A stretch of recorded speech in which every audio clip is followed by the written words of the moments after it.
play a game.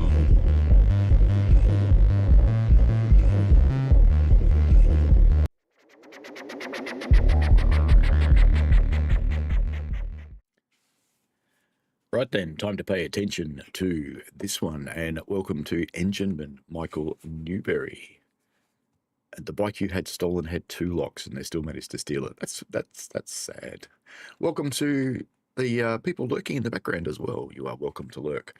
I have woken up in Railroader, and I haven't got the foggiest idea where I am, to be honest. I think maybe we're at the bridge site, and I can see some carriages up there. Anyway, let's get on with this thing. So let's figure out where we are. Yeah, it's the bridge site. Good-o. So hopefully we'll finish that bridge today. That sounds good. Hello, Amy. No, Alarka's going to be beautiful. Because I've got all of Foxy's mods for Alarka. I'm looking forward to the copper mines again. Looks like all my engines are down the bottom. Looks like there's 2 down there. Yep, there's 2 down there. That's all my engines. I only have 2. One day I'll get some more. And I'll decide whether I actually build it up legitimately. Ooh, stuff. Or if I just hack my way around like everybody else does. And I'm back here. Good. Yep, perfect. Let's just navigate down there. Back down to the engine house. So we still have our 2 little beasties here. Should get that running. VSBR 1, which is that one, full of coal, full of water, and they should both be fixed now as well. So let's get one of them onto this duty. So we've got stuff for Bryson, lots of stuff for Bryson, bit of local stuff, and of course there's an Ella on the back. Okay, I think that means we need to do a little bit of shuffling. Little bit of shuffling. All right, let's bung one of you down on the end there, and you can figure out your own way around there. That'll be fine. Coal loader's got plenty in it. Bunch of stuff for the interchange, but not all of it yet. 2 more carriages here that are not yet ready. So there's no rush. That's ready to come out. But I think we'll get the other one onto the sawmill run and just get that out of the way. Seems like a good thing to do. Because production will be stopped here. Oh no, production stopped. Whatever will we do? Okay. Sadly, I can't use the new toy with Railroader. I haven't figured out how to make it work with this thing yet. This beast. There is a mod I found, but I couldn't actually get it working, but that's okay. Amy says you don't know how active you'll be because you're in Derby today. I bet you'll never guess why. The Greatest Gathering? Isn't that in Derby? Right, let's leave that stuff happening. I didn't have any bridge carriages, did I? Does that mean the bridge is actually finished? Or have I got more to buy? Did I forget to buy it? Milestones. Bryson Bridge line to Fontana. Phase 3 of 3. Cars ordered, waiting for delivery. So why aren't they here? Bloody game. Fine. Let's set up another Whittier interchange. That's what we want. East Whittier interchange. Well, there's one scheduled for 8:30. I must have ordered it after I shut down last time. Okay, good. Very good. And you've arrived at your waypoint. Nice. Let's get you hooked up and get you on your way. Hello, Rails of Illinois. Where do we want to go? We want to go round the corner, down to about there. Somewhere down here. Hope everybody is well. Am I heading towards the track? I am heading towards the track. Good. Now, where are my logs? Over there. Very good. All right, so we should bring that one there. And it should come down there backwards, so it should be fine. And we have a few things to pick up. Also good. All right, you're at your waypoint, so let's bleed you. Oh, and remove your handy brake, which is not on anyway. Why don't we just split off all the local stuff, I think. Even though it's a bit of a mixed bag, there's a bit of local delivery to do here. And we'll just put you... What's the minimum we can do about this curve? And we want number 1. 1, 1, 1. About there. Oh, we put a nice whistle on that last time, didn't we? Our little unit, the very small railroad. It's not the very small beginning railroad anymore because we're on day 11, so it's not the beginning. I should rename the stream, shouldn't I? Amy says, my card statement would suggest maybe GBRF and International Nuclear next to each other. You've bought yourself a power station. Excellent. And you're going to transport it with Great British Rail Freight. I do wonder how much that the pundits that made the new name GB for Great British, what is Great British Rail? I wonder how much they had to negotiate for the trademark with GBRF. How are your rails? How is the sunny Illinois today? I saw you had a train crash and Metro's tracks were all blocked. That's a bit boring, isn't it? I still like this mod that makes all the boxcars cool. So what do we got? They're all Bryson, so we'll send everybody up that way. We will take a mixed passenger train after we've finished here, of course. Amy says DRS is owned by the Nuclear Decommissioning Authority. Our government's trying to set up a nuclear commissioning authority because they, well, actually the current government doesn't want to, but the people who were trying to get elected were trying to. And then they discovered no one actually cares. Looked like it split a switch, that derailment, with 2 empty container well cars, from what I could see. And unfortunately, they, of course, went bang, and blocked all 4 tracks. And it is very, very, very, very, very fortunate that warning got out quickly enough and that no one didn't end up with any unfortunate incidents with passenger trains crashing into said wreck. Because that has happened in the past. Right, let's jam you. I think we might do something a little unorthodox. Let's jam you on the front. Is that number 1? That's number 1. Lovely. We're going to jam you on the front. We're going to be unorthodox. We're going to propel that car. That'll be fine.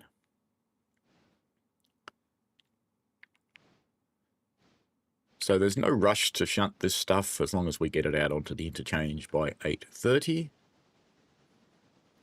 And sitting around here, there should be, a couple of passenger cars, and there are. So why don't we get these loading up? Inspect. We go to Ella and Bryson, copy.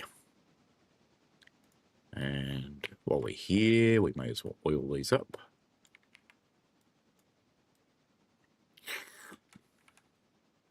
It's funny how it oils both ends at once.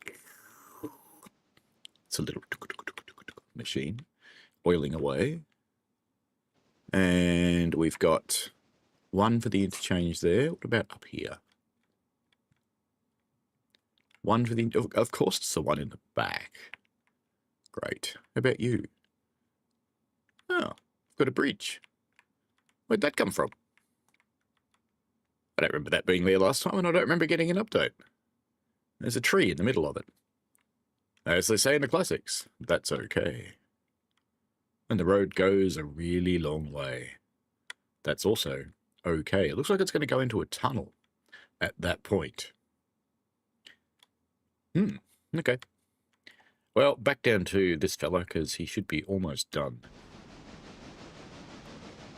Yep, we're almost there. It's going to run through the shed. Oh, no. I was kind of hopeful for a moment there. I always like it when it does weird things. I think we can get rid of the map for now.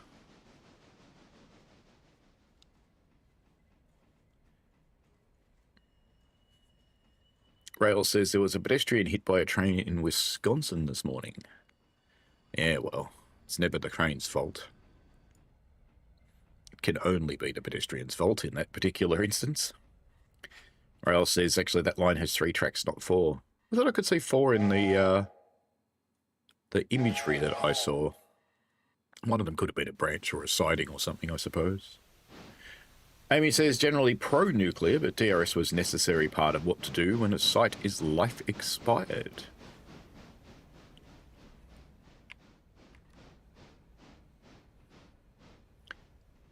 I don't mind nuclear energy so much. It's just that I think our the politicians that were trying to get it up were a little fanciful in just how long it would take to do that. That looks like all of them, I think. Very good. So let's take this and get it onto the end of passenger coaches. And you'll see why I'm propelling that carriage in a moment. So we want to get that one. We want to get that whole train on this end. Mark. So we'll be with our passenger folk shortly, and it'll be fine. How's our little log dude going? Ah, he's pretty much there. In fact, he can stop there because I overestimated the length a little of that one. Let's just whack that on. Whack that off. A lot of whacking going on today. And let's find the last one. There it is. And that is number 2. That is the correct one. And put it on there. And then we'll yank those out and put the empty ones in here.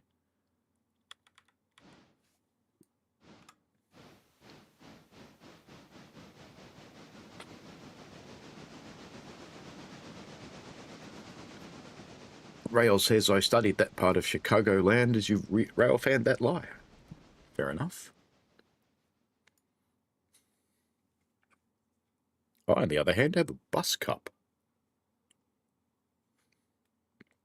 Present from British Ace, who I'll be seeing very shortly. About a week.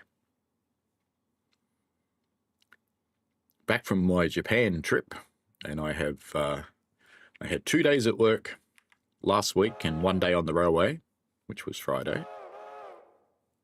And then next week I'm back at my day job for 5 days, and then I'm off to Great Britain.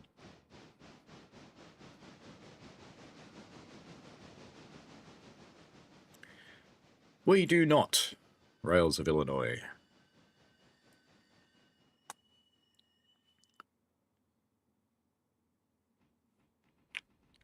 Rails asked, do we use 3-step and red zone? We do not. They are uniquely American things. No one else in the world does it.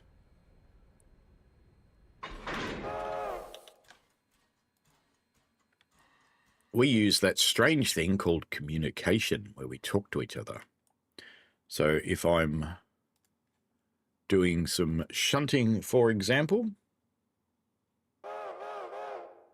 Someone just commented on one of my videos. Fair enough. When we are doing shunting, we communicate with the driver. We make the driver aware of what we're doing, and the driver makes us aware of what they are doing. So we don't need to do things like that. The only thing that we do that's anywhere near that is prior to stepping in between carriages or stepping in between a locomotive and carriages, you attract the driver's attention and use this hand signal. pointing in the direction that you're going to go. And when the driver gives you an all right, which is, how can I do it? This hand signal, or blows the whistle, either way, you pop in and do what you need to do, which is usually coupling or uncoupling. And a fireman, generally speaking, is involved in coupling the locomotive to the train and cutting off the locomotive from the train, but the rest of the shunting work is done by the guard for the most part. The only time the fireman will hop off the locomotive and help with shunting of that nature is when we have a 3,000-year-old half-mummified guard who has to walk up the 1 in 30 grade where we park the carriages at the end of the night and put all the handbrakes on. I will generally start my boiler filling and make sure, because when we put them away super full. I generally start it filling and I tell my driver to cut the injector off when it's full. And then I go and help the guard, because we have some guards in their 80s and 90s and they do a magnificent job, but it is a hard ask for them to walk along a 16-car train and wind all the handbrakes on. So normally as fireman, I'll go and do that.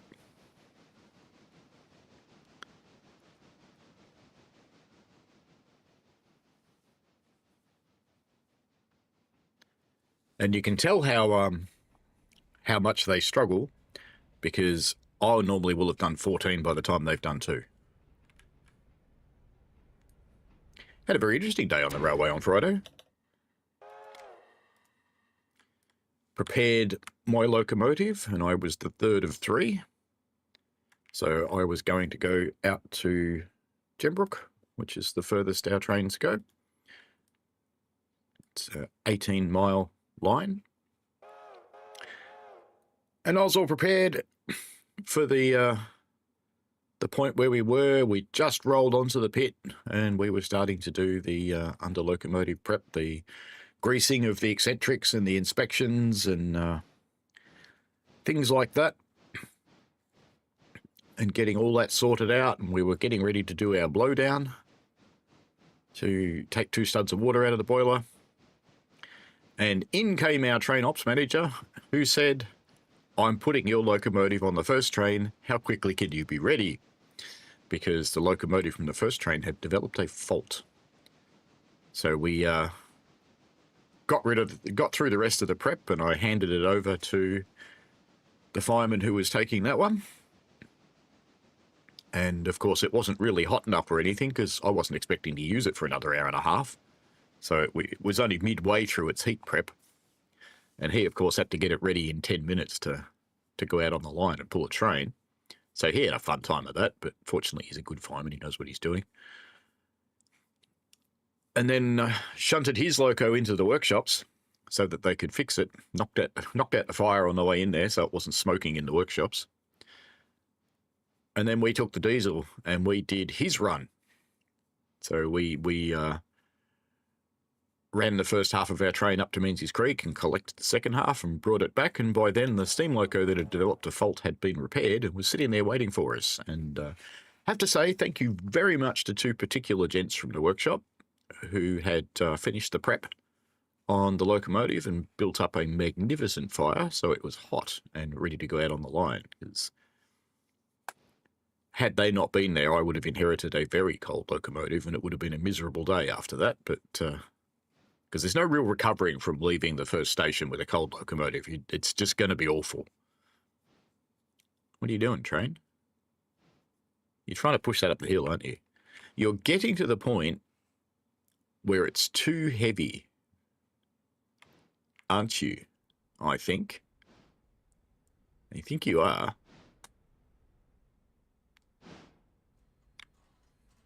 Oh, you're managing it, though. You are doing it. Let's put a bit extra weight on your watch. Oops, moving my dialogue.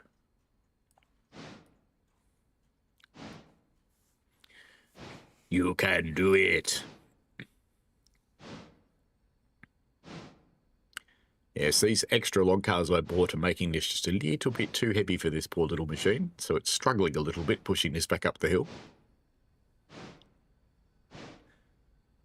kind of why I wish there was enough extra trackage here to not have to push the loaded cars back in. I could do it in 2 trips, I suppose. Because I don't know if you're aware, but this actually affects the condition of the locomotive quite a lot, making it work harder than it should.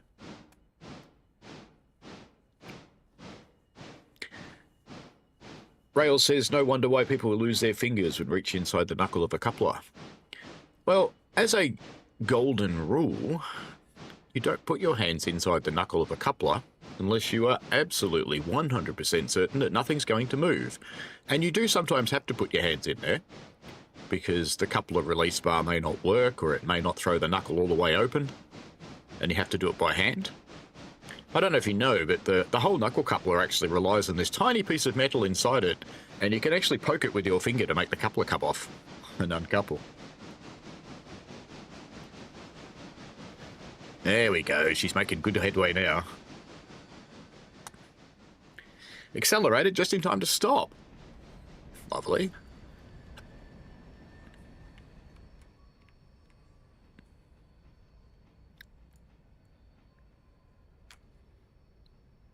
Now, if you're thinking of getting one of these things, by the way, if you haven't met it, if you haven't seen all my videos, this is the TSCX controller. I think I should move that a little bit.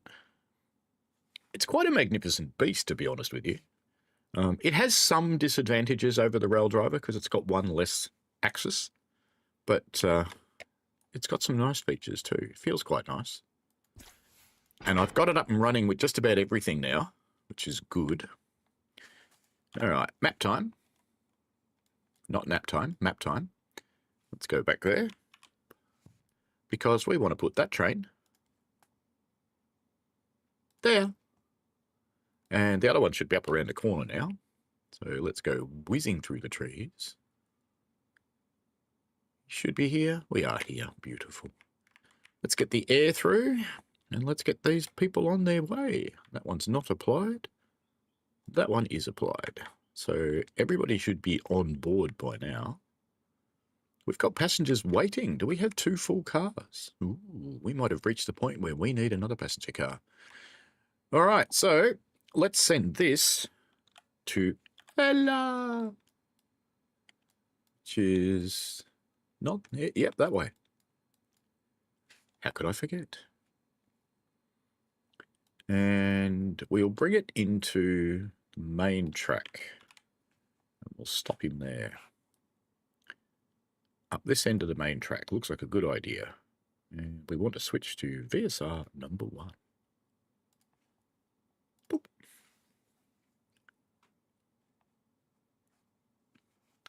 Rail says there's a metal bar that holds the knuckle of the coupler in place, but it should be replaced. It can be pulled out. The knuckle can be swapped.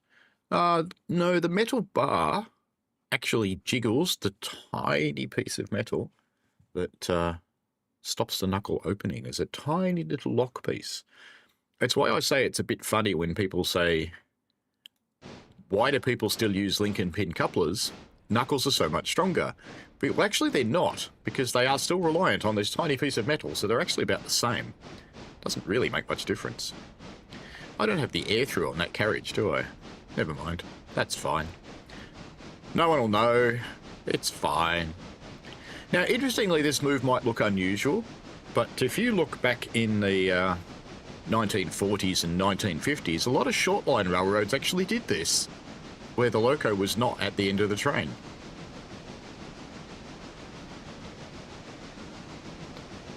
It was convenient for the next shunt that they had to do at whatever location they were coming into, which is exactly why I'm doing it as well.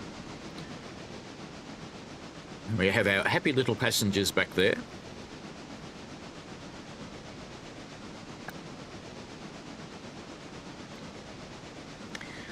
Still getting over my cold. It's the same one I had before I went to Japan a couple of weeks ago. Because while I was in Japan and on the plane, I was chugging down cough suppressants. Because I'd gotten well past the point where I was going to infect anybody. But I just didn't want to be coughing because it upsets people. But the only downside of that, of course, is the cold doesn't get resolved because your body doesn't cop out the muck.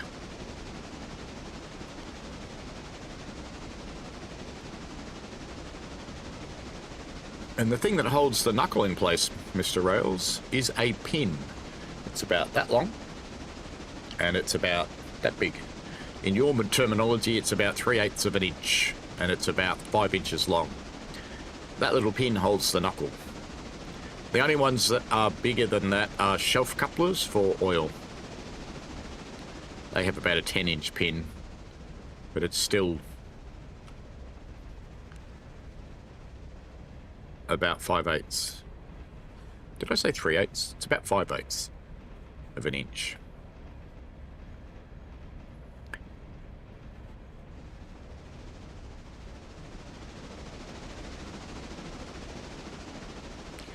On our railway, we run what are called miniature knuckle couplers. So if you take the AAR ones that you're familiar with, Rails, and bring them down to about half that size, that's what ours are. Because our railway is a 2'6" narrow gauge railway, which is a lot of fun.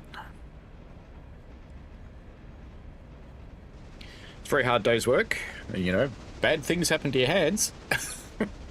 Look, they're still dirty from Friday. So I looked at my pillow this morning, which has a very light coloured pillowcase on it, and discovered that perhaps I didn't wash my hair as well as I thought I did yesterday, because there was some oily coaliness on my pillowcase, which I'm sure my other half is not going to be thrilled about. So I shall put them in the wash after the stream.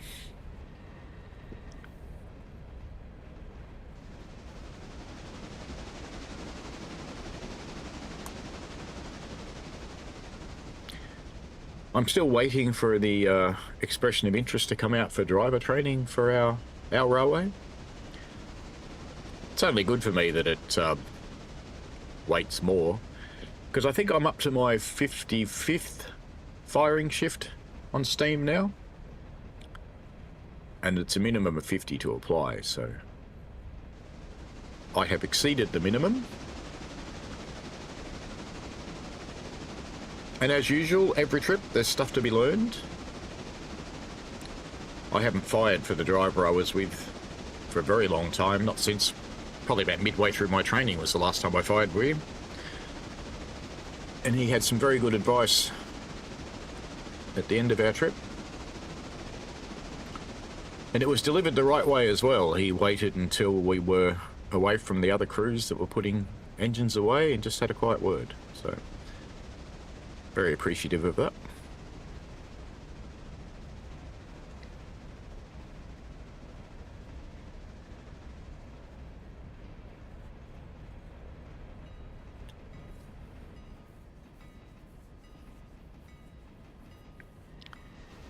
Now, just while this is going to stop here at the station, how many passengers do we actually have? We have 62 passengers waiting, so it'll be interesting to see how many get off. And we have that one staying here, that one's staying here, and that one's going. And this is a telegraph pole. That one's going to come out. So, and you're going into R1, which I think is over there. Yep. So we'll have a little bit of shunting to do here. In fact, will we have enough room? We will have enough room, you know, so when that stops in the passenger platform, we can, because that's number 1, isn't it? Yes, we can actually go stop your waypoint, and we can pop that handbrake on.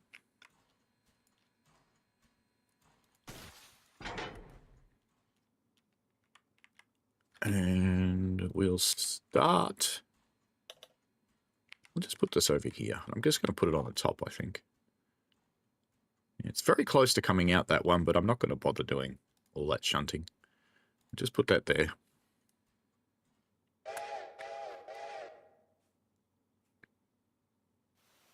And I'm not actually going to get that one out. I'm just going to leave it there.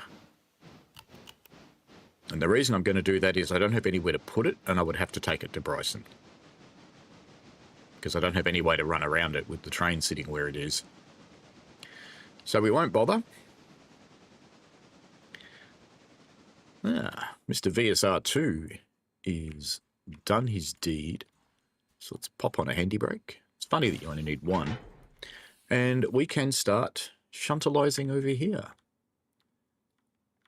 So those two will be ready to come out really soon, but let's... why don't we get the rest of the stuff ready, I think. Bring those in, and then we'll bring those ones out. Let's just minimize our moves. You're in the repair track. You're in a good spot. So all the stuff on the back, pretty much. That goes into the left siding. These go into either of the right-hand sidings. And all this stuff can come along for the ride. That's fine. VSR number 2.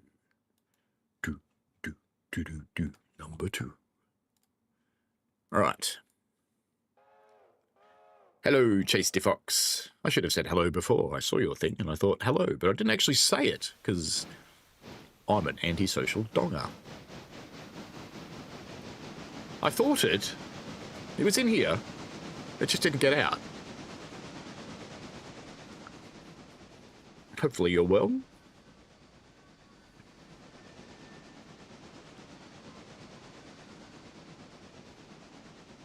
Well, that's an interesting choice.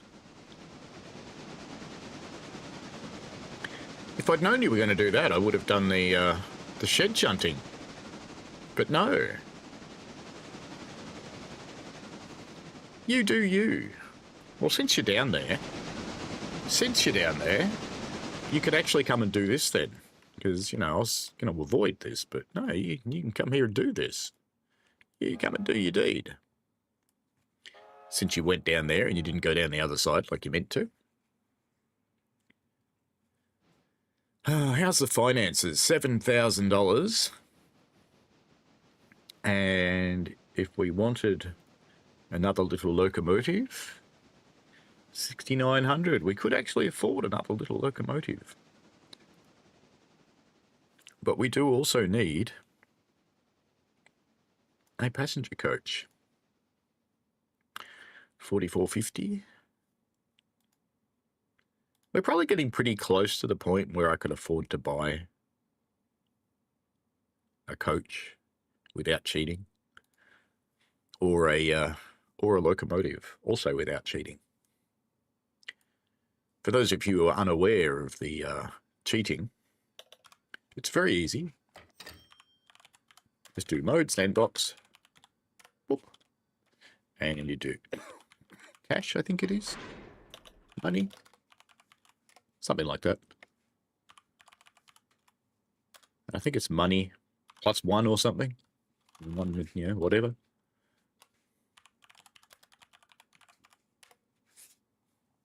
And you can just add yourself some cash.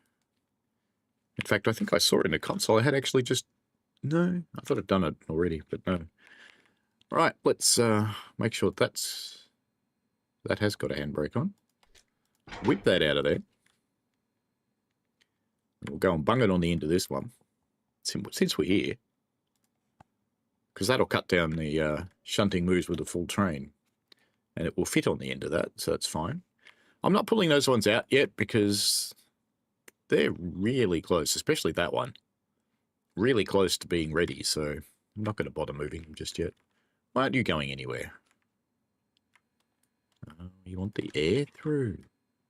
Is that what you want? Thought so. Off you go then. Do your thing. And our other friend's in his spot. So we'll just clunk that and put him back on his train. VSR number 1. 1, 1, 1, 1, 1, 1. And then it'll be ready to head off round the other side of the universe. Greetings to the people who have just joined. Welcome along to the stream. Thank you for joining in. We are playing a Railroader today.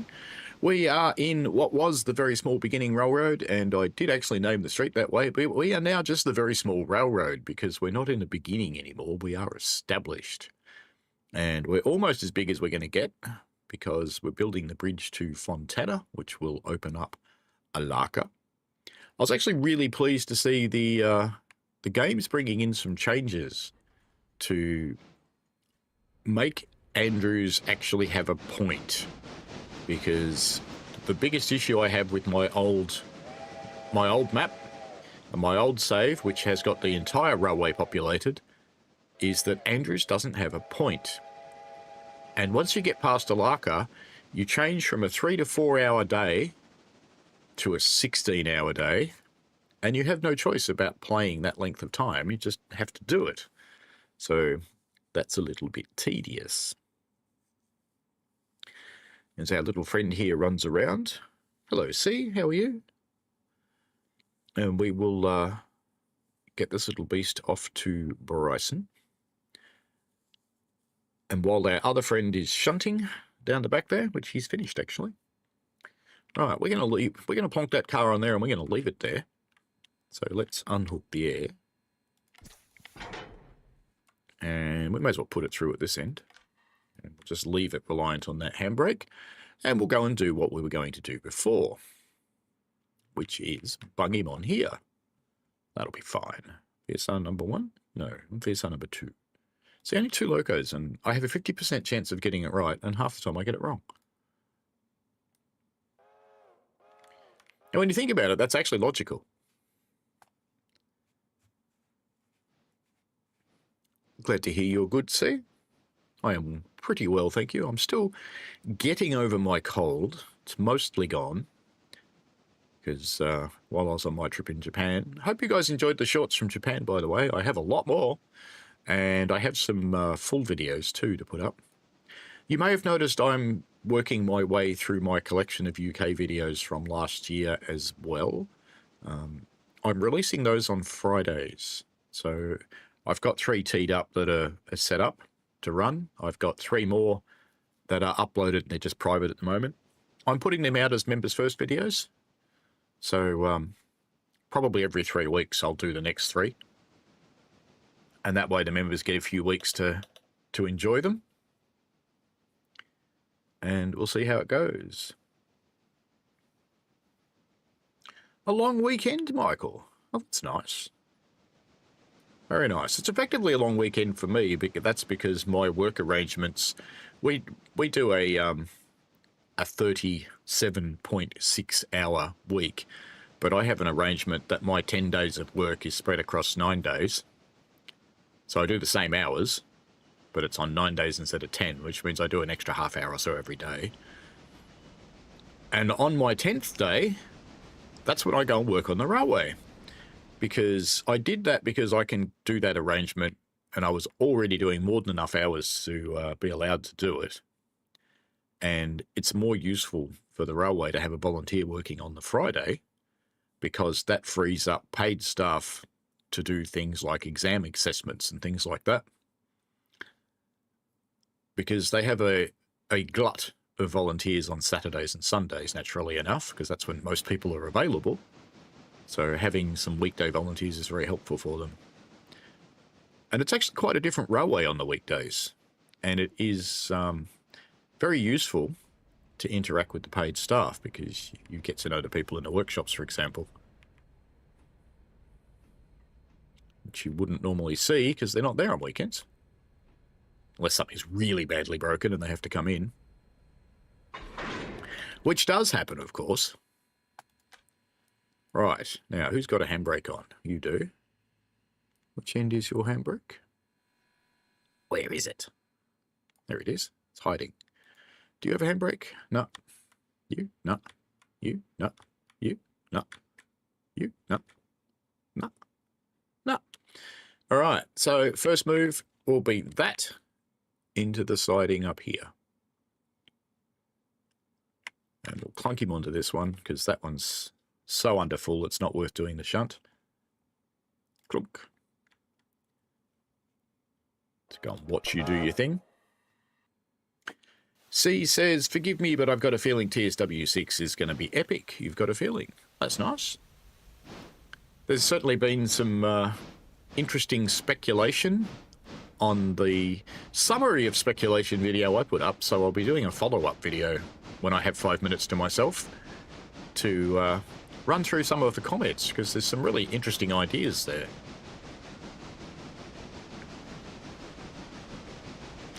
I am curious why it's going that way. And it's going to run straight through a sign.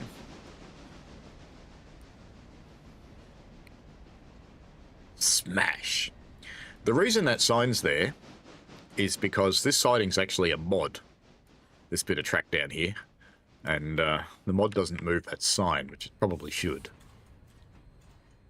I could probably do it too. I could go and edit the files that have the sign in them, but I'm lazy. C says it's more of a chilled vibe at weekday compared to weekends. Not as busy on weekends. No, we are very busy. The railway is busy every day. Every seat has a bum in it. We actually can't keep up with the traffic demands for the railway.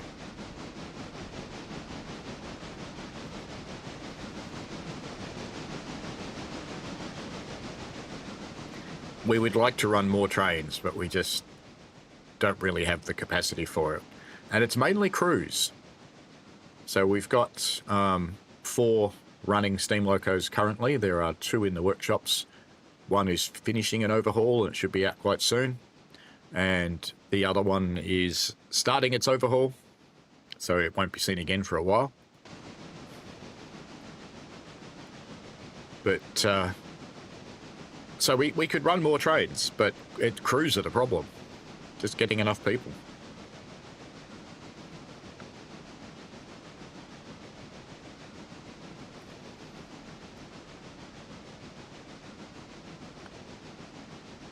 And I have to say it was actually nice to really fire the locomotive this time, because it is the time of year when you get a lot of trainees.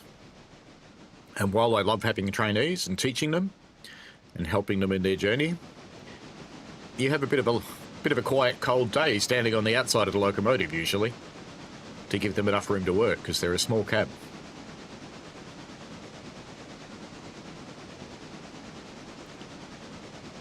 So it was really nice. My last 2 trips I've fired both full trips, so it's been good.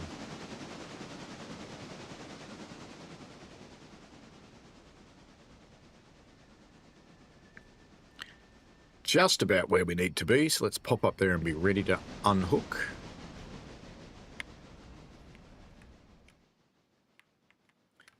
Probably about there will do fine, I think.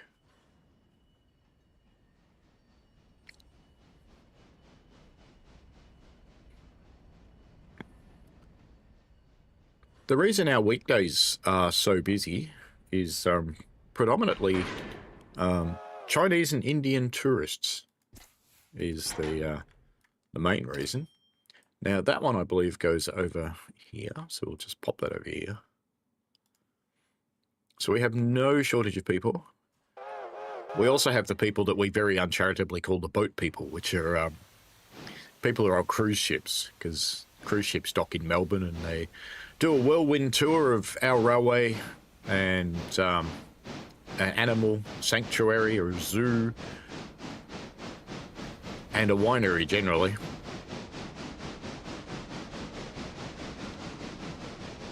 You are very welcome to ask questions. See, ask as many as you like.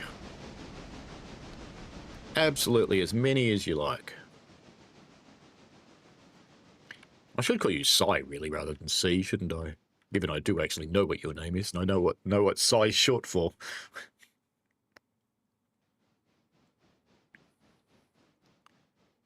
Yeah, so my last 2 trips I haven't had a trainee, but, and I actually think the batch from my year, everyone's through except for the 2 guys who pulled out,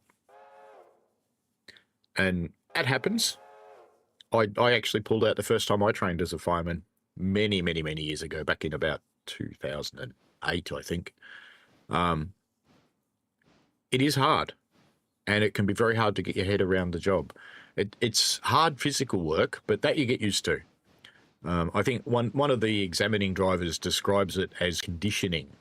So you're kind of like a horse.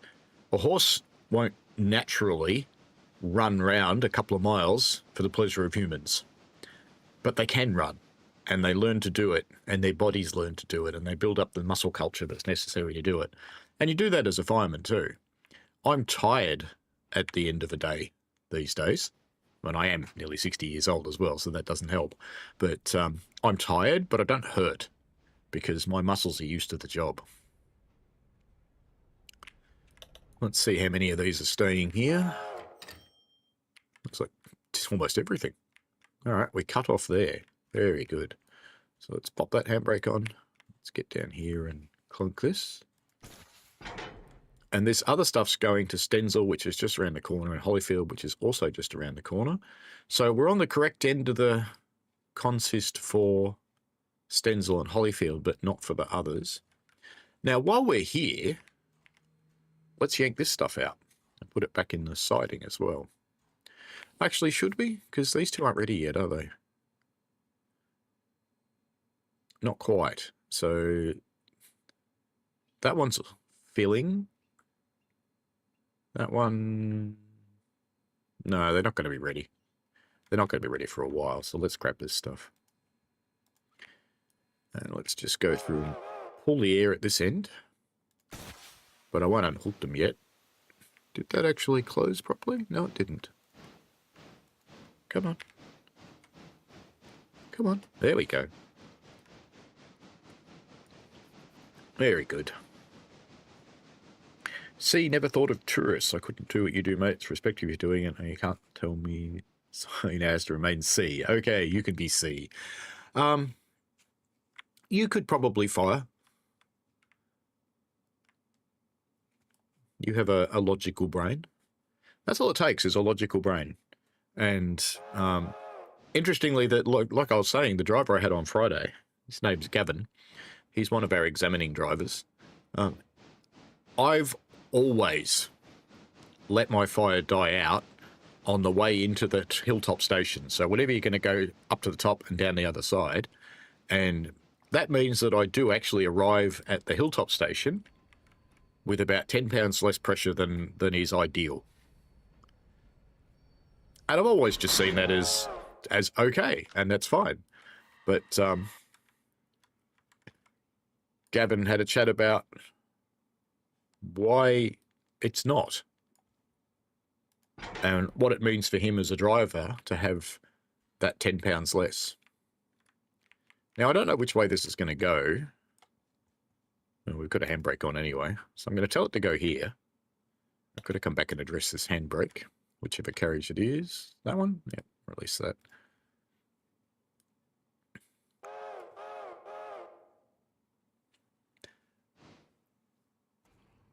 And what he suggested was just putting on another small round.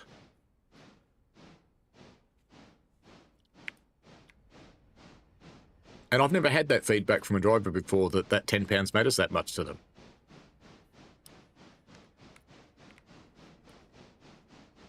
Because the main thing you need to worry about is having your fire down to the point that when the driver stops using steam and starts rolling down the other side of the hill, you aren't just blowing off constantly, because blowing off is when the safety valve's open because you've got too much pressure. And the reason it's important that you don't blow off is a couple of things. It's an incredible waste of water. It uses a lot of water when you blow off, but it's also really loud. So it's uncomfortable in the cab because it's so loud. And it makes it impossible for the driver to hear the sounds of the air brake. And one of the things you'll never pick up as a fireman, but you will pick up the very first time that you drive, and I do drive as well, the sound and the feel through your hand in the handle tell you how to manage the air brake. And if you can't hear the sound of the air brake, it makes life very difficult. This train is not going to do what I thought it was going to do, but that's okay.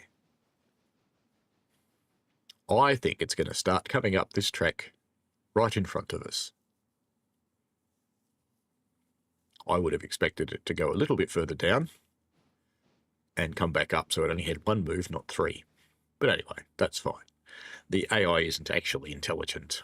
That's why it's called the automatic engineer, not the artificially intelligent engineer.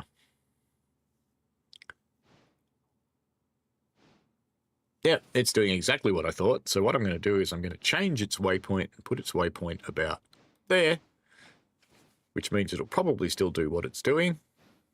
Looks like it. C says, I'd be too scared and nervous to even try to fire as I wouldn't want to mess it up and delay people, if that makes sense.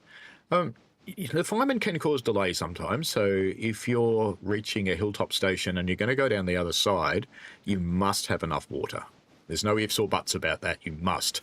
So when you're going up and you've got lots of water in this end of the boiler, because the water stays flat when the locomotive's not flat, as the locomotive transitions, you'll apparently have less in the glass, and as the locomotive transitions down to the other side, you now don't have enough, because you've uncovered the crown sheet, and that's when things go bang. Not good, because I don't know if people realise it or not, but the coal fire is 1200 degrees Celsius, and the plastic point of steel is 900 degrees Celsius. So, because it's not at the melting point, but it's at the plastic point, and what that means is the steel becomes malleable, and the pressure will actually deform the steel to the point that the rivets fail in the boiler, or the welds, if it's welded, will fail. And that's when it explodes and kills you all. And if a boiler explodes, it's got a very good chance of actually killing everybody in about a 500-meter circle. It's that much energy. It's like a bomb. It's basically a bomb on wheels, is a boiler. So that's about the only time you can really delay anybody, because our engines will pull the train uphill with 80 pounds of steam, as long as they're moving. If they had to start from a standing start, they probably couldn't do it. But if they're moving, the driver can keep it moving with 80 pounds. And given you should be on about 165 or so, you're likely to have that 80 pounds. So as a trainee, it's not unusual to get down that low. Not at all. Some of the trainees are so good right from the start that it never happens to them. But most people it happens to. And it's just part of learning. It's fine. So they're all for the interchange. That's Stenzel. That's Holyfield. So let's get them and get out of here. I'll put a handbrake on both ends just because you can, and it's good prototype practice. All right, let's start this little fella moving. So let's just give him a waypoint here for a start. So he gets moving while we scoot around the corner and figure out what we're going to do up here.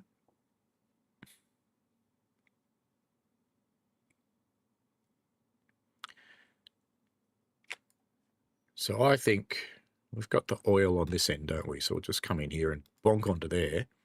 And we are going to have to get that one out. That one goes back in, and the new one goes back in. And over here, is there anything in this? Right, so that's not ready to go. It's still got to get that last one unloaded.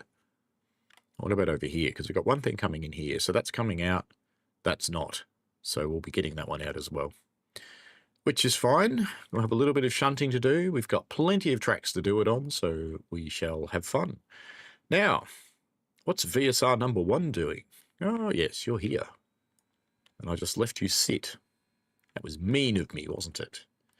All right, let's take that off. I'm sure they're finished at the station now, so let's get this one chugging off to Bryson. So we'll just bring it to here. Boop. And we'll bring it in on the main track. Why not?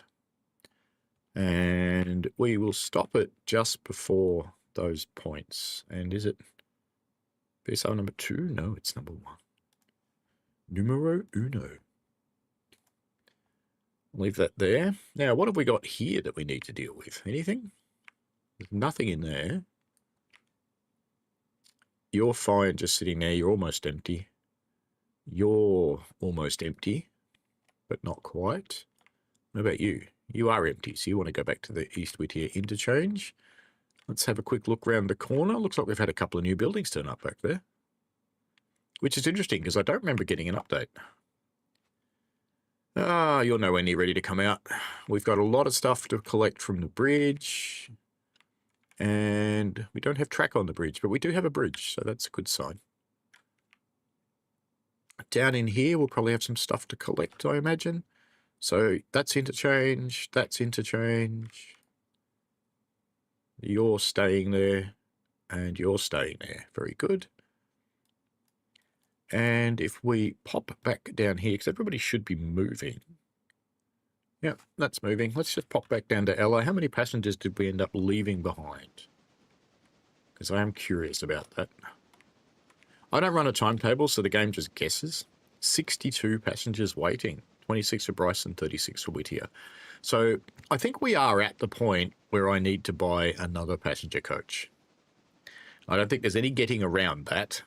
I think we are expanding to that need. But we won't do it just yet because I need to measure up what we're going to need for Alarka. And I think a third locomotive will be more important than a passenger coach, to be honest. Here's our little friend setting off for Whittier. So we'll stick with him for a while because Bryson's a while away and this guy's closer. Now, I've just realised something. Actually, I mistakenly thought the oil was on the other end of this car, but it's not. So I'm going to pop around the corner and I'm actually going to change what I was doing and I'm going to stop it in the loop here. So I'm just going to pop that into VSBR number 2. It's the one I want to do this to. So we're going to stop your waypoint and put your waypoint here.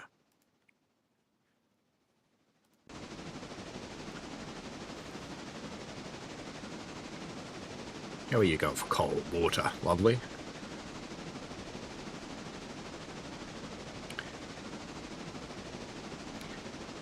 What you'd find, see, if you were learning to fire, is that every driver on every steam railway either is currently a fireman as well or has been a fireman. So they get it. They understand. They know it's hard. They know it's very, very difficult to master. So you will find that they're incredibly forgiving and that if you arrive at the top of a hill with not enough steam, only 2 people will know about it. You and your driver. The passengers won't know. They won't know that you buggered it up and you didn't get there. And the only thing that your driver will ask from you is that you understand why. Why did it happen? Because they want you to learn from the experience. That'll do, you. That'll do.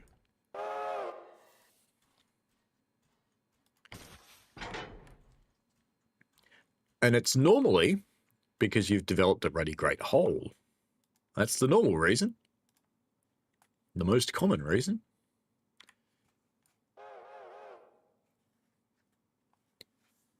Because in a big mainline locomotive, you can have a hole the size of a small child in the fire.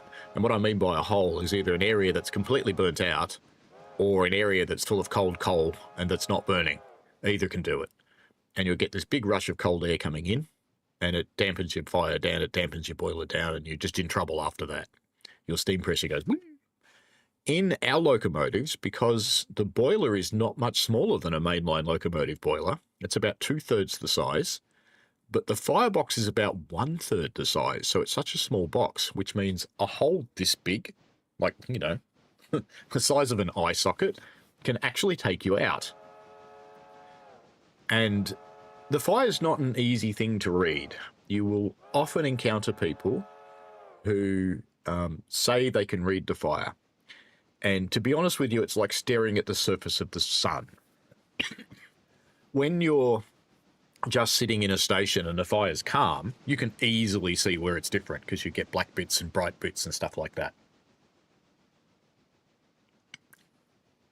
When the locomotive is working hard, it is so bright in the firebox, it's actually really hard to see. I even tried a pair of light-powered welding goggles at one point, and they did actually work, but they make the driver laugh at you, so I didn't keep them. All right, we've just been paid for putting that in there, which is lovely, but that one needs to come out, so we'll get him out. And where are we going to put him? I think we might just put him can put it here, actually. It'll be fine. So we'll just plonk it here. As long as we don't. We'll block the road crossing. Don't care about cars. I'm a train. How's old mate going? Where is he? All right, he's come through Governor's Island. He's coming into Bryson. I'm not going to open up Walker.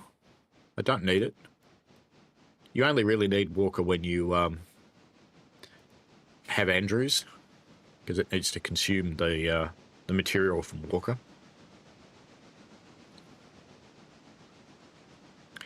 So if anybody's got the opportunity to get onto a heritage railway, and I know quite a lot of my audience are Brits and quite a lot of Americans, Brits, you have heritage railways everywhere. Literally everywhere.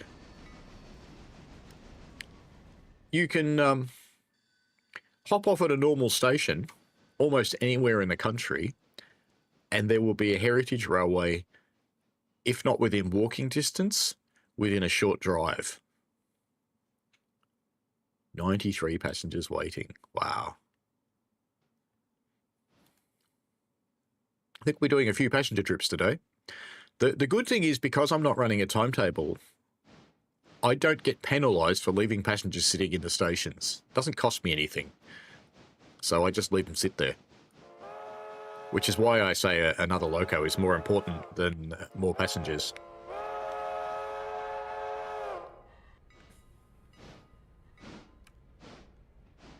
All right, I'll leave you blocking that.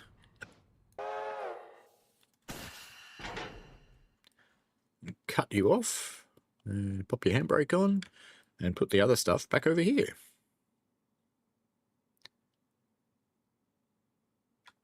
As we go tuffy tuffy.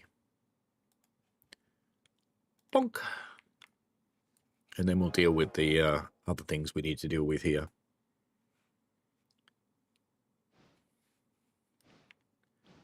So the way I kind of envisage things happening once I open Alarka up is that this locomotive will do this work around here, and then it'll take a second passenger train to Alarka, because I have a mod that gives me an interchange yard at Alarka, but I don't actually intend to use it, so I'm going to turn it off, because I don't want to have an interchange yard at both ends of the railway. I'm only going to use this one down here.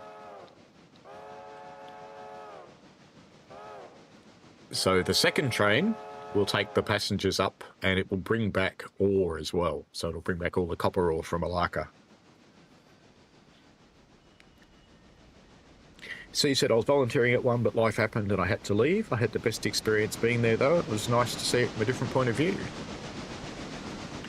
Well, you are a young family, see, and you've got little C's. So at that time of your life, it's difficult to spend time with something else, because it's very important as a family for both you bonding with your child and for maintaining a good relationship with your good other half, that you hang around at home. It's kind of important. But in a couple of years' time, when things settle down a little bit, assuming you don't manufacture another little child, you will have more time, and you could go back to a railway. My other half actually hates trains, passionately, but she puts up with me.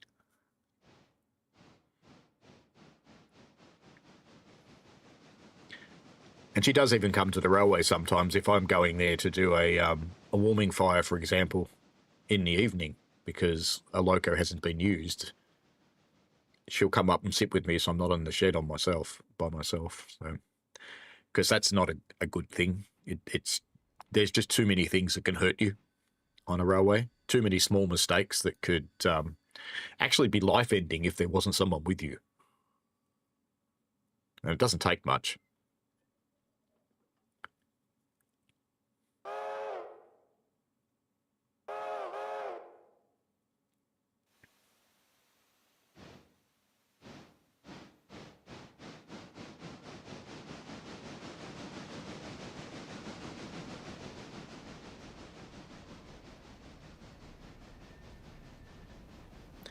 there are times, for example, where you have to put your head in the firebox if you need to retrieve something that's in there that shouldn't be in there, or like I found a spanner in my locomotive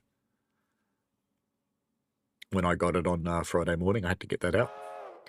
But, or if you need to replace a fire bar or something like that, you're going to have to put your head in there. And it's a confined space, so there's no way you should do that if you're by yourself, because you need to have someone there who's going to pull you out if you pass out. Because if you don't have someone who's going to pull you out, that uncomfortable moment would turn into an end of your life, which is not cool.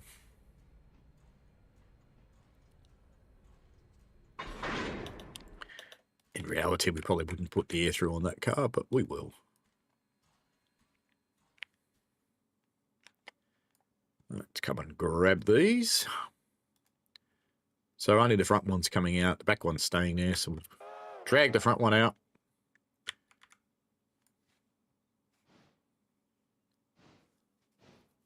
And then put the other one back in. Should be all good. C says, still going through a rough time without saying anything publicly. Had a court date through today for a family court hearing. Nothing bad on my behalf, though. I just love to go back and learn new things. Well, nothing stops you learning now. So if you're interested in Steam, you should start reading, probably.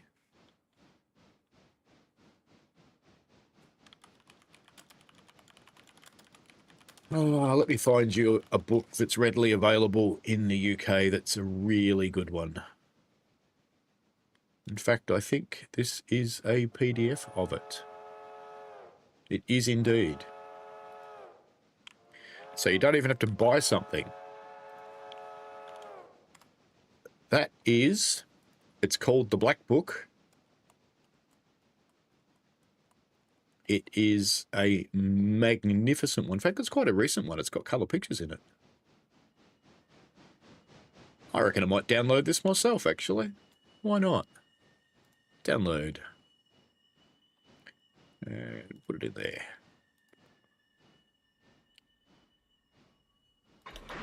It'll tell you it's an insecure download, but I think you can trust the UK's public library, personally. So don't worry too much about that. It looks like a good PDF to me. All right, now let's get that handbrake off. Make sure that one's got one on, which it doesn't, because we don't want it to roll into the buffers while we're gone, because that would be embarrassment. So we're just going to put that other one here, and we'll push these together momentarily. So that book, it's, if you hang around anywhere around railways, anywhere outside America anyway, so most railways are actually British origin. It's something to be proud of, by the way. I mean, you've just hit the 200 years of railways in the UK. So it is something to be proud of, because there's no denying for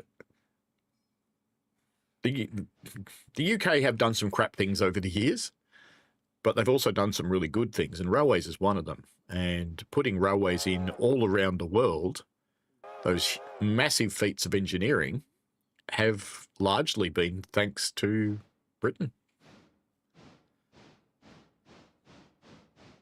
They were the impetus to start it.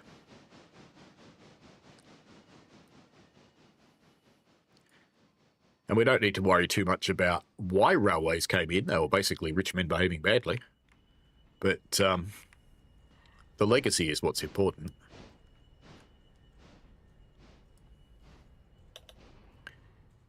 Right. Pop a handy on.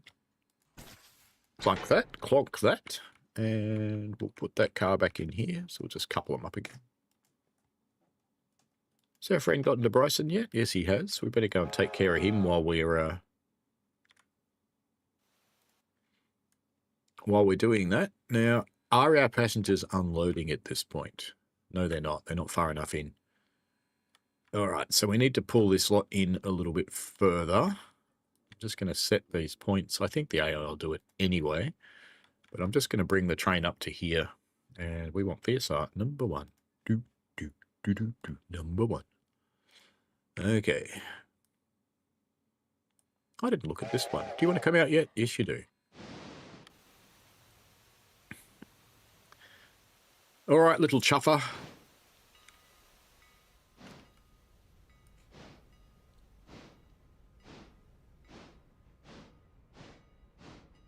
That should pull it far enough that the passengers start unloading and I can unhook the freight and then worry about what we're going to do with said freight.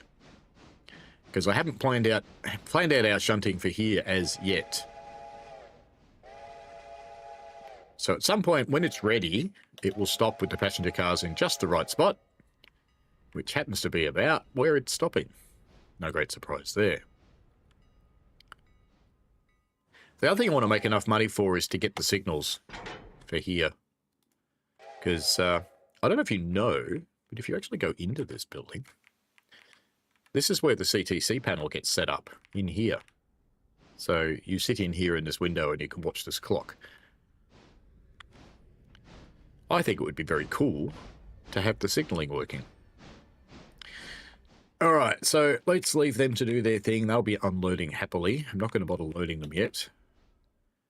So Appalachian Hardwoods is round the corner. That's round the corner. That's round the corner. That's down near the bridge. That's up here somewhere. Where is that? Over there. Okay. That's just behind us, the team track. And the freight house is just over here.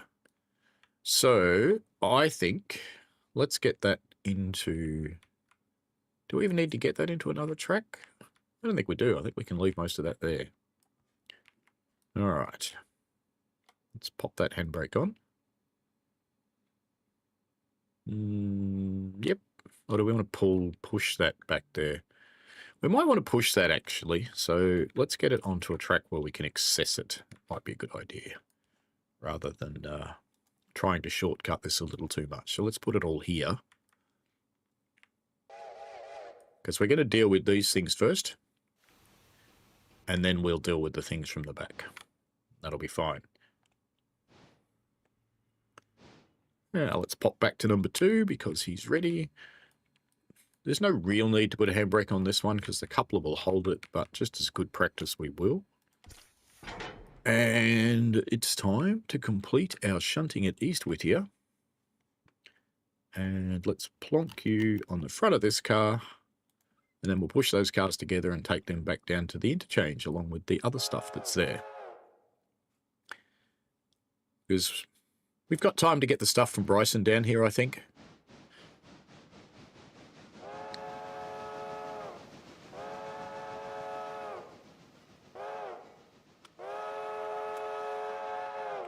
Actually, I think there was a car at Ella to get out, wasn't there?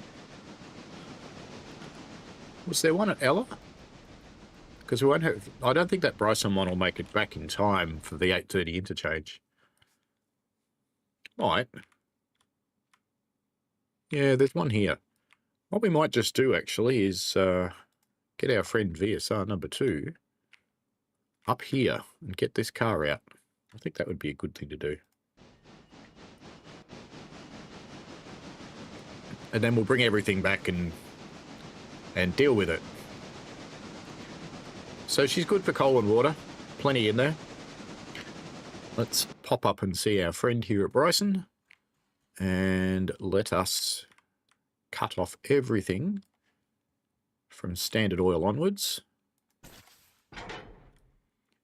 Now that one, you'd love to just put in there. In fact, can we actually do it these days? Might even be able to do it. I do love that there's new turntable stuff coming for this game, which makes me very happy. Just going to try something, because if I line this up with this track, does it happen to coincide with the correct track on the other side? Don't know. Nah. Alright, so we can't actually do what I wanted to do, which is a bit boring, but that's okay. That's fine. The new turntable stuff that's coming is going to be much, much, much better than what we've got. Much better.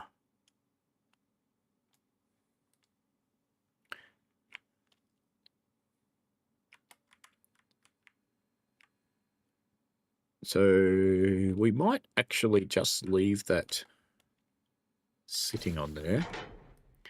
And let's bring the team track and the freight house stuff. Let's just put them over here for the moment. Let's put them up here in this loop. Will be a convenient spot for both of them. Bonk. And then we'll go back and get that single carriage, because we have to take this coal car as a single carriage because it has to fit between those points in the turntable. You've missed watching me play this. I've had a few plays. I actually think I unhooked the coupler on this one, didn't I? Yeah, I did. So I might just put a handbrake on that so it doesn't roll away, because it might.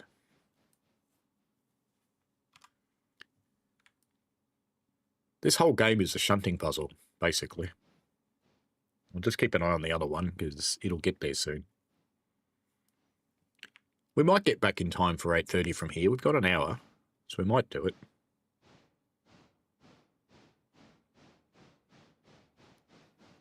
And that's the reason of not boarding these carriages.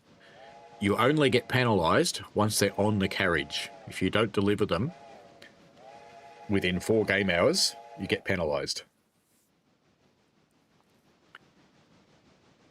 To be honest, I'm quite happy that I invested myself in Railroader, which runs locally on your machine and does not require a server, versus the very similar game Railroads Online, which does require a server.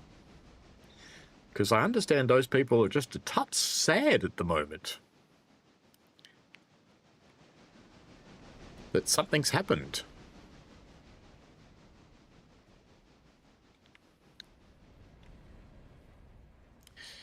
Alrighty, we will leave these two here.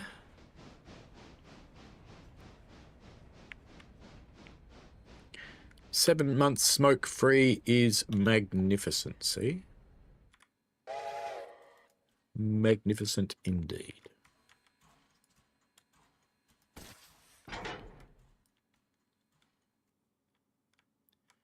And we want to get on the end of this one. It's a bit of a pain because we've got to be on this end for this car, but for the other cars we really want to be on the other end. So we'll just deal with this one. Get it happening, and then we'll deal with the others. So you should be quite proud of being 7 months smoke-free. I know other people who watch me gaming have been in a similar boat, so they'll understand completely.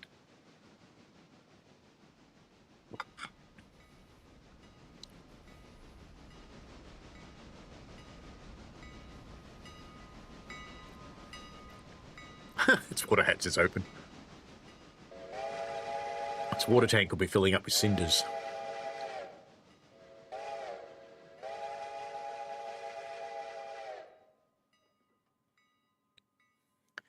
In fact, something I just thought of is I'm actually going to need a bit of room. So when I get that carriage, I'm actually going to put it here, then go and get that one out, because you can't fit between these points and this turntable with 2 carriages.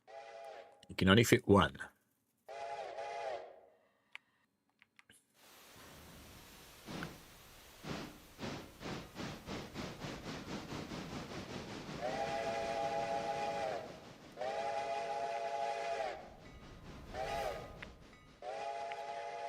And we'll have to clunk this again because it'll get clunked. When the loco hits, it'll couple up. Not much we can do about that. If anybody has any questions about trains or railways in general, whether it be in-game or real life, please feel free to ask, because there are no dumb questions. Absolutely not. So we're going to put this one over here, and it's still got a handbrake on, because I'm smart. Very intelligent. Totally didn't miss the handbrake. No.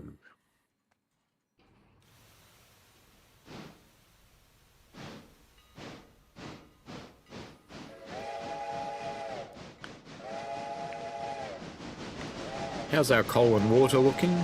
They're fine.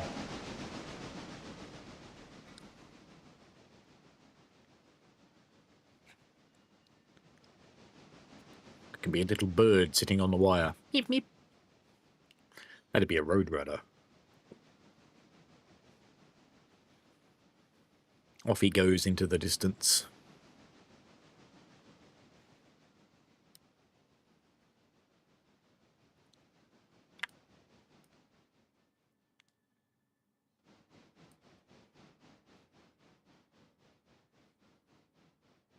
It always looks like, so if we come down here and have a look, it always looks like another car will fit. It looks like you can squeeze another one in, but you discover the hard way you can't. So, you know, life.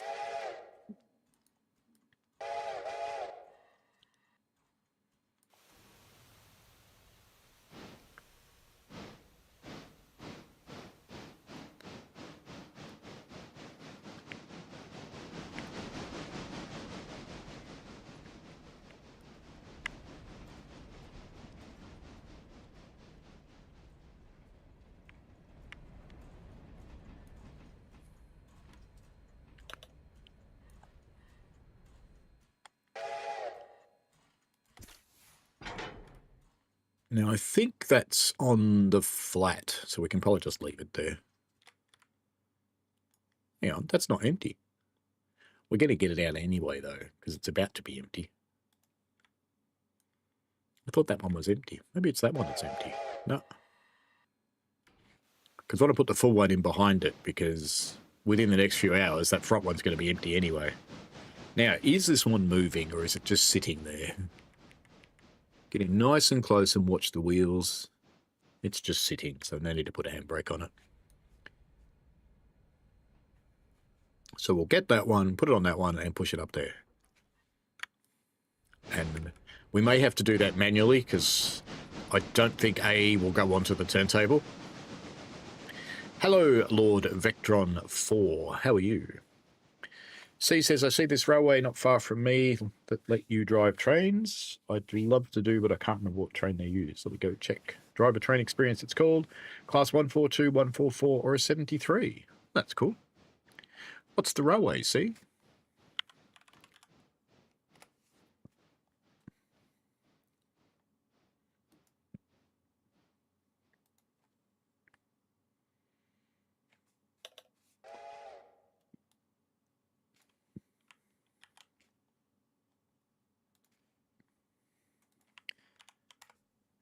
There's my dates. Is he forgetting what he's doing? Let's pop the air through. And we'll go and get that full one. And we're going to make that work. We'll have to do it in manual mode, though. So we go onto the turntable, and that'll be fine. To make this fit in. Lord Vectron says, I'm cold because it's been raining here the last few days. Ah. It's been quite sunny and pleasant here. We're heading on the 16 degrees today, 17 degrees yesterday. It was actually quite pleasant. I was outside in a t-shirt for a while I was doing stuff. The Cambrian Heritage Railway. Let me have a look where that is.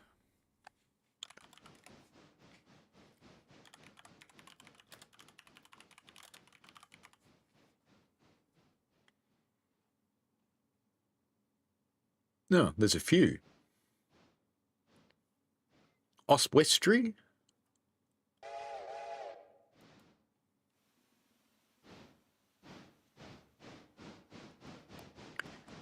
Where's that in relation to everything else I'm doing? Ah, okay. I'm not that far from that on one of my days, because I am going to the Severn Valley, which is not that far from the Cambrian.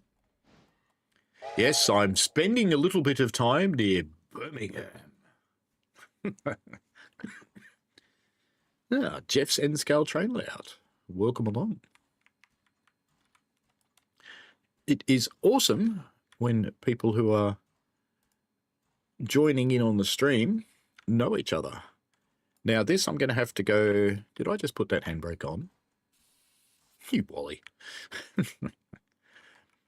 We won't be able to use automatic mode for this. I'm going to have to use manual mode.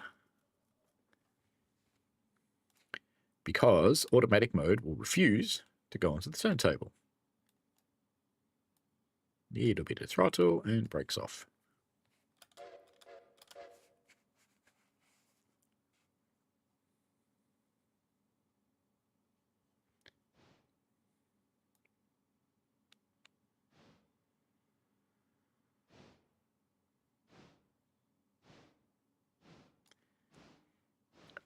If you're wondering why I move the throttle back and forth when I'm starting like that, if you don't, I don't know if this game actually simulates it, but in real life, if you don't do that, you will build up a lot of pressure in the steam chest, and you're likely to make your locomotive slip. This is an unpleasant thing.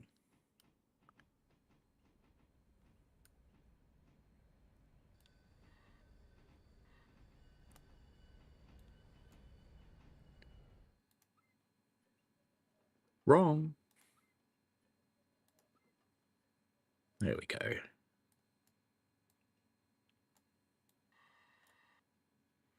Hello, Gabe. How are you?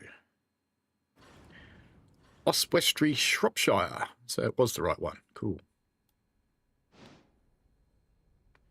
So I'm not far from that one for some of my days.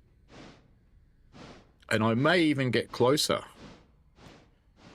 Because I won't mention who it is, but I do hope to be spending some time on rail trains around Birmingham.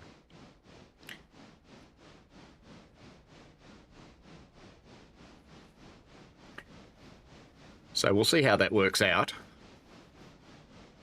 There is a mod, Lord Vectron. The thing that Lord Vectron is talking about is this beast. There is a mod that will allow you to use axis controls with Railroader.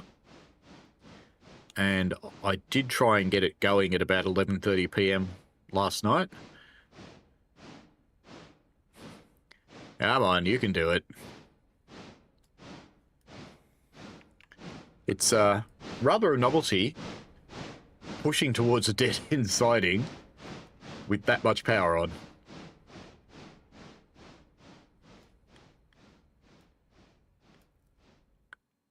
That should be paid as delivered now, I would think. You going to pay me? Yep, you're going to pay me. Good.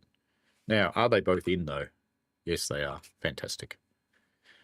And we'll put both handbrakes on because it's sitting up on a thing. So it just seems to be a wise thing to do. And interestingly, this thing just throws coal on the ground. I'm sure it's meant to have some kind of unloading stuff, but it doesn't. All right, now we can bring you back round here, round to the back of these. What are we going to do first? We're going to do these? Or are we going to do those? Let's do these. Let's do these ones first. Let's go back into a waypoint and go bonk. And let's flip back to our friend at the other end because he's at his waypoint. So we've got that car. And handbrake off. Now, just before we run away, let's make sure none of these have changed, and they have not. Magnificent. Let's just start you moving number 2. Just to get it moving.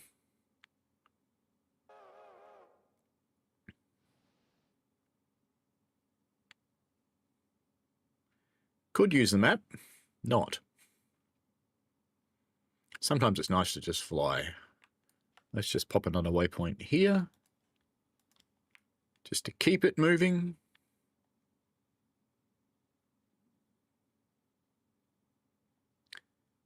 And when we get down here, we want to going to put that car on this end of this carriage. All right, now let's pop out to our friend who's still tooling along. And the other one should be tooling along now. So he's doing his thing. It's unusual to see a boxcar with nothing on it since I had that mod.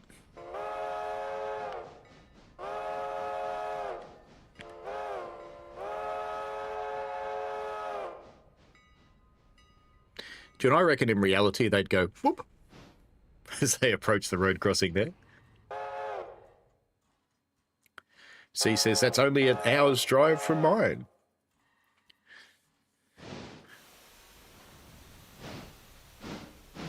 Glad to see you're well, Gabe Ward.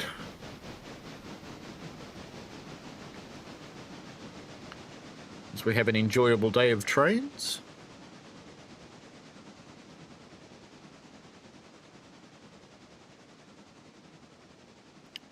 Alright, we'll leave you heading off into the distance because you'll be a little while. You're almost where you need to be. Almost, but you're going to be a little while too. Does that need coming out yet? Yes, it does. I do so desperately need a crossover here. So desperately that I think about making my own mod and putting a crossover in. But I've looked at the track files. A crossover is a difficult thing to make work.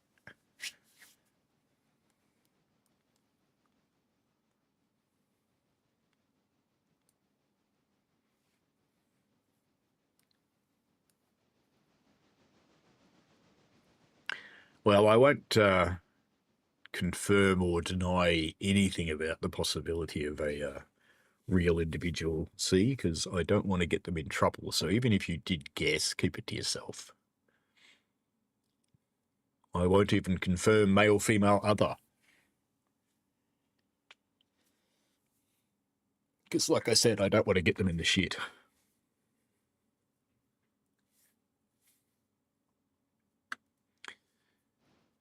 Here it comes. So all of our deliveries here go round pretty much down by the bridge. We'll drop the oil off first. And then we'll go and do these ones. There's R1, G3As, I think the one on the left-hand side. That's the one in the middle near the big building. And that's at the back. So have to do a little bit of shuffling.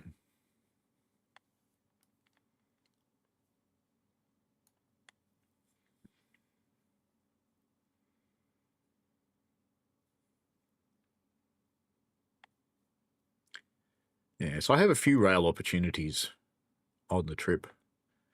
I don't generally mention real rail opportunities with any great detail quite deliberately, because they are never official.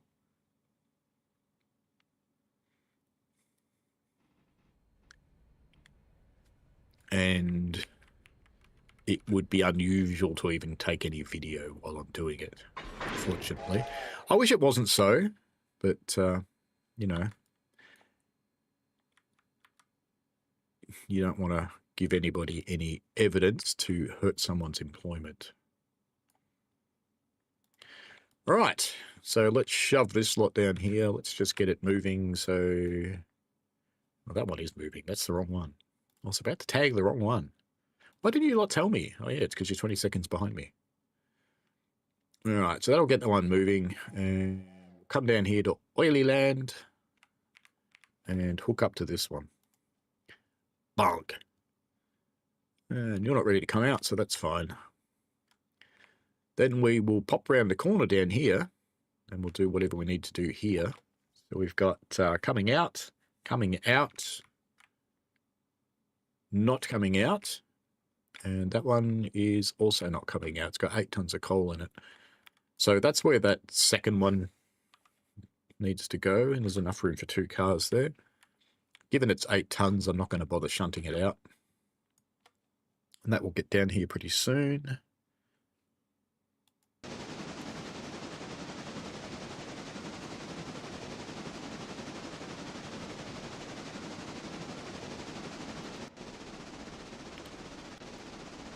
He's on a very short cut-off. Oh, look, he's arriving at his spot first, so we'll stick with this one. Yep, that is correct, Lord Vectron. You do have to be a tad careful.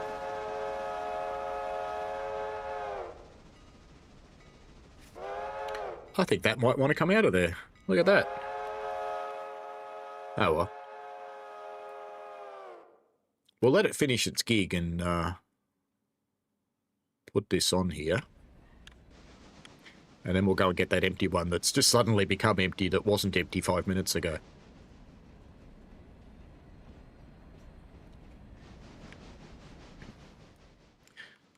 generally speaking, to allow someone in or not is actually at crew discretion on most railways. But you don't want to rub people's noses in it.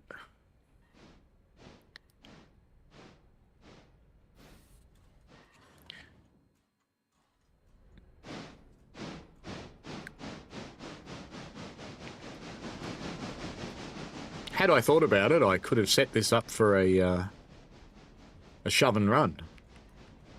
But I didn't think about it.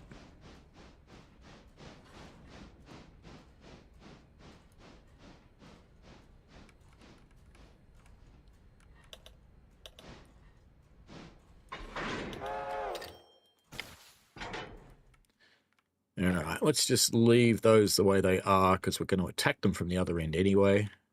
And come and get this fella here. Don't know why I was over in the river. Not quite sure about that. So we want this one. And the other one has just reached its waypoint at the other end, so we'll leave this one doing its thing. Get down here and uncouple this. Pop a handy on. And we're going to have to do a little bit of mucking around down this other side over here, so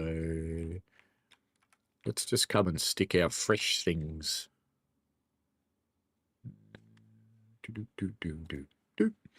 Stick our fresh stuff here, and then we can do our mucking around and get the other things out, and then we can poke the other things in, so that'll be good. C says, regardless, hope you have a blast. That'll be a hell of an experience. Yeah, if anybody from the UK is interested in meeting up, we can chat. Jump on my Discord. Dates are back there, and we can chat about it. If we develop a comfort factor, I'm certainly up for meeting people. I have set up a few. Some people I've known for quite a long time I'm meeting, and some I haven't known that long. So one of the people I'm definitely looking forward to meeting is a Dovetail employee named Jamie, because Jamie works on the North Norfolk Railway, and I will be there for their summer gala, which I am really, really looking forward to.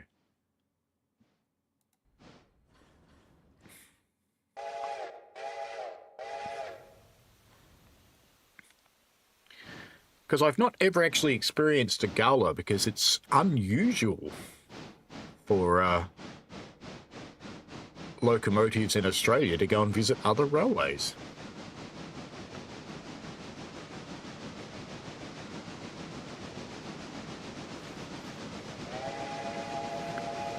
Oh, you're not awkward, C, not at all.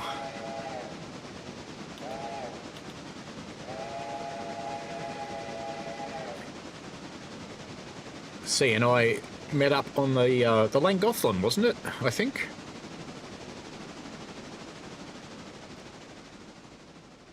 And rode, what was it, a 104 or 107, something like that. Out to the other end of the line. It was very interesting watching how the driver was driving the thing.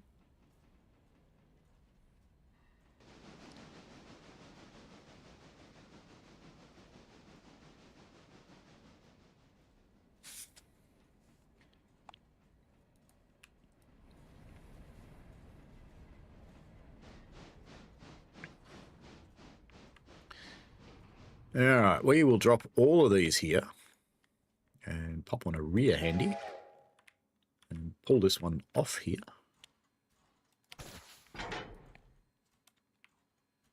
And that one's coming out. That one is coming out. That one has to come out and go back. So I think because that one, these ones are coming out and staying out, we'll get them first, and then we'll go and get the other one.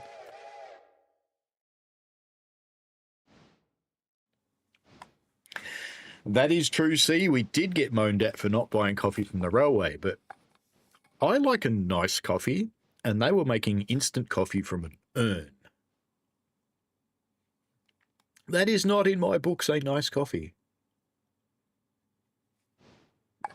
I bought a book, so you know.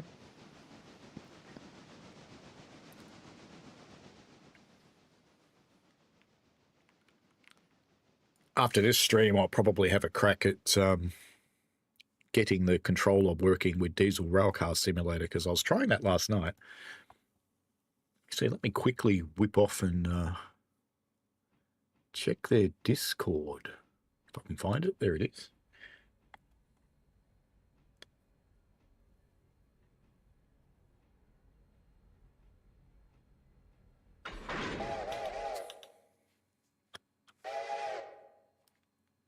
I did get an answer.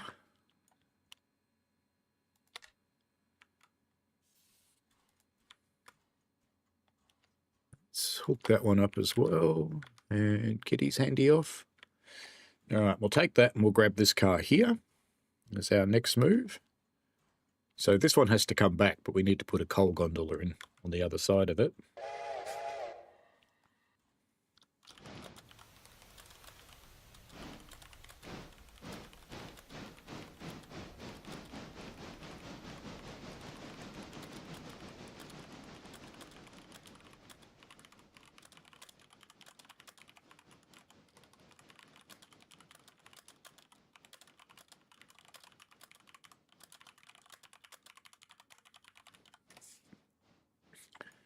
Got a response from the developer for my issue, who's suggested something to check, so I will. Not right now, obviously, because I'm streaming.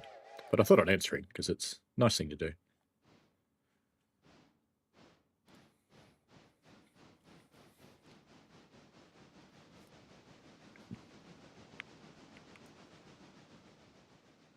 Did I have the shovel when I was with you, see? Should go and get it. I'll be right back.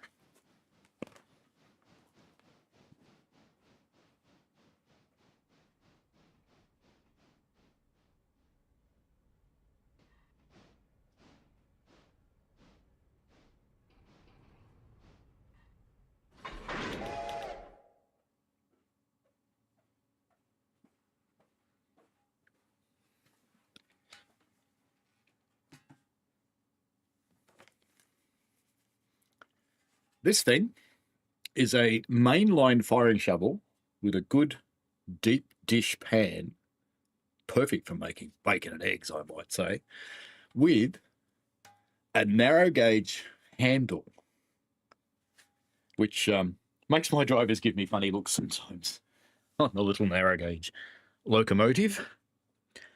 But what it does mean is I can go from no fire to lots of fire in a few seconds, which I quite like. All right, let's get that handbrake off. Now, I'm not going to put the air through on that one because we're putting it back, so I'll just bleed it. And let's roll back up here. So that one's going in there. That one goes on the left side. So we're going to do a bit of back and forth here, which is unfortunate. That's just life, really, because that one goes down there and that one goes there. So, but we have to put that one in first, which is fine.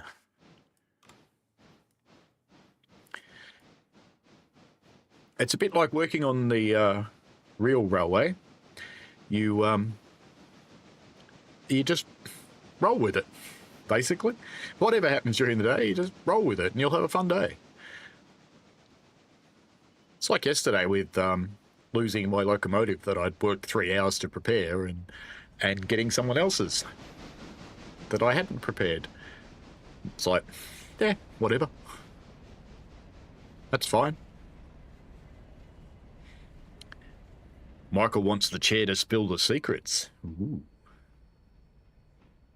C says, enjoyable day. It would happen again. I'd definitely be driving Welsh trains, while some are stupidly long waiting times, quicker to drive. I actually bought it before my trip, and I had it delivered to a friend of a friend in Manchester.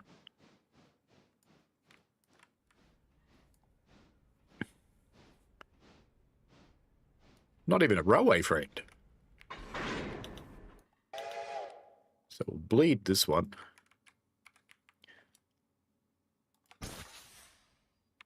Did that do what I think it did? Yes, it did. What's the other one? Right. Okay. Whoops. uploaded then. Something weird. Something very weird.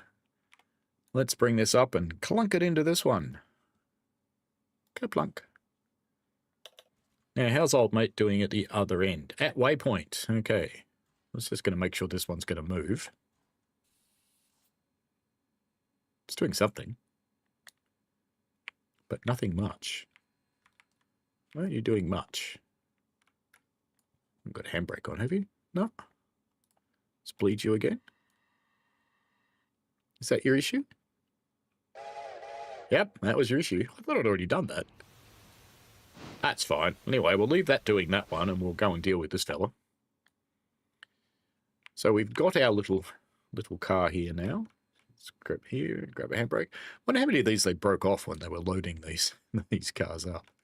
I reckon they'd be bent and mangled, damaged, one way or another. A bit like train crews.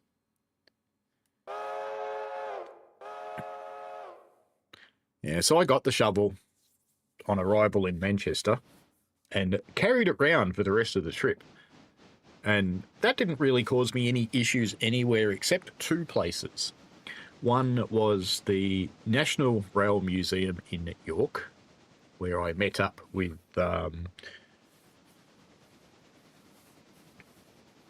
two people.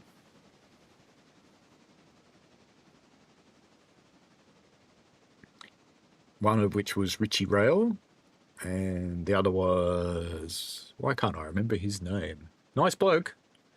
For some bizarre reason, I can't remember his name, which is a bit naughty. I'm not good with names, to admit that. Definitely not good with names. I'll think of it as soon as the stream ends. I'll go, oh, yeah, it's him. But met up with them, and we had an amusing day because I had to carry it around the museum, but they weren't quite sure about this, and they had the security guard following me all the time. I was like, what's in the box? What's in the box? What's in the box? I was like, it's a shovel. I had to get it out and show them. It's a shovel. What do they think it was? A machine gun? And the other place that caused some interest was at the coming back through customs at home, because you have to declare wood coming into Australia. In fact, if you've got anything other than air in your suitcase, you pretty much have to declare it at customs. So I declared the shovel because it had a wooden handle, and I get to the declaration point where there's sort of a greeter, if you like, and that person looks at what you've declared and they talk to you a little bit and they decide, do you go down the red line for your internal cavity search, or do you go down the less red line to just have your suitcases checked, or do you go down the green line and just leave? And he goes, a shovel. Why would you buy a shovel outside Australia? And he was really pissed off that I had bought a shovel outside Australia. The fact that 90% of the shovels available in Australia are actually made in China did not seem to bother this young fellow. And I had to get it out and explain to him why it was special. And it turned out he actually likes trains. And then he was happy. But I think if he had not been a trained person, I have a faint suspicion I would have gone down the dark red line where they check you very, very carefully. Because he was very, very pissed off until I explained why the shovel was special and why I got it from the UK. The other thing that was amusing to me is I bought it from a thing called, I think they're called Heritage Rail Supplies or something like that. Let me just verify that.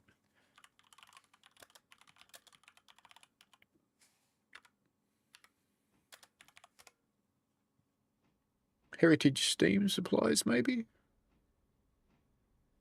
No, Footplate Equipment. That was it. I got it from Footplate Equipment. And what was really amusing was when I rocked up on the North Yorkshire Moors Railway, I was quite amused to learn that they actually made it and that I could have got it cheaper from them. But that's okay. You don't always know what you know. Did that not open the cocks properly? It looks like it did. Oh, hang on. That one didn't. Right. Let's try that again. Now you'll be able to move.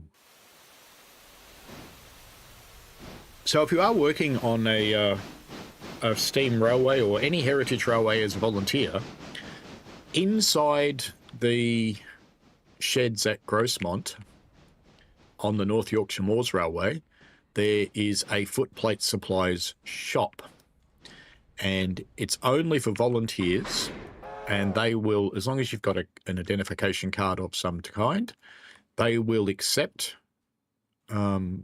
railway volunteers from other railways, as in they treat you as their own, which is a magnificent thing to do.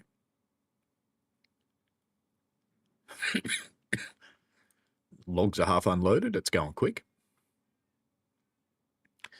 All right, let's bung it into here and push these ones down. Excuse me. I normally mute when I do that, and I happened a bit quicker than I expected. Didn't get the opportunity. Right, this guy's here, so clunkathon, and you do have to come back. In fact, we can leave you, I think, because what have we got up here? That one's G3A. Oh, we'll put that in the back. That'll be fine. So VSR number 1. I was just thinking we could leave that other boxcar there, but this one should really be in the back.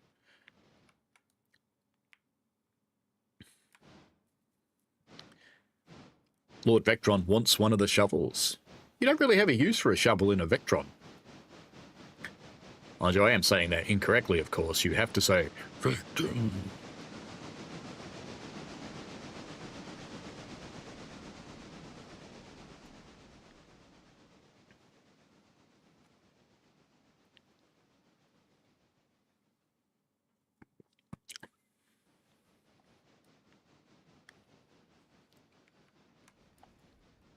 I only wish that they had a narrow gauge Vectron. Now I can take this whole set and we'll put that one in over there, then we'll put that one down there. And that will be 2 moves instead of 3. C says, that definitely must have been after our day out. I don't recall you having it.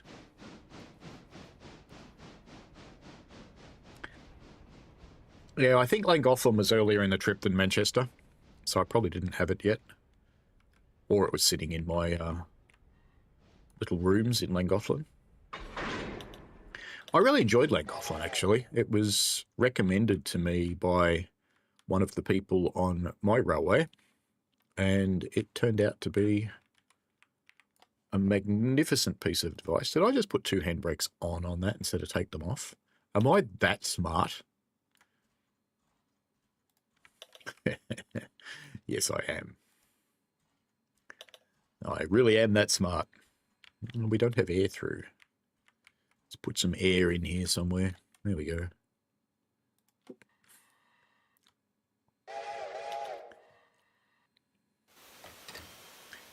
There we go for cold water. Very good.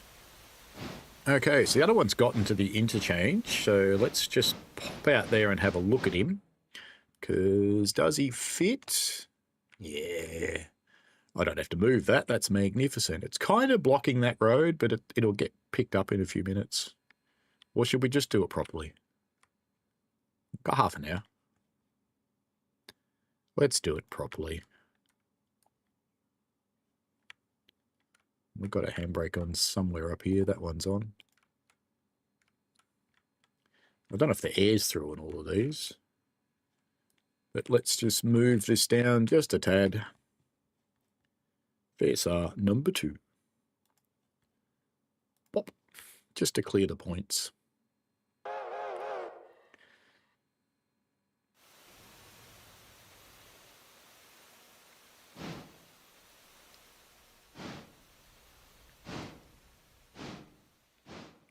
And that pretty much means this one's done for the day until the interchange is serviced in about 30 minutes. It might get some more work to do. We could use it to take the bridge train up, of course. So we may just do that. So I think what we'll do is we'll send him off over here for coal and water. I think I unhooked it, didn't I? Otherwise it's going to pull the whole train. No, it's all good. All right. Leave him be there. Let's get rid of this carriage because this one's staying in here. Let's pop on a handy. And let's put those other ones. Oops, almost did that wrong. Let's put those other ones back here. Gunk. So we'll leave those two over there and everything else comes out. So after we drop those, the next move is to go and get the stuff from the bridge. And while I don't think we'll make it, try and get down to East Whittier before 8:30. I don't think we're going to manage that somehow.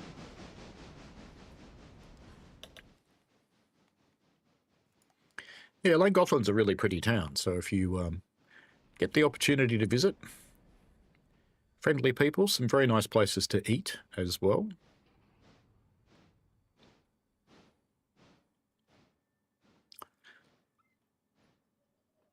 I hadn't actually thought to book anywhere to eat, and all of the eating places were full. They were fully booked. And the last one I went to was a pizza place. And while they were a restaurant, and they said they were fully booked and didn't have any seats, I said, would there be any chance that you could make it and I could take it away? And they don't do takeaway food or take-out food or to-go food or whatever you happen to call it in your region of the world. And the guy said, look, we've got a chair over here next to the bar that our waitstaff rest on. If you're okay at sitting at that and don't hang around too long, we can just put you on that. And I went, oh yeah? That sounds like a plan. That sounds like a good idea. So we did that, which was very kind of them.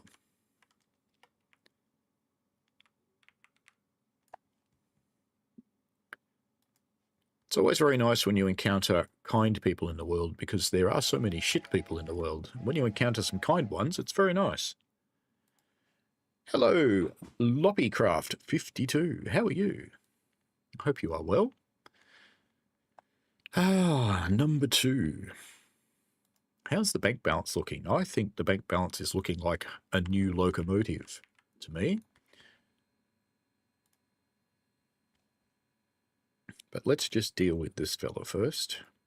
Now, I would love to have enough money to have some big locomotives. But I don't think that's going to happen in any kind of hurry.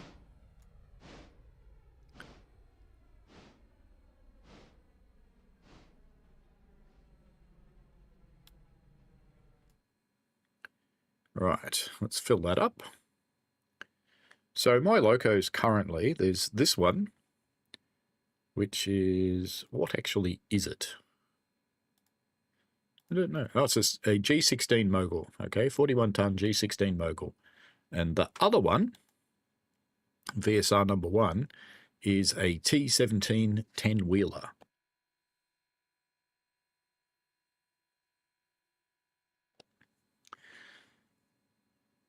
So if I look at what I can buy,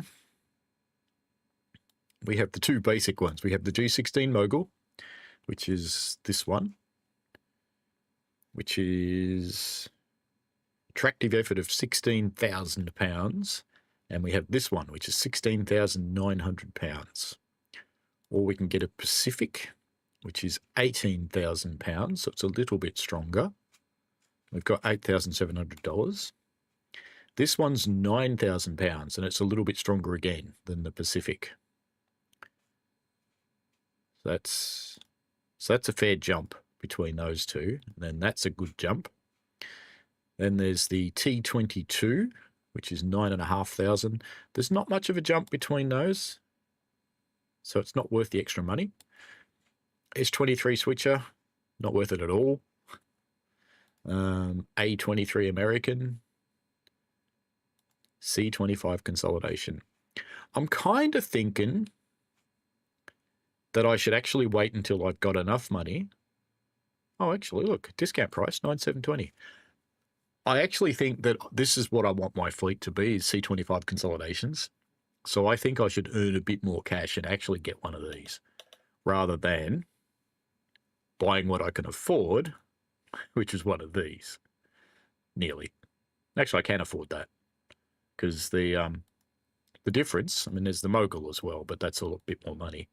I think it's worth waiting for this C25, which is why I have not bought that passenger car. So we should be now full of water, and we should be able to draw forward again and just top off our coal.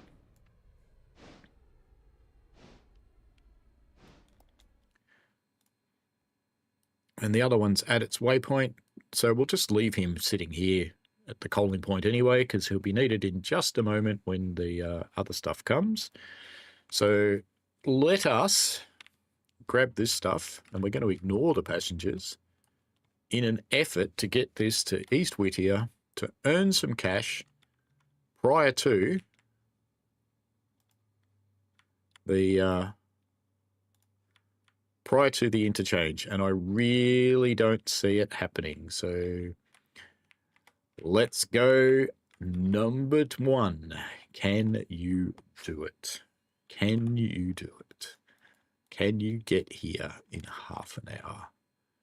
I have my doubts, I really do.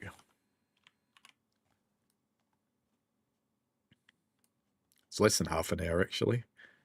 And I want VSR number 1, and I want you to get to here, I think.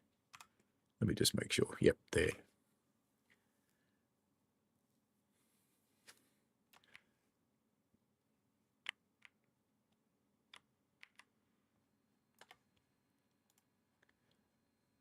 So if we look at our locations, we are scheduled at the interchange for 8:30, which is 19 minutes time.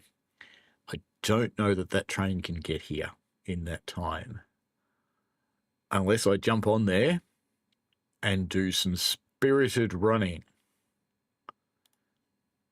Perhaps we need to do that.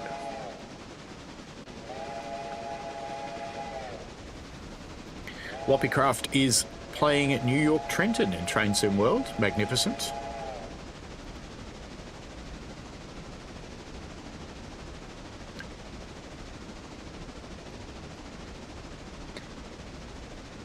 I don't think it'll actually try and do 45 mile an hour. I think it will do the speed limit.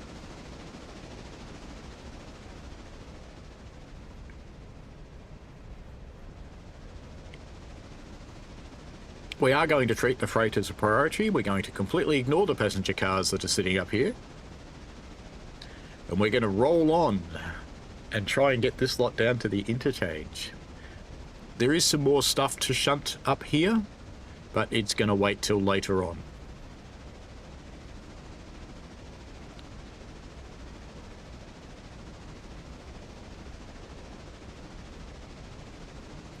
Because it'll wait until I get the other train up here with the bridge traffic. As will the passengers.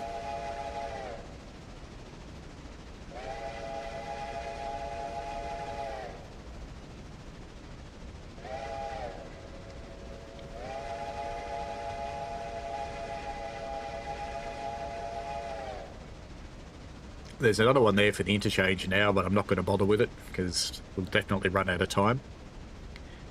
In fact, it's not going to make it anyway, so let us. There's not a chance of it making it, so let's get the other stuff done. We may as well. So I'm just looking at it going, no, it's not possible. Not in 10 minutes. It's just not possible. So let's get this fella first. I was thinking there was a chance to make it, but no, I left it sitting there a bit too long. That's okay. So number 2 will just sit here until about 8:30. In fact, why don't we bring it down a bit closer? Because we're going to be picking up everything will be in this track anyway, probably. So we'll just bring number 2 back into waypoint mode, and we'll just chuck him here where he's out of the way.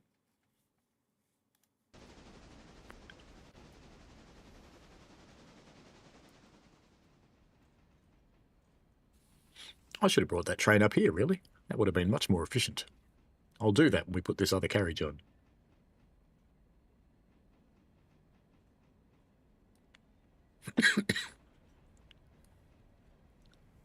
How are you going for coal and water? You're fine. Melbourne train guy, hello to you. I am well enough. I'm still getting over my cold, but well enough.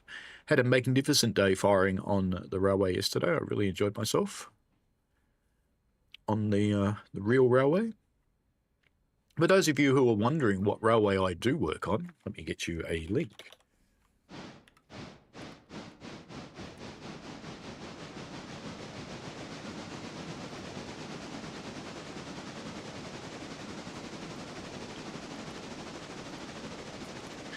That's my home railway.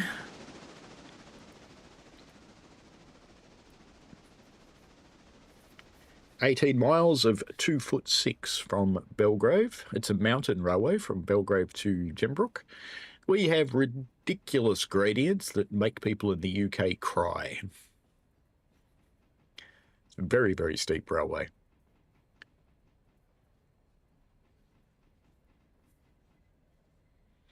Good fun.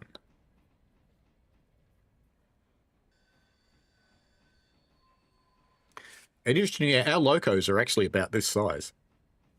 And this one's even a Baldwin.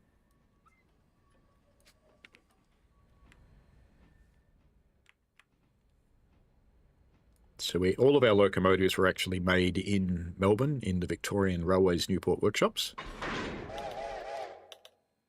And they're made to Baldwin patterns. What's going to be more efficient, putting it on here or going over and get those ones?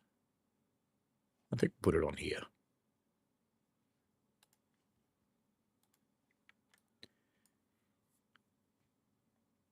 C says, click link to be greeted with verifying you're human. Well, are you? Did you pass? Why are you just sitting there? Did I tell the wrong one? Uh-oh. Uh-oh. I told the wrong one. That's okay. Where did the other one get to? Oh, you got that far. Nah, you can stay there. That's fine. Ah, while you're stopped, why don't we oil you? Bloop, bloop, bloop, bloop. Bloop, bloop, bloop. Done. The very small railroad. I hate to say it to you, number 2, but you're going to get sold because you're going to get replaced by a C25 at some point. Just while we're, we'll come and watch this one, but just while we're actually waiting, what is the sale price of these machines? 5139. That's so if I sold both, I could get a C25, basically. Yeah. If I sold both of them together, I could get a C25.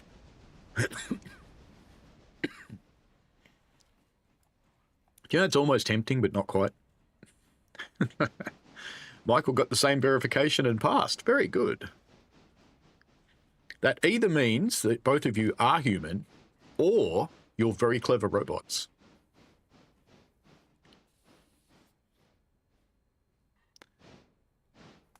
There is a magnificent video on YouTube of an actual robot passing the human verification.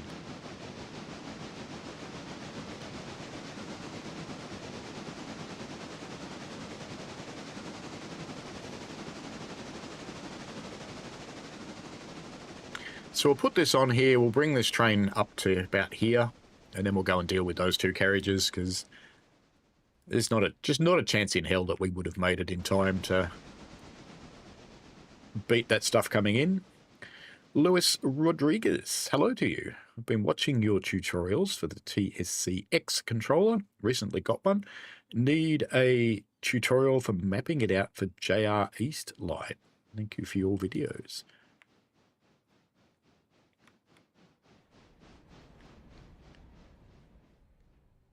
I could probably do that because I could probably make it work work in the demo version of it.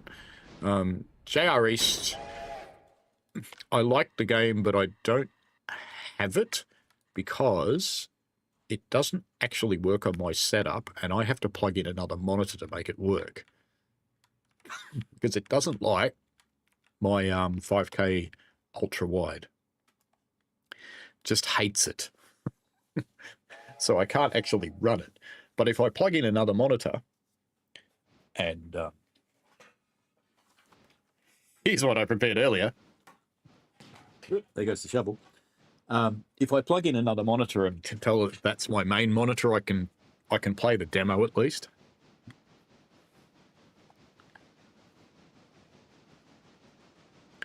Does JR East handle access controllers?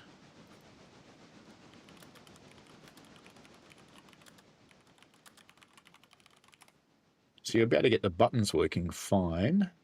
Oh, I see it works with a Denture Go, so yeah, it probably will. I'm just grabbing the manual and having a quick look. Just while this thing's shunting. In fact, it's almost at the point, so let's just get ready. That's far enough. You can stop there. All right. Now, little loco, go and deal with these chaps over here, will you? Now, one of these, that one's going over there, and that one's going down there. So, little bit of shuntabulousness to do. Those passenger carriages moving. No, I don't think they are. For some reason, I thought they were moving just then. That one's not on. This one is, though. Yeah, so it couldn't be moving. Trick of the light, as they say. All right, where's our cars? 9 minutes, we get some more stuff to do. I'm just having a quick look at the manual for JR East. Nothing on axis. What about joystick? No mention of joystick either in the manual. But I do know that you can get the Denture Go working with this thing. So it'll work with any Steam-supported controller, but...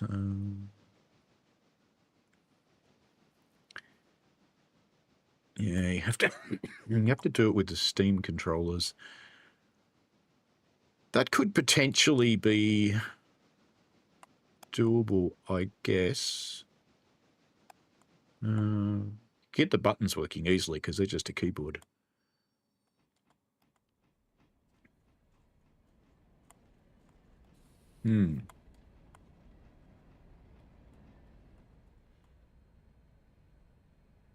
I'll have to have a look and see what you can do with JR East. So, and you've played it with the Zuki. Yeah, the Zuki is basically an Xbox controller, though. It's a funny thing.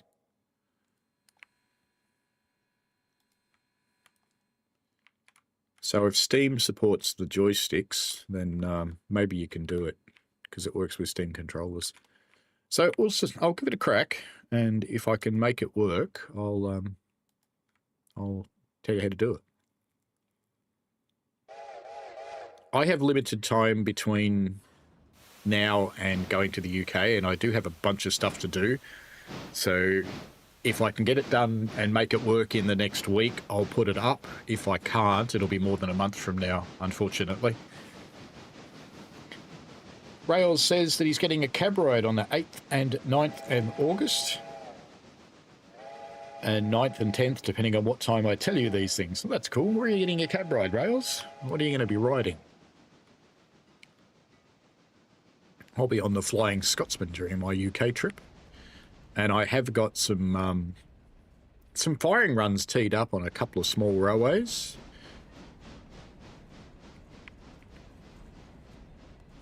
Right, we get paid for this one now. Cha-ching! Cha-ching! Cha-ching! There we go. There's $71. It's not quite a C25, but we're close.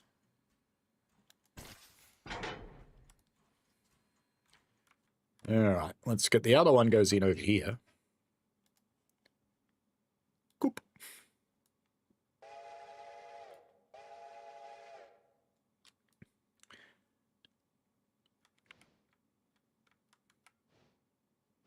It's a pity this train's so long.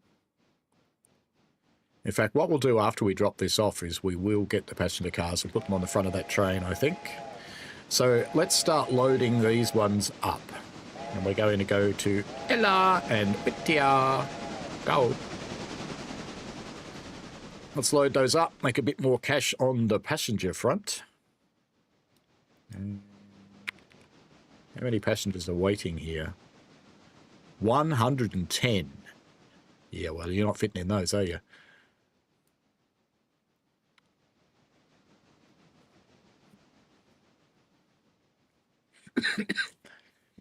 First, you have the density go, and it works. Looking forward to use the TSCX controller. In the meantime, if I don't get to it, it just looks like you need to set it up as a Steam controller. So just see if they actually mention it in their little manual as well. Whether you can use it as a Steam controller.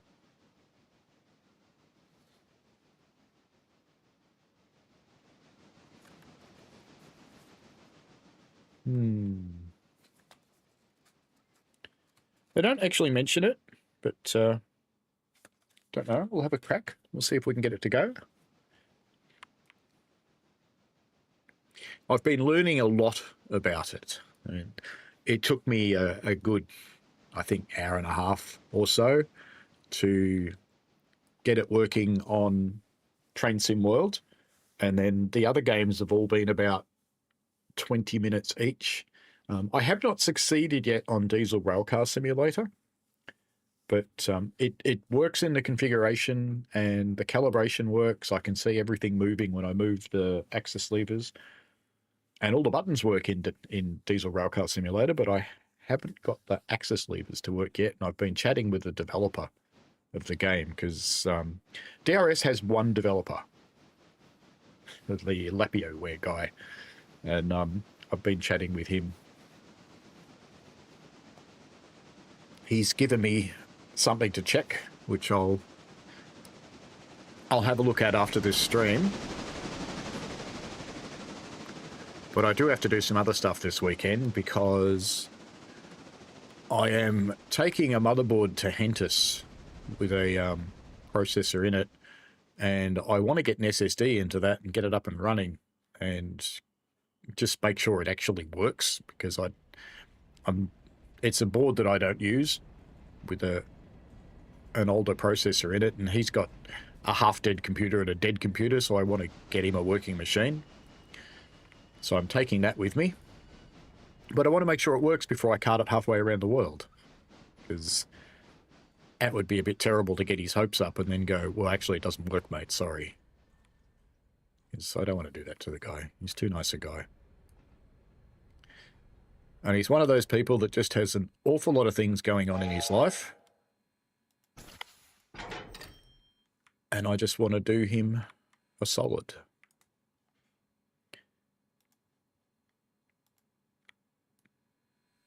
Because I don't need this thing. I don't use it for anything. It's just sitting in a box.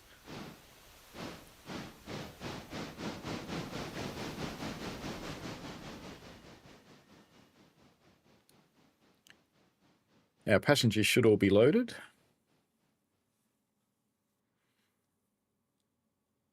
I was actually planning on buying a Densha to go when I was in Japan last week, and I completely forgot. Because getting one of those here is ridiculous money.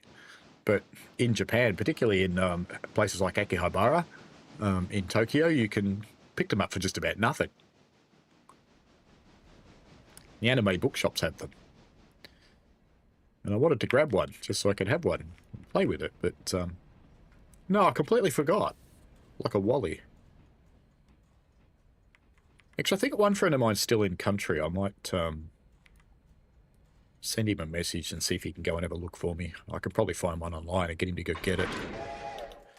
Right. Hello, passengers. You are important to our railway. Thank you for riding our railway. Is that full? What's that for? They are both chockers.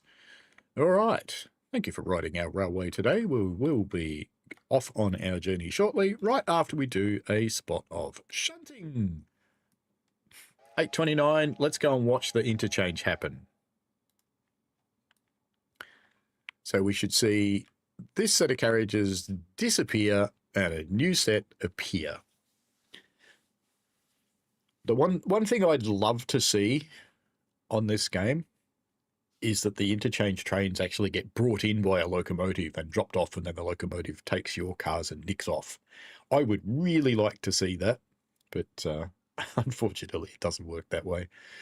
I did suggest it on their developer Discord at one point.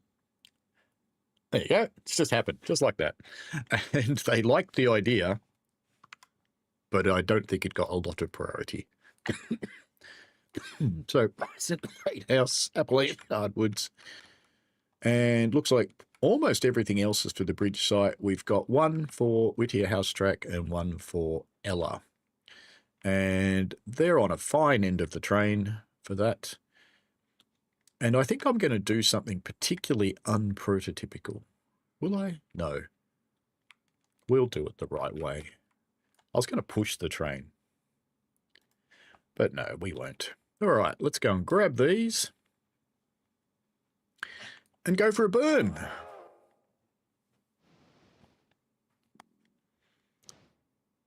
Okay, so what are you doing up here?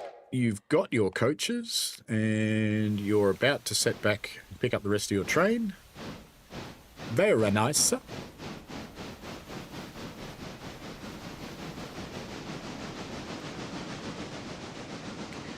I'll certainly happily give it a go, Lewis, because as you've noticed, there's not much in the way of tutorials for the controller. So I figured, look, even if I get something a bit wrong, it's better than nothing. So I'm putting them all up because I think it will help people.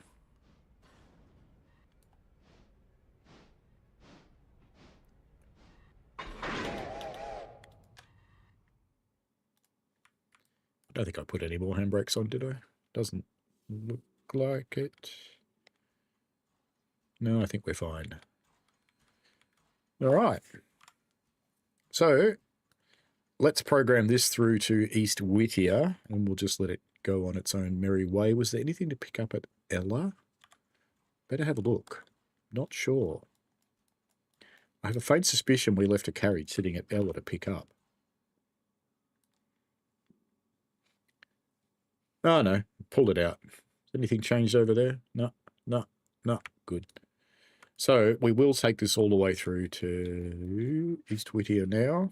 Bring it down to the water point. It should have enough to get here. I hope it does anyway. So let's just bring it to VSR1, is the one we want. Through to there. Let's just check and make sure you're the right one. You are indeed. And how much water have you got? That will be fine. You'll make it. Coal's going to be close, but the water will be fine. All right, let's get this one ready, and we'll send this one up in the opposite direction and hope we don't have a cornfield meet somewhere. I reckon they'll pass at Ella. So VSR 2.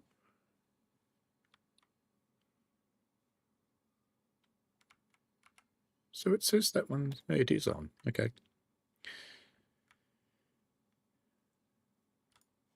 So we've got one to drop off in Whittier and then the one in Ella. So let's just get it moving. VSR 2. Bonk. Whittier House Track is the one on the main line. So we're actually going to put a train deliberately into the same track that we've told the other one to go to. Perfect. And we'll bring it up to about here. That should be pretty close to the point, I think. What could go wrong putting two trains in the same track? Seems fine to me. Lewis says, I've had the Tato denture to go to handle controllers. The plug-in player had the actual game installed in the controller, and I currently have the PlayStation 1 denture to go. That's cool. It's a very nice collection you've got there. And Bad Guy says, hey, Paul. Hey, Bad Guy. How are you going? I hope you are well. We are playing Railroader in the beautiful Appalachian Mountains.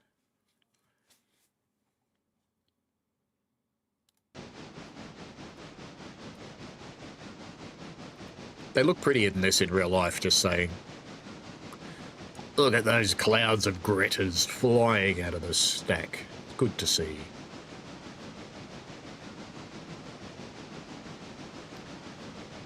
It's a pretty heavy train for this little locomotive. 8927. We're not quite there yet, are we? Not quite there.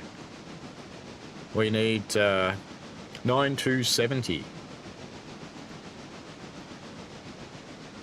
So we need to earn another $1,000.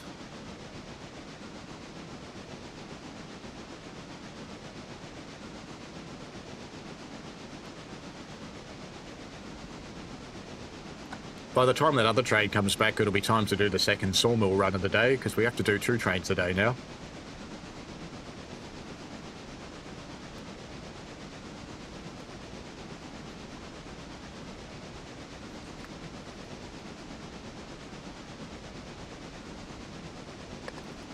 I love that it says this is a telegraph pole. It doesn't say this is a tree.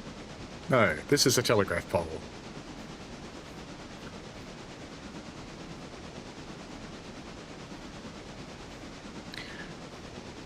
Michael has joined up as engineman in this stream, which is magnificent.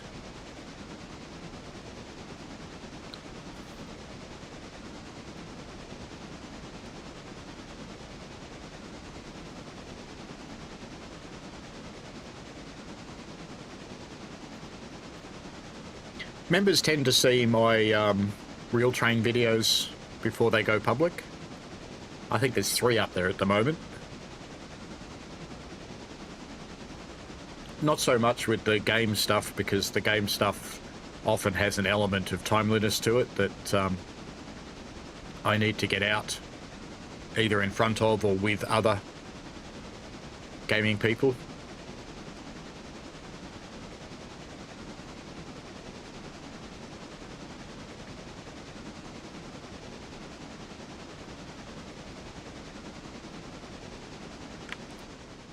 Is it the back carriage? Ella House. No, it's not the back carriage. So actually it's stopping before the siding.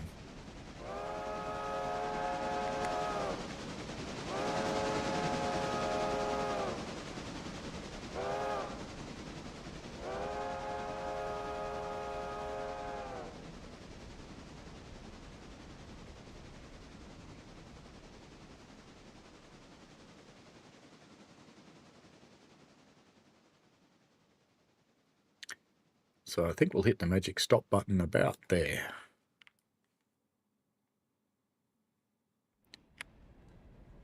We'll cut up here and cut off this last one. Better pop a handy on that. I'm not sure if it's flat here. And then we can earn some cash. Popping that second last one in here where it belongs.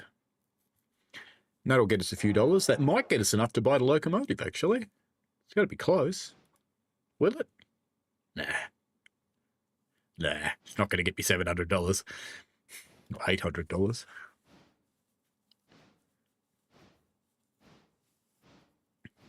Bad Guy says...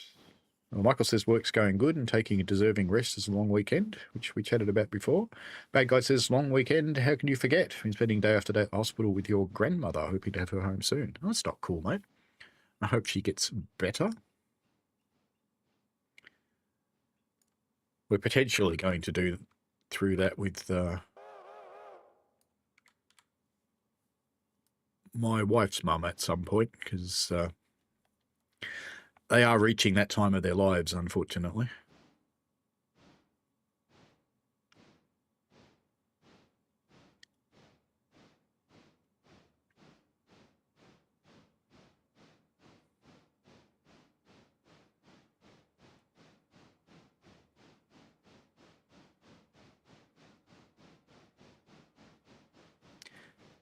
It'll be quite devastating when it happens, because Christine talks to them every day.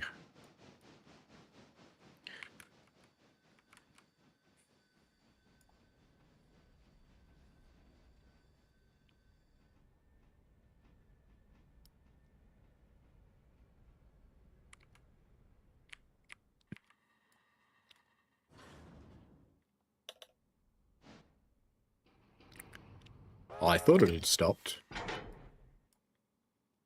All right, we did make a little bit more cash then. Let's pop back out and get this carb again.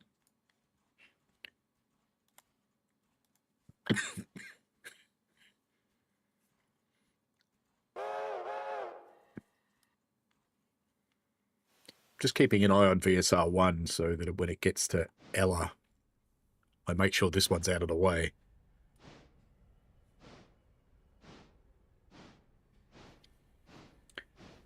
Michael and Lewis both hope goes well with Bad Guys Grandma, as we all do. Bad Guys is definitely doing a lot better now. It was touch and go for about the first 12 days or so. He's definitely turned a corner now, and hopefully on the home stretch. And I hope, given the country you live in, mate, you've got insurance. Because medical in the US of A is a little bit of a nightmare if you don't have insurance. So the other guy's already arrived at Ella. Okay. So he may have to sidetrack this one and get it out of the way.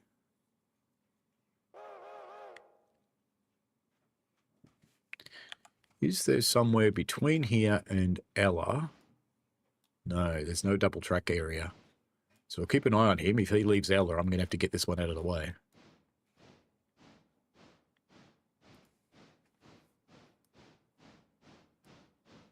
Well, I'm going to get it out of the way anyway because it's coming down into this track. No, you're in Canada, bad guy. I always thought you were in the US of A. Yes, Canada does have a, I think you call it Medicaid, whereas ours is Medicare. Oh, let's just move this one over onto this track here. So it's... where can we put it? Probably about here will do. That should fit. Because the other fella has just left Ella. I heard the click, click. We made a little bit more money, not enough.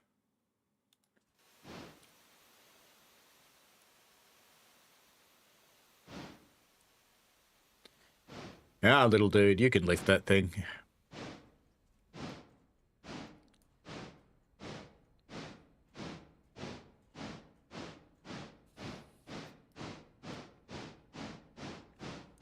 And this is why I need bigger locomotives. Because the trains just get bigger from here. So what I eventually want is 3 consolidations. The other one is in fact on the move. So but we've got a little bit of time to get this one out of the way.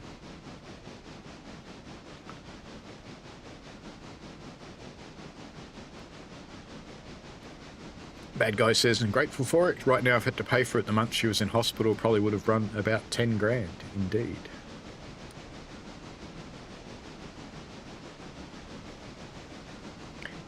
Michael says, as am I, my job to get additional coverage, which covers our medical service plan.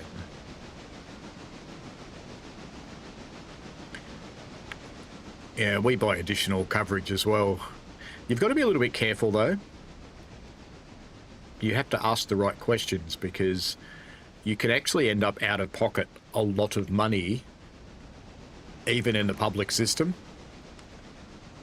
So if you've got something really urgent going on, you're probably better off going public than private here from a cost perspective.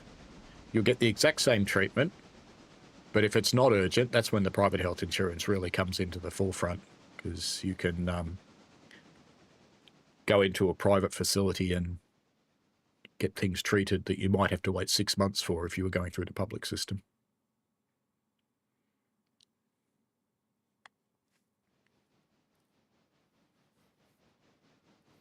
So the other guy's up to speed. He's probably about 4 or 5 minutes out of here, which should give us time to back this into this track.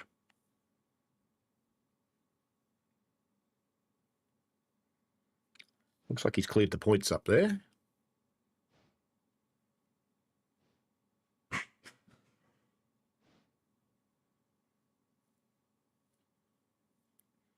There we go. Manufacturing some tension.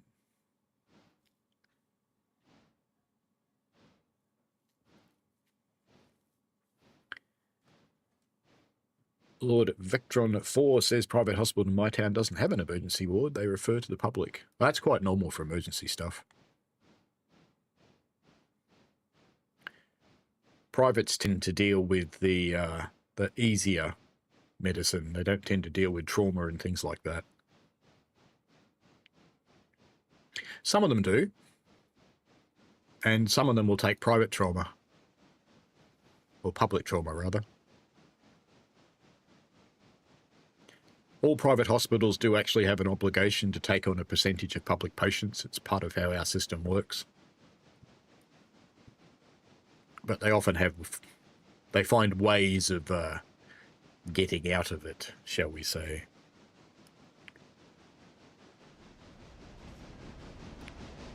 All right, you can probably stop there, Mr. VSR2. That'll be fine for you. And that has changed back, which tells me the other one's not far away. In fact, there it is. How's that for timing? That's pretty good. I'm quite happy with that.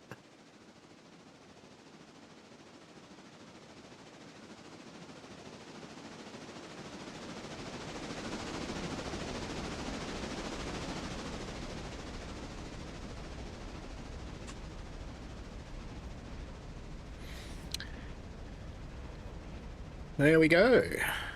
So let's get number 2 on the way to Ella. Because we've got a little bit of shunting to do here as well. So we'll just pop him in the right-hand track. Should be good. Bonk.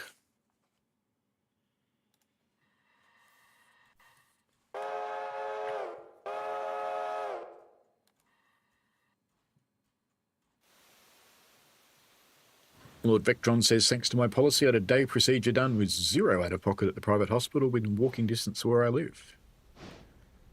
Yes, I get my internal inspections done at a private facility. The place is run like a factory. And that's eventually 0 out-of-pocket. And you didn't even walk home. There you go. Bad Guy says, I don't know if I have a private hospital where I am. One major hospital in the city, and there's major hospitals in surrounding cities. I don't know of any private ones.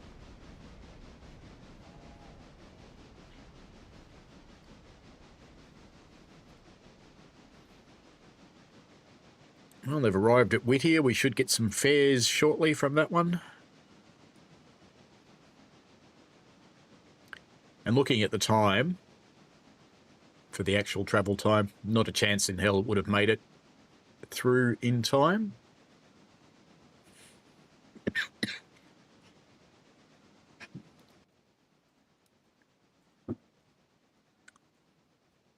I'll just take the passenger cars with me, I think, rather than... I mean, I could dump them in the second road here. But I think I'll just take them with me and bring them back personally. Let's get ready to accept some water here. I could do it down the road, but we might as well do it here. I probably shouldn't drop that yet, should I? In fact, if we go on to VSR number 1, as soon as it finishes its station stop and finishes unloading everyone, we will have to do another run with the passenger train today, I think, because there's rather a lot of people waiting to go to Bryson, so we don't want to disappoint them. So we'll do a pure PAX run, which will be nice and quick. And we'll see how it goes. Lewis says, what do you prefer, subway train games or railroad train games? Well, subways are railroads, but I quite like both. If I look through my collection, if I just flip out to Steam, it might give you a little bit of an idea. So if I go through the train games I've got,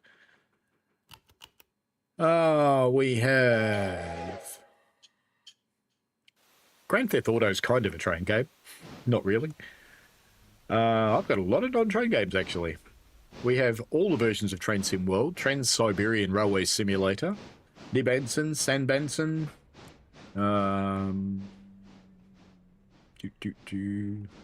Bus Simulator nearly, Back in Service, a Metro Driver, that's Subway. T-Rail Valley is not Subway, City Transport is not, Diesel Rail Car is not. Lots of buses, trucks and things, Railroader, Railway Empire, Rolling Line, Sim Rail, Subway Sim 2, that's a Subway. Train Crew is both, Subway and Opus. Train Life is both, I think. Train Sim World's got Bakerloo, I suppose. Tram Simulator Urban Transit's not. Train Sim Classic is not. Tram Sim Hakodate is not. Trans-Siberian Railway Simulator is not. Tram Sim Vienna is not. And then there's World of Subways 1, 2, 3, and 4. The Path, Berlin, London Underground, and New York. So yeah, quite a mixture of both, really. Oh, you didn't quite get far enough, did you, mate? Little train. Not quite far enough. That's okay.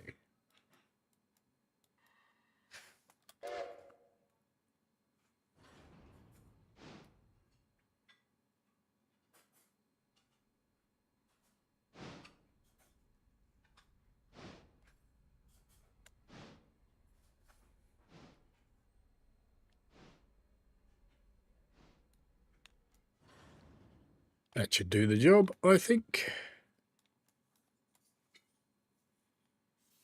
Near enough. Half of it's going on the deck, but that's fine. We'll coal this one too before we do a passenger run with it. I think that will be a little bit important.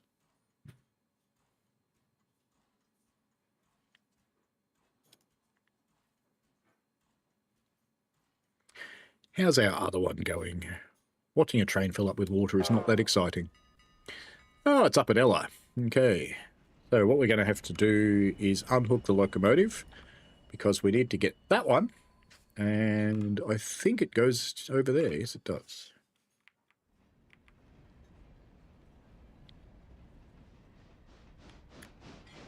Is it going to get up far enough? Yes, lovely. In fact, we can force it to stop here by putting a handbrake on because it's far enough. In fact, it's stopping anyway. Right. Let's get our little loco off the front. The AI Waypoint Engineer has been such a game changer for this. It just makes everything smooth and simple. And I have to thank my other half for making so much noise in the kitchen. It's her way of being subtle. She wants me to do something else.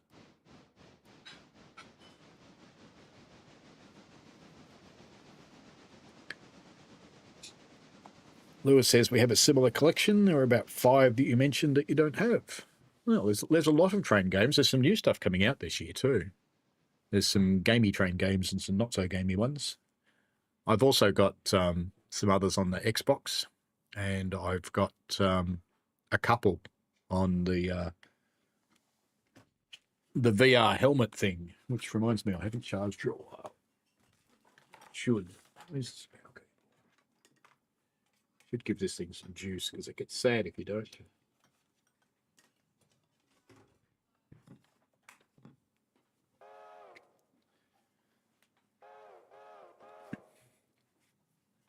Let's pop down and see how our old mate's going.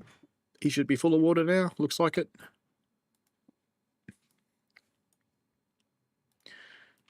We shall take these all the way down to the interchange, and then we'll run around the passenger carriages and bring them back.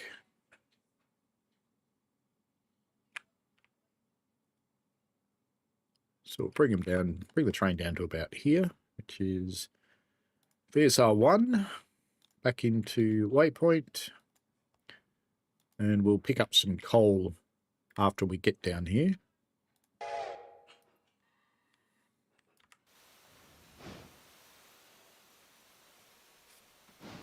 They should be empty now. They are.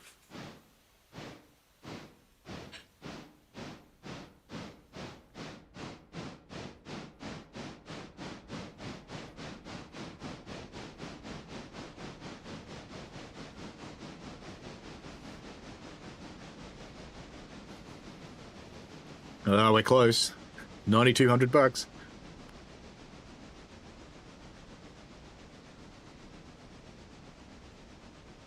I should make a video about the games that I've got. I haven't done that for a while. I've done some top 10s and things like that.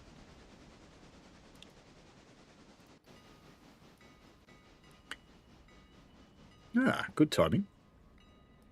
And the positioning of this was pretty much spot on. So let's just go and pop a handy on that one. And when it clunks into it, which will happen at any moment now, there we go, we can unclunk that end, release that handbrake, and tell it that we want it to come over here. And I'm not going to bother putting the air through, so I'll bleed it.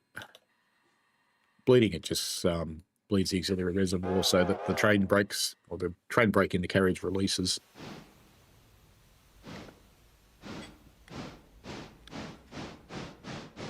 Oh, that one wants to go to the interchange, but I think we'll leave it in there for now.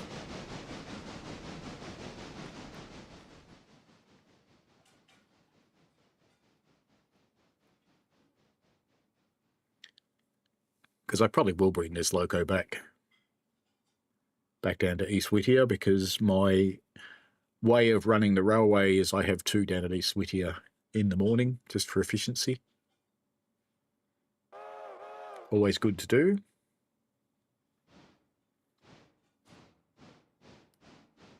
Are there any games that people have that weren't in my list? Because I'm always on the lookout for new train games. They don't have to be new ones. Old ones are perfectly okay.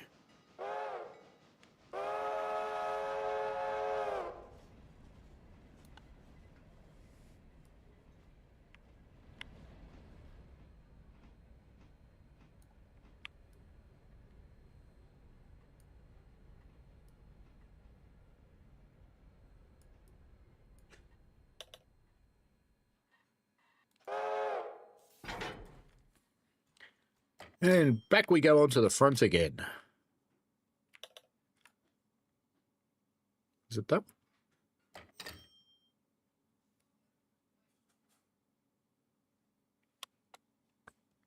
VSBR 1. It's 2, isn't it? This is number 2, I think. And of course, it's behind a bloody building. I want to make sure I'm not about to move the wrong one. Yeah, it's number 2. It's fine. Ah, the grassy knoll. There we go.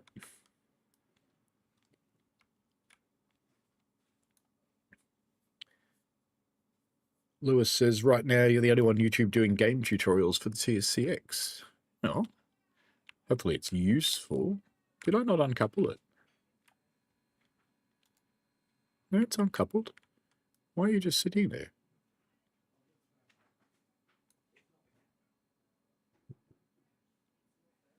Not quite sure what that's doing. Let us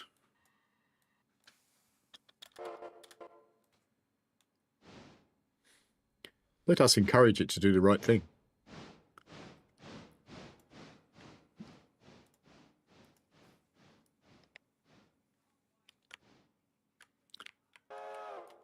Now let's see what it does if I put it here. Can you figure it out this time? Route to the waypoint is blocked. No, it's not.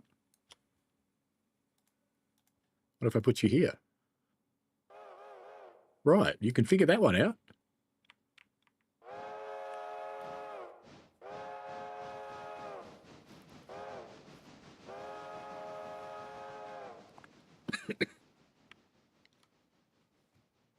I'll wait till it actually gets out by the station, then I'll send it off to the next one. VSR 1 has arrived. Okay, let us unhook these things. Did that go on? Did. Good. And I'll pop one at the other end as well. It's not strictly necessary, but I like to.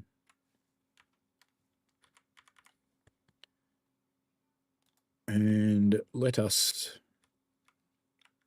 bring the passenger coaches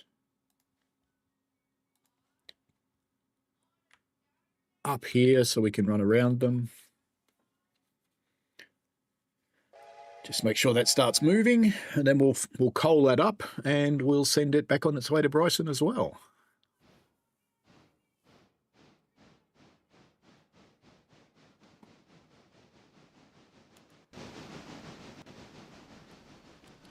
All right, so as soon as you get down by the station, we should be able to put your waypoint for number 2 back here. Now that it's on this track, it should be able to figure these things out.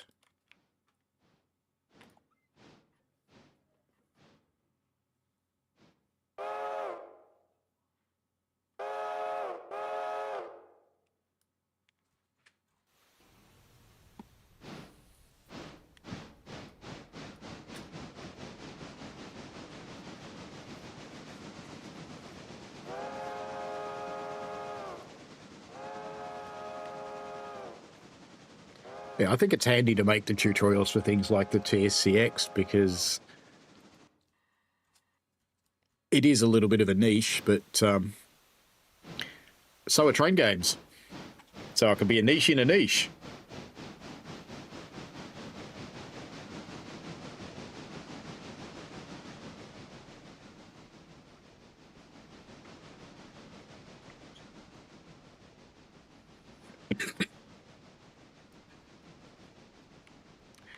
You know, if I was smart... No, it's going too fast. I was thinking I could just cut them off and let them drift along. But it's going a bit quick for that. Because I haven't cut the air off or anything. That's fine.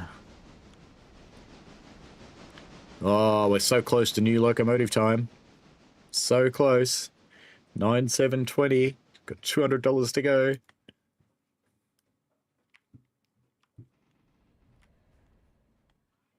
I think we'll have the new one today, which will be in time to run Alarka. Because I thought we'd actually get Alarka open today, but that bridge traffic came through in the wrong end of the day, unfortunately. So we won't have Alarka open today, but we'll have Alarka open tomorrow for sure.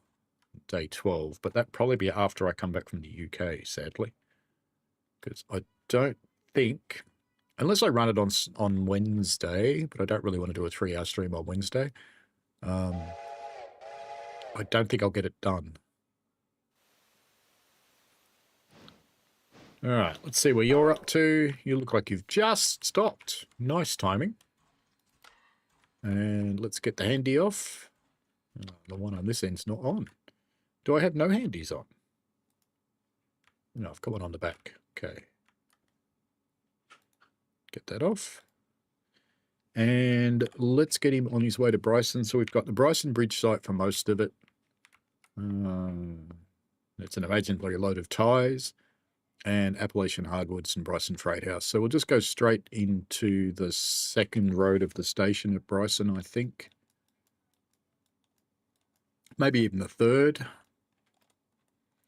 I think the third road would be a good compromise because we have got a bunch of stuff going on here that we want to drop off. So let's just spank it up to there and that'll be fine. Has anything changed here while we were away? I don't imagine any of this stuff's ready to come out yet. That one could be. Not quite. Soon, though. It might happen. But you, no. You are ready to come out. I didn't pick you up the first time. All right, we'll get you this time. Actually, there's a good reason to not take that one, because that will actually cost me money. That will cost me $700, that one. All right. Don't think anything around here will be ready. Be a little bit surprised. I've only just put it all here. No. All good. Nice.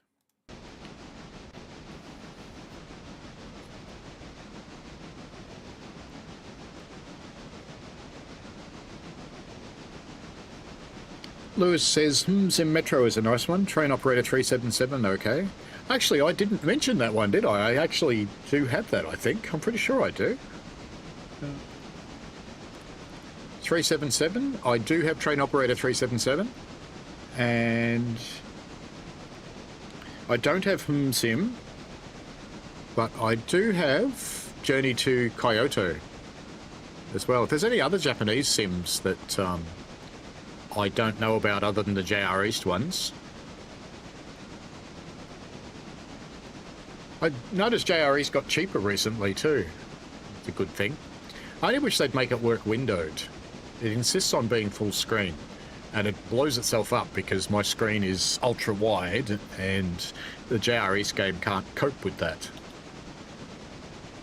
So it just dies. But if they ran it in a window, it'd be perfect.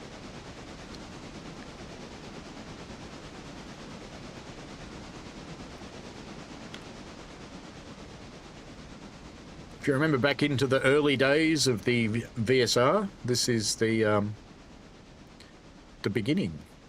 This is the first bridge you build. And we have to go for the gratuitous bridge shot, even though it means getting wet feet.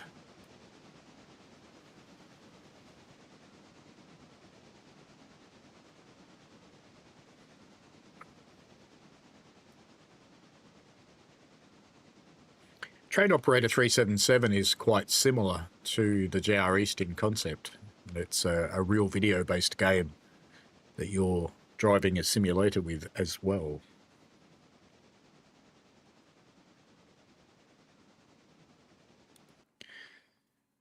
You've reached your spot. So, yep, we're done. We just got to hook you on, don't we? Yeah, it's a close thing with the cowcatcher, isn't it? That handbrake's not on. Neither is that one. Sneaky. All right, we're going to pull them up to here and pop some coal in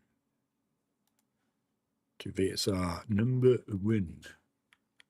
9504. That's not quite it, is it? No, $200 to go. Need another $200. Living on the edge. So when we deliver some of that stuff, it'd be touch and go if we make enough money, but we might make enough money with the passenger fares, which is why I'm bothering to run another passenger train, because I'll be honest with you, they don't penalise me if I just leave them in the station, so I don't really care if they're there. But I want to make some more money today, so I'll run this extra one. Because we're normally at the end of the part of the day where the day pretty much finishes. But we're going to keep going today. Run one extra train.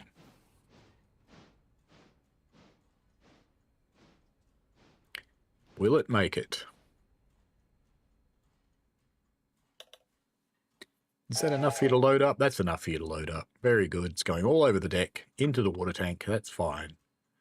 No problem at all. Nothing to see here. We can all just move along. So let's get you set. So we're going to do passenger operations. We're going to do Whittier, Ella, and Bryson. Copy it to the other one. Excuse me. We should, while we're stopped, just take the opportunity to oil around and on the Pax coasters as well. These guys actually need to get put into a repair facility at some point, so I might dump them in one at Bryson if we don't bring them back today. But since I'm buying another locomotive today, this one could actually stay in Bryson today, so we could just leave it there. And I put the other one into the other track, so we'll bring the passenger train into here. And VSR number 1, is that the right one? That is the right one. And let's just watch him leave. Running bum first, of course, because I have no turntable at this end.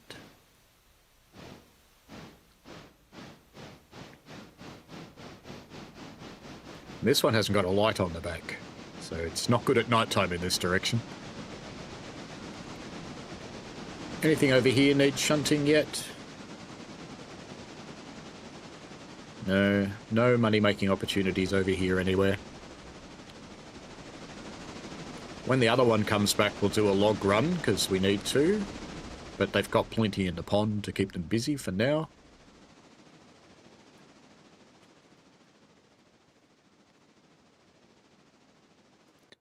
go and see how old mate's doing. He's probably not terribly far from Bryson by now.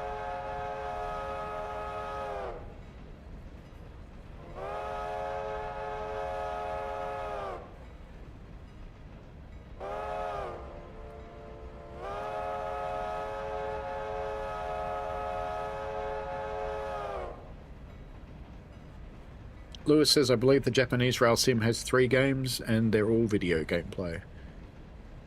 Yeah, the Kyoto one's video as well. I quite like that one.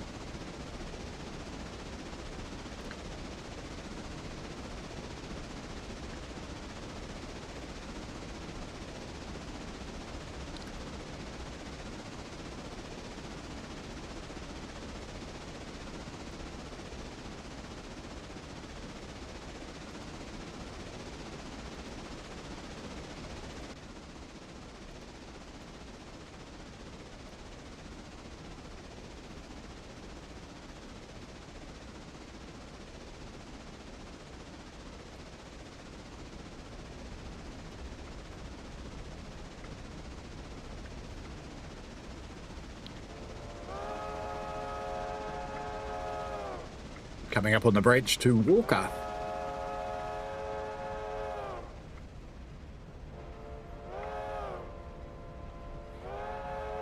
I should take a train to Walker one day just to explore it.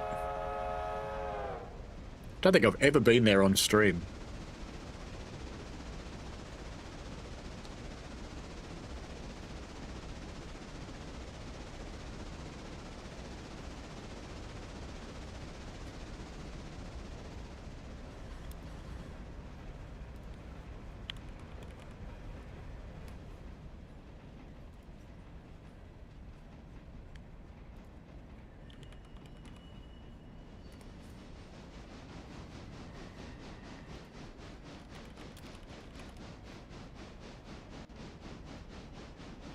There's also, I'm just having a look on Steam, there's also A-Train, which has Japanese trains in it.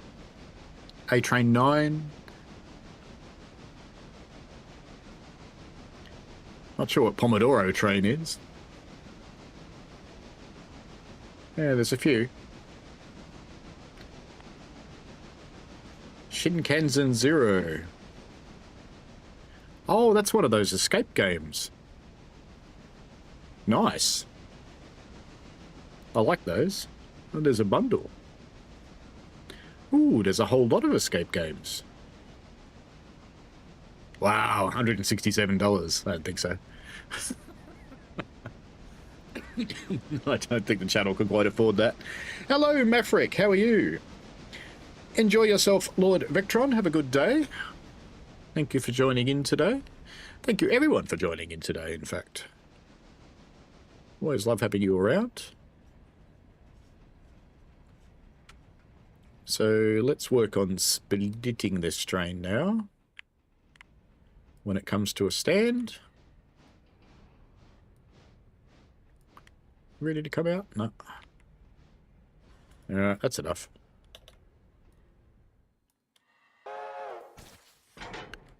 Let's just put that stuff over here. So we want VSR number 2. Two. Pop them over here. Mainly because we have to get on the other end of them.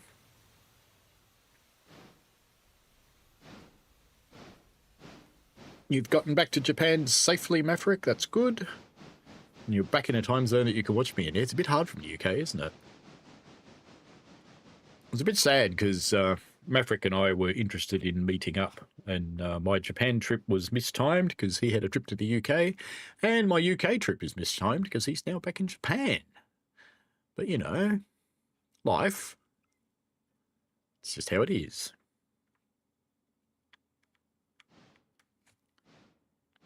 Now, what do you reckon? Should I take this stuff to the bridge site first, or should I shunt these first? What do you want to see?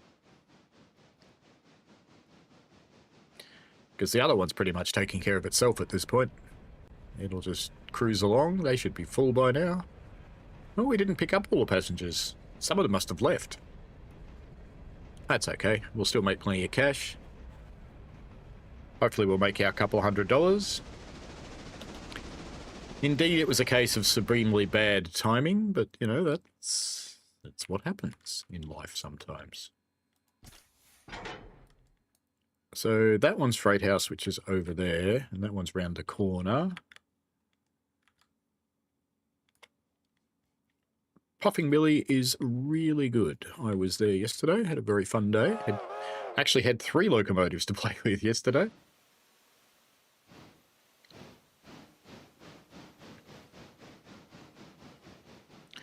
I started off preparing number 7. I was supposed to be preparing number 12, but they got swapped around and that often happens that you turn up.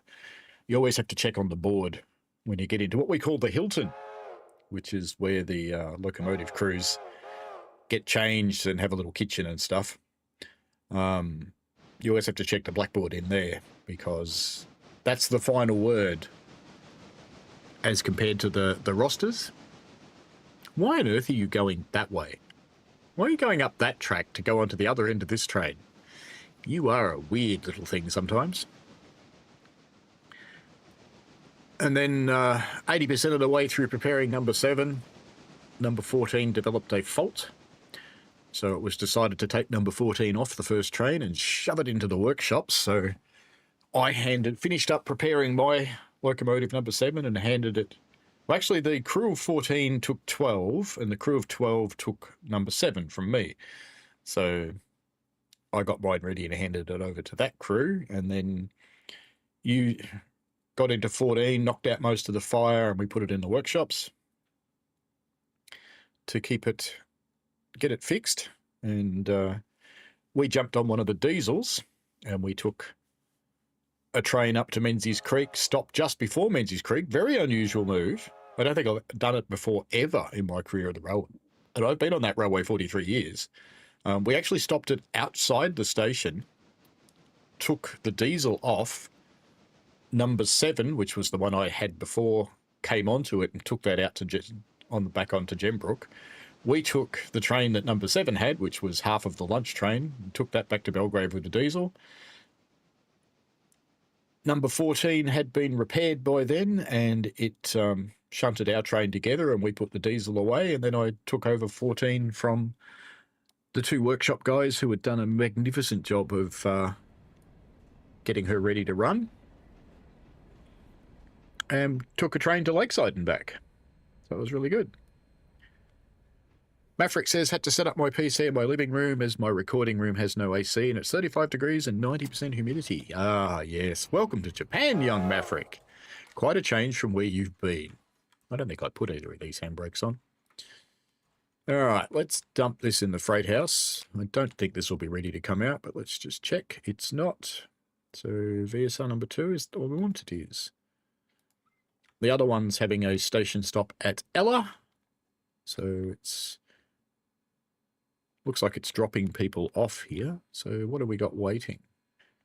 We've got 32 for Bryson and 24 for Whittier. So there's money to be made in bringing these carriages back today. So we're getting there. We're getting very close to what we need. We're not quite there yet. We've got $189 to go.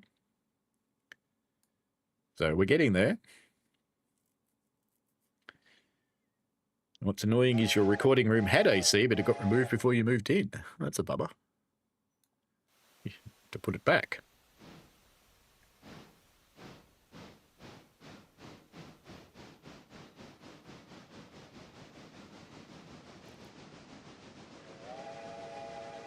So it won't be long before that one's at Bryson as well. So we don't have to get a wriggle on or anything, though, because we're not going to be in his way. Now, this time, I should be a little bit smarter about this and go... when he stops, just get rid of that and clunk that. There we go, and we should be able to stop you now because we don't really want you coupling up again. Just stop you there. And hopefully that has enough monumentum to make a monumental entrance over there. That'd be cool. But let's get the loco. We'll keep an eye on it. Let's get the loco onto this end of the bridge train. Now, are you going to make it or not? Might have to turn up in person and give you a shove, I think. I mean, you might make it. Oh, I think it'll be fine. I think it was going just fast enough when I cut it off. Points might slow it down a little bit, because points actually do have some friction in this game, so we'll see. Hopefully it'll get through it okay. Yeah, it's looking promising, I think. It's only got to make it another 20 metres, if that. Have I tried the Expert 101 on Castle Wurzburg yet? No, I haven't, actually. I have a key, but I haven't actually done it yet. I think I might actually have to teleport to here and give this a shove. Did you know you can push them by hand? I had no idea until the other day, but you can.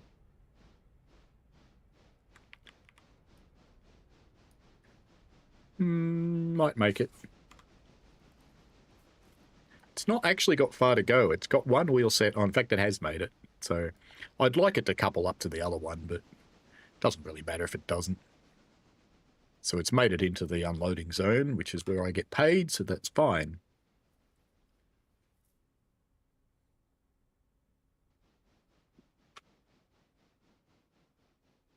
I might as well just leave it there.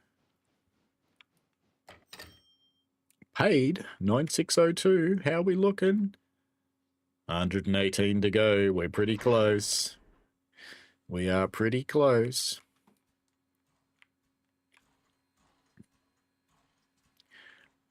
What I can't remember is whether I pay money when I deliver stuff to the bridge site or it pays me money. But anyway, most of that stuff's going to the bridge site, so let's whip around the corner. Let's just set it a waypoint to get it moving. Uh-oh, it's got a handbrake on. Back we go. It's got this handbrake on. We'll take that off first. Right, now it'll get moving. Round the corner. And far away. Uphill to the bridge site. Everything except the last car is coming here. So while it would have been absolutely wonderful to actually open Alarka today, it's not quite going to happen. Michael bought it today as well, so you guys are actually experiencing it before the guy that's supposed to show it to you. Isn't that funny?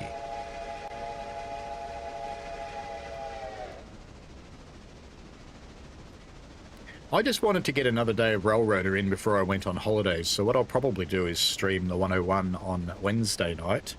There's no disadvantage to the channel doing that, because wasn't any embargo on it. We actually got the keys the day it came out anyway, and I didn't have time to do anything with it that day. So it didn't really matter. So that one's going to go around to Appalachian Hardwoods. Everything else here goes to the bridge site, which means we'll open Alarka tomorrow. I was hoping to do it today.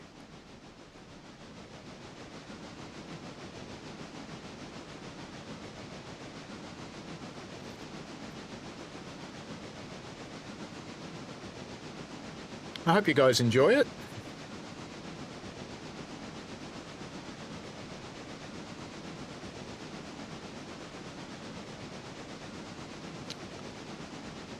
I keep forgetting about that one. Not that it matters, there's plenty of coal in the tower.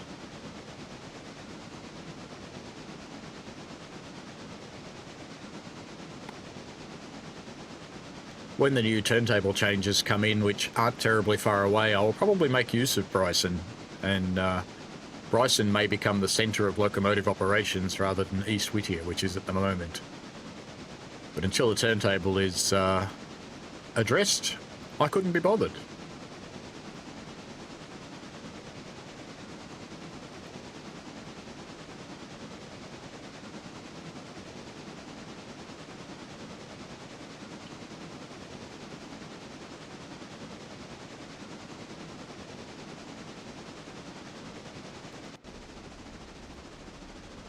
Nice short cut off on this one, not working very hard at all. And also coming into Bryson now. So this one will have time to make a trip back. We may even go back as a double header. That'd be cool, wouldn't it?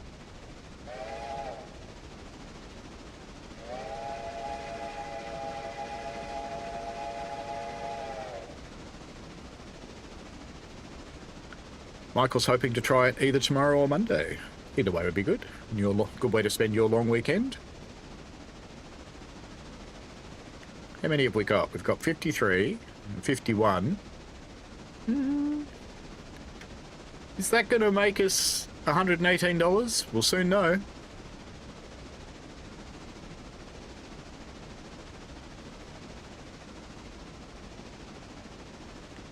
Let's go and see how the other one's doing.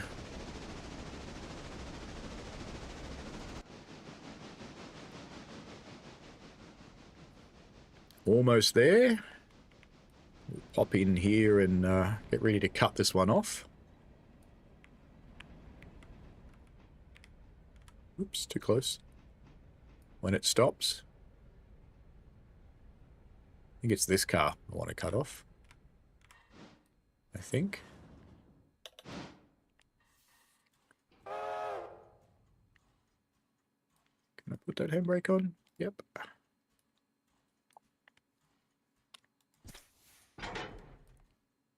Let's get the next handy on as well. Right, that's everything delivered to the bridge site. Now we've got to get that boxcar down here, and I think I'm just going to bring it down here because I think it goes in there. Pretty sure it goes in there, actually. I'm just going to put it there. Clunk. Anything needing to come out yet? No. So there's only that coal car that wants to go to the interchange, which I don't really want to take there because that will cost me $700 to fill it up. VSR 1's at the waypoint. Clearly haven't been paid the ticket fares yet, though, because my money has not gone up. So we'll dump that and run the passenger train back as a double header. Might grab that coal car out and put it on the train, but we won't put it into the interchange.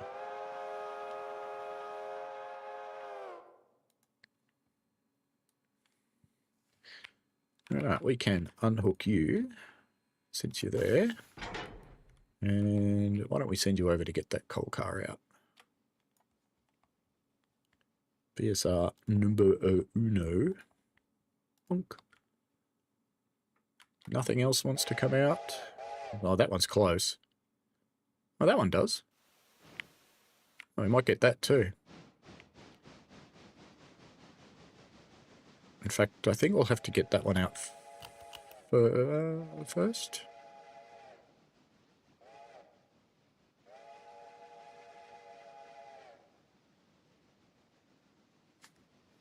I'll just have one on each end. What could go wrong?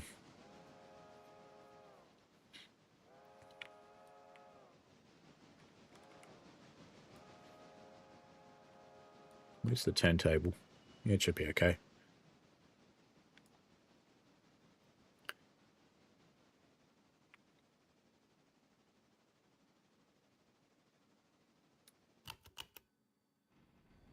Sounds almost like our friend's coming back here, but he shouldn't be.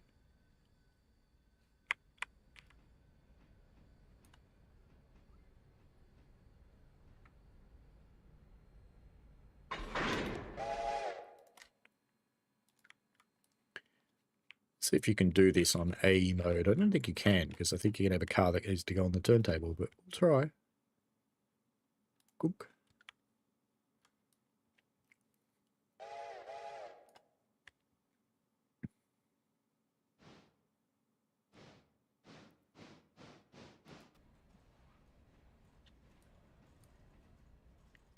R1, R1.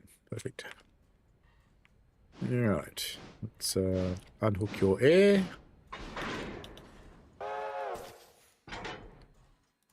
Handy. Is that it? 9850, I think we're there. I think our shiny new consolidation is about to appear at the other end of the line. I'll leave those guys to do their thing, and bring that one up, since we're going to go back as a double header. VSR 2. I'll just chuck in here for the moment, just so he's out of the way.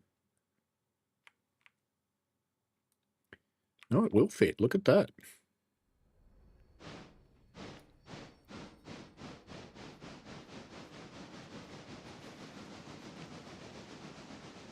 See you later, Lewis. Have a good day. Enjoy yourself. Thank you very much for joining in today. Always appreciated. We can pull the air.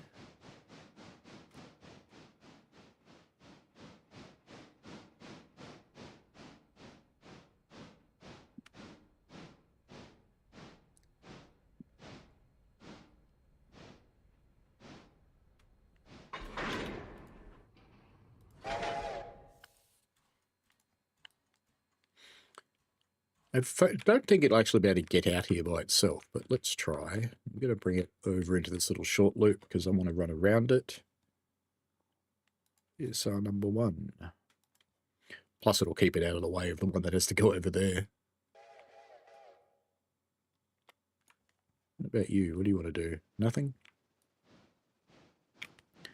Let's get these loading up since we're going to take them back anyway, because there are passengers to be had.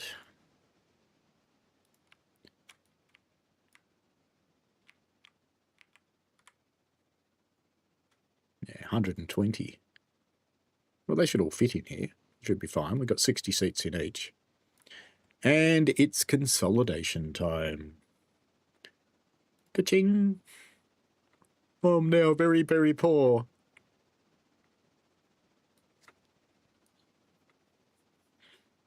I don't even have enough money to put my locomotives in the shed tonight for their maintenance. But that's okay, because now we've got VSBR number 10, which let's go and look at. And let's customize, because you're actually going to be VSR, and you're going to be number 3.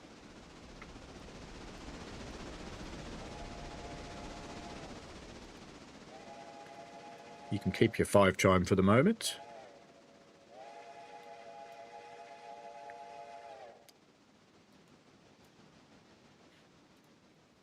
And visual condition, yeah, it's at 45%. Why not?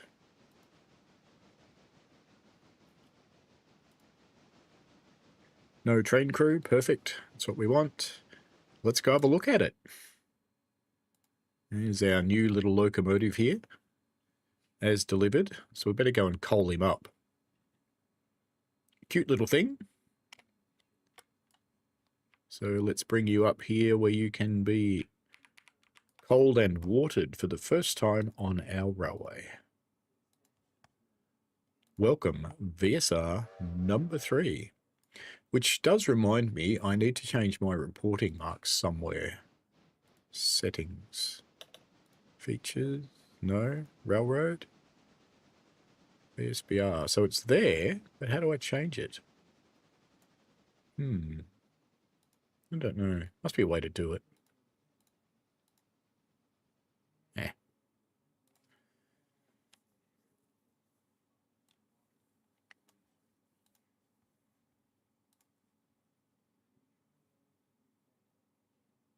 Preferences, maybe? Graphics, sound, input, features. No. I wonder how you change your company name.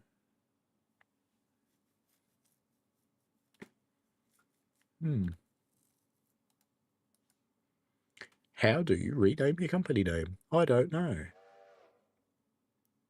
Must be a way. Oh well. We'll figure it out at some point. Meanwhile, let's go back and look at the interesting ones.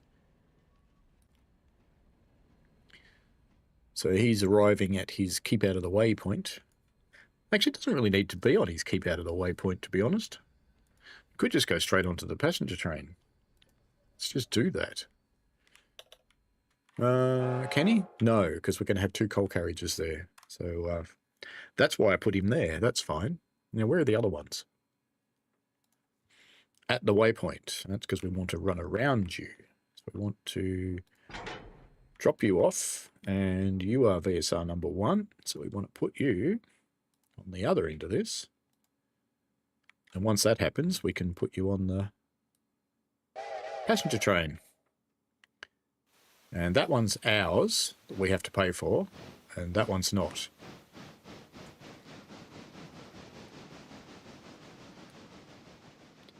It's number 3 is almost at the coal and water point. I love that they turn up empty all the time. But it's got nothing in it. It's a brand new engine and it's turned up rusty. But, you know, I like them that way. So that's fine.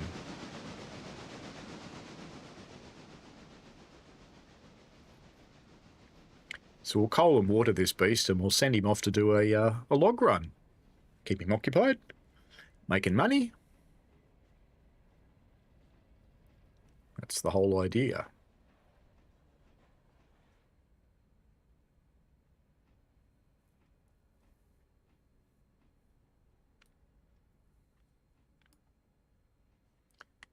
All right, numero 3, Manuel.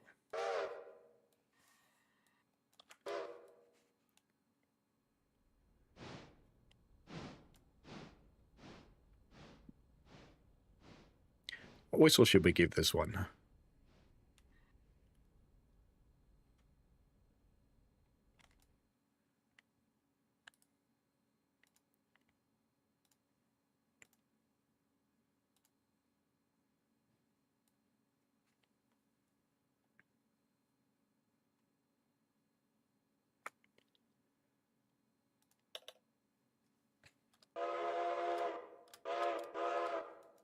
Bit too big for it. Whoops. Let's not do that again. Oh, way too big for it.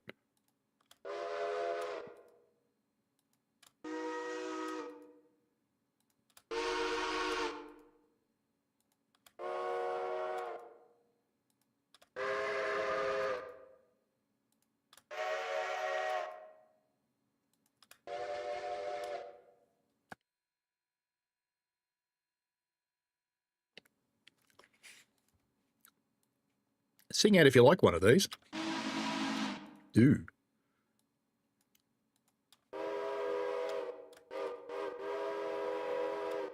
I don't mind that one.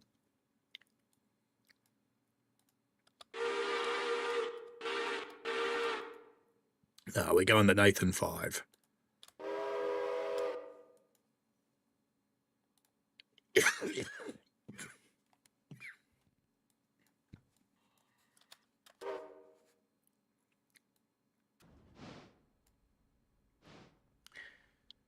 There you go.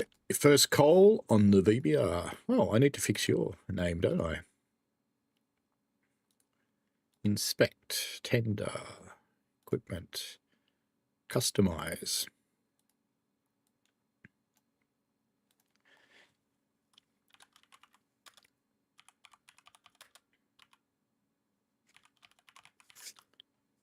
Boink.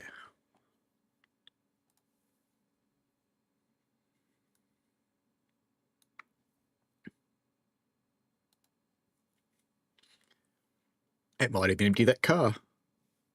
It'll take a fair bit.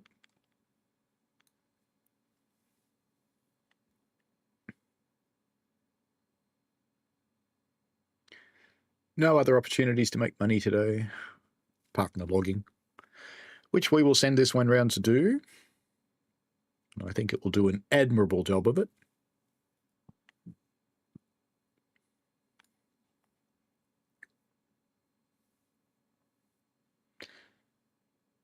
Can do its first revenue run, earn its keep. Because it's just cost me the better part of 10 grand.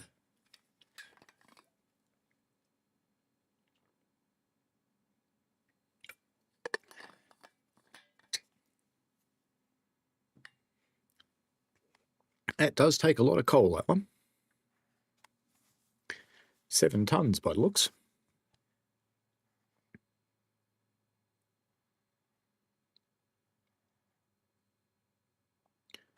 Seven tons it is. All right, let's bring her over here.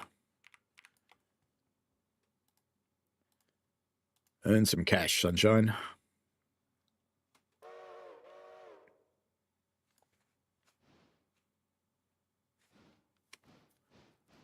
And the others aren't doing anything, so we better go and do something with them. You're not doing anything anyway.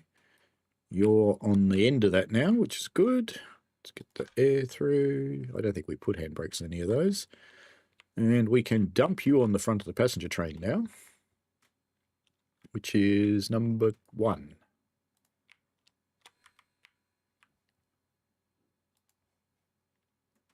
Dunk.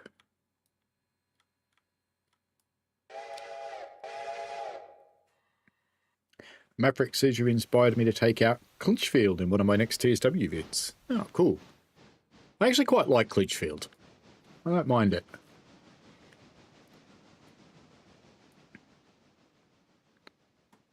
It's one of the ones that I'm kind of happy to do a really long run in.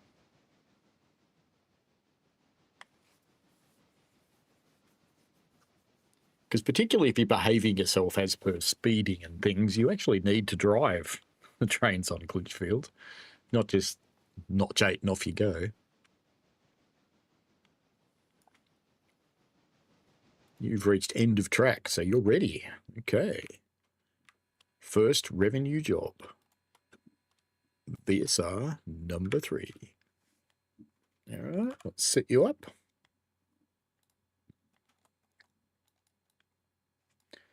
Going to send you down there.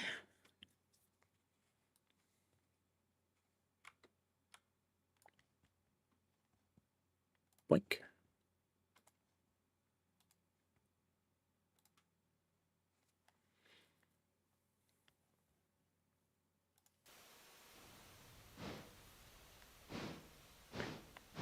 None of this test train crap. Just on duty straight away from the second you arrive on the railway.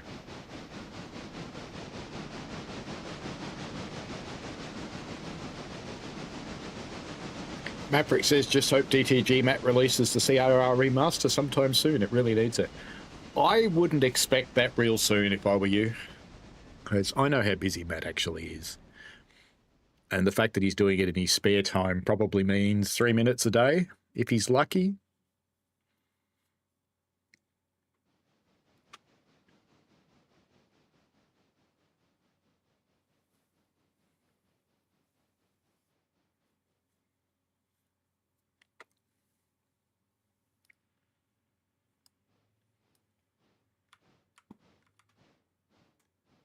Let's just sit in the middle like a little GoPro. Sit as low as we can get. There, that's as low as we can get. Watch this one come past.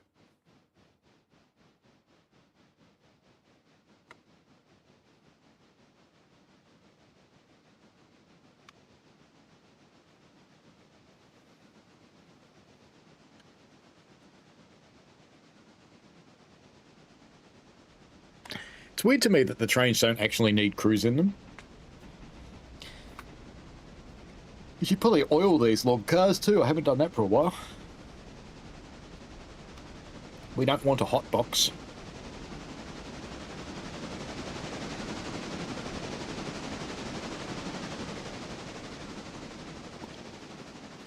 All right, this guy's gotten to the right spot. So now we can, that's number 1. So we can plonk number 2 on top of him. Clonk. And with number 1, let's select you. Let's put you in manual mode. And set you up. Cut out multiple unit.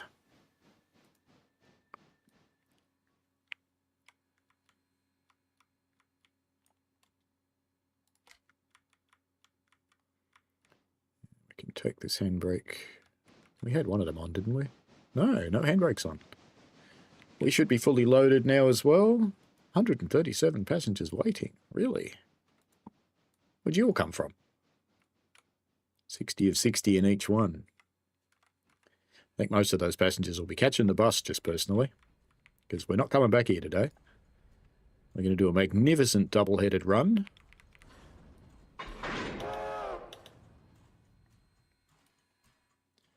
I'd hook these up if I could.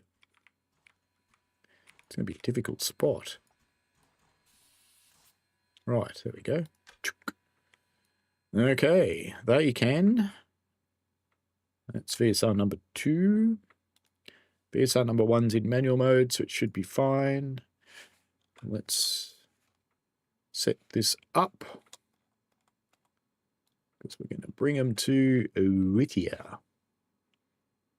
Nice high-speed PAX run.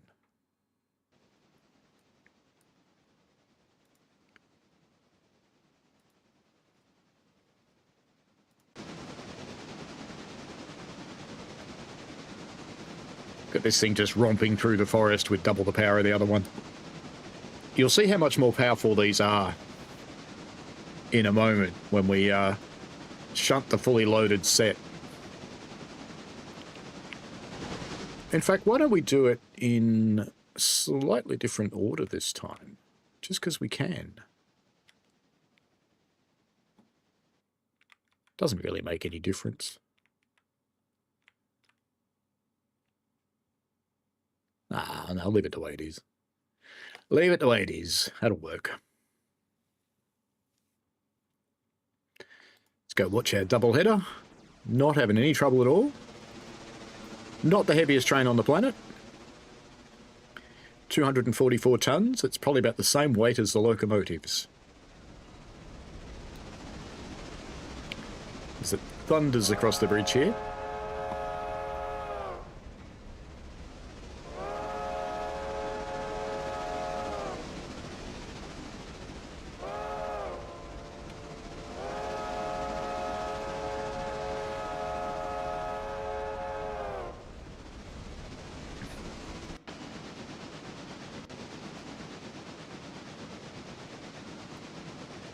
Almost there, I think.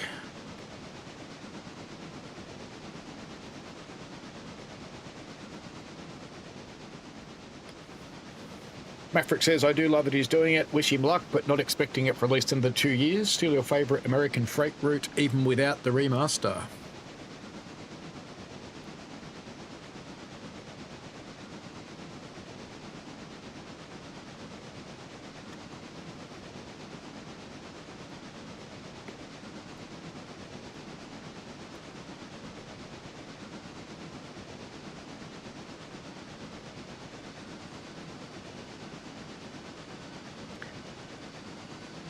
See above, says Maverick.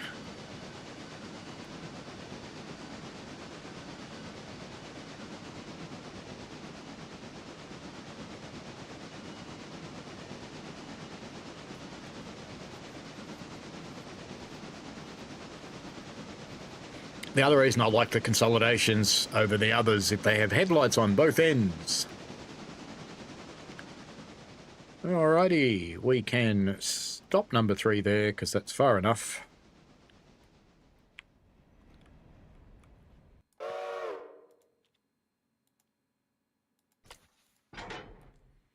And we'll go and get the full one and get him out.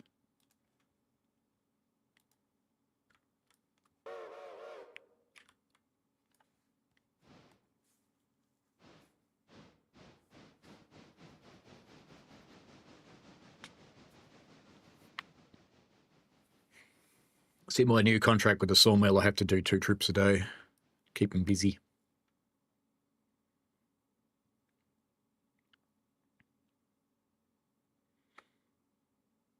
Where'd he go?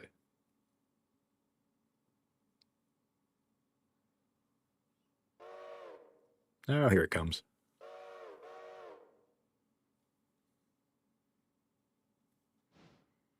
It's starting to feel like lunchtime, isn't it? It's a good thing we're nearly done, because I'm getting hungry.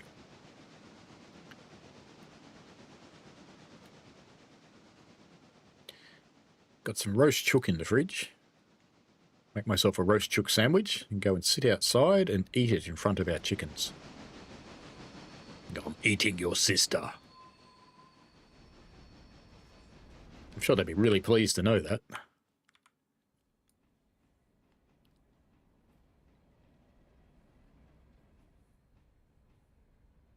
If you're wondering why I don't use the other loading siding, it's not quite long enough to hold the full set. So that's why I always do this swapsy deal. Alright, let's bring that out and put it back on the front of this train now, which I probably could have moved up a little bit further, but I didn't. Gook. Let's just sit here and watch it come past. The other ones should be pretty close to reaching Ella by now, but they haven't yet because I haven't seen them stop.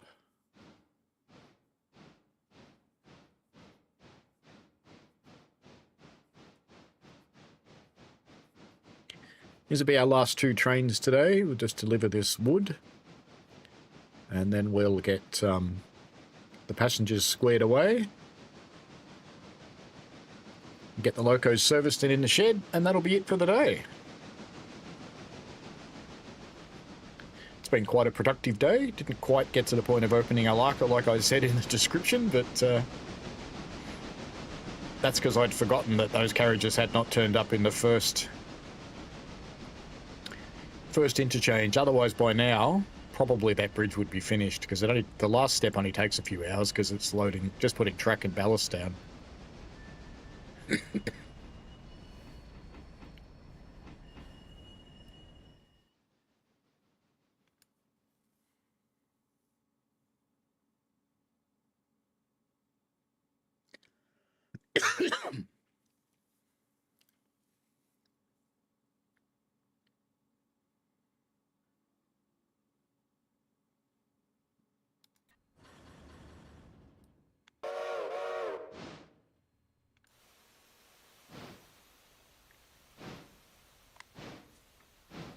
And you can see just how easily this locomotive gets this big load to move, whereas the other one struggled.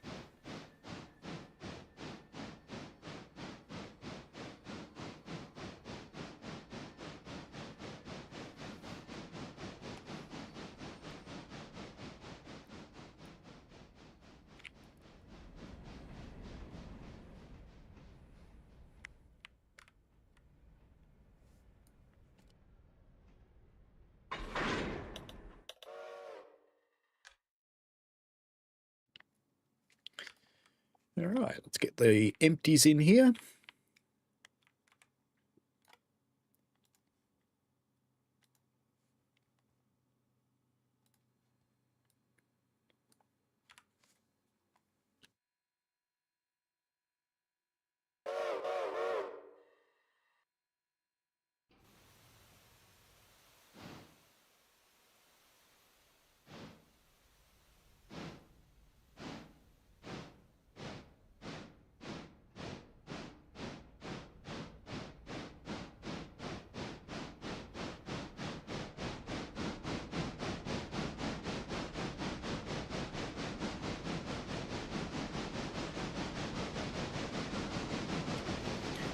Just realised my mic was off.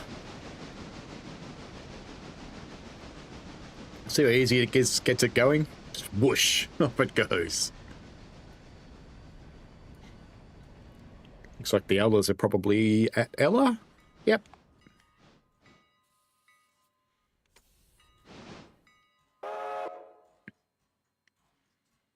What have we got waiting at Ella for us? 62 passengers waiting. Well, that'll wholly depend on who gets off. I don't think anyone.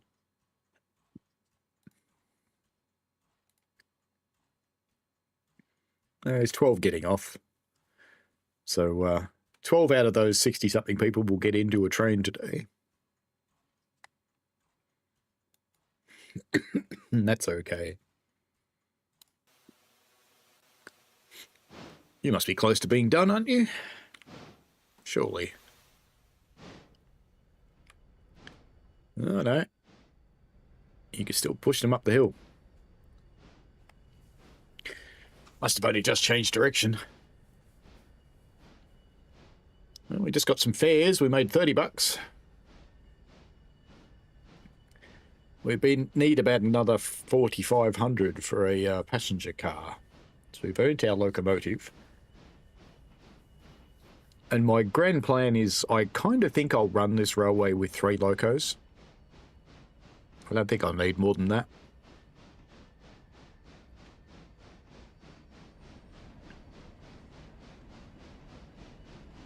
But what I'll have to decide is, do I retain one or both of the current small ones as spares and have 3 consolidations, which I have to earn now, as my big breadwinners? Or do I just flog off the little ones and just have the 3 consolidations?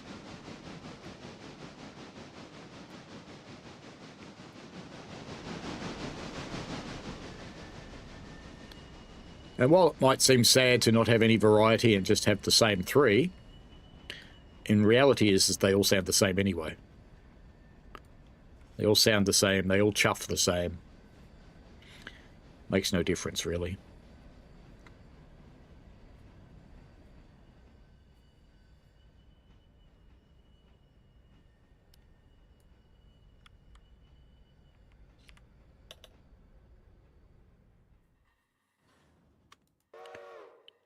It'll do. And back out to the map, because we want to put this train here.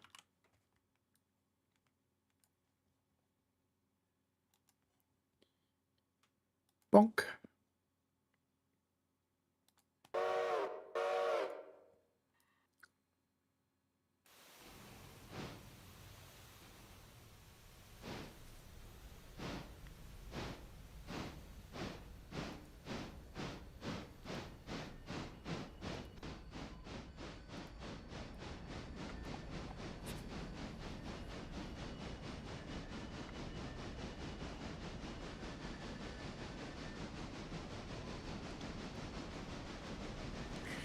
Effortless.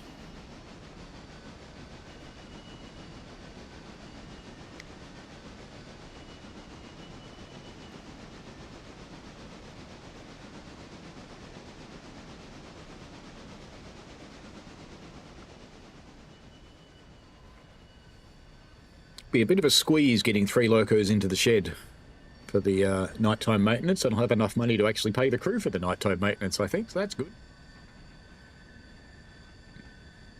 As long as I don't put that coal car into the interchange tonight.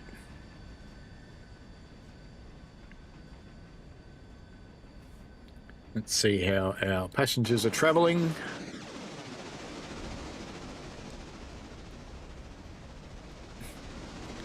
They're almost at Whittier. Making very good time.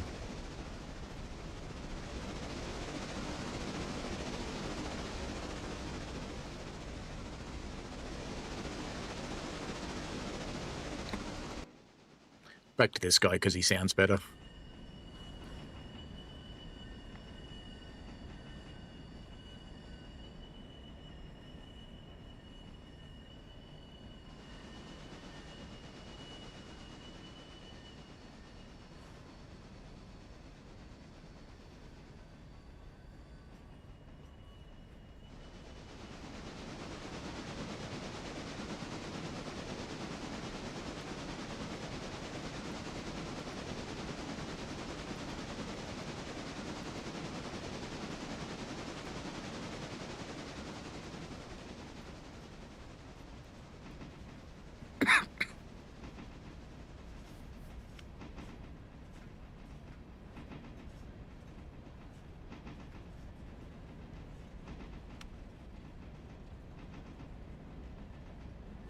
Our friends are slowing down, so they may be coming into the station.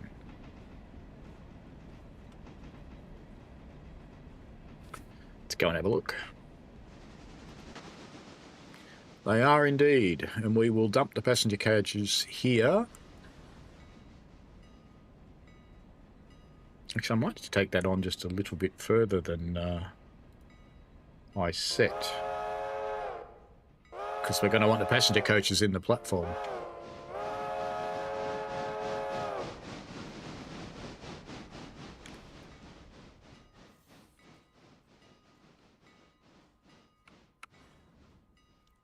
That should get them far enough in to have arrived, I think.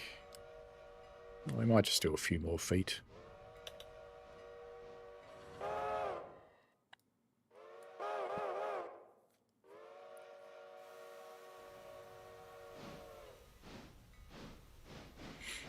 That'll do there. All right. Let's pop on a handy and get them off. See you later, passengers. We've got the other train coming through here, so can bring it to here for the moment.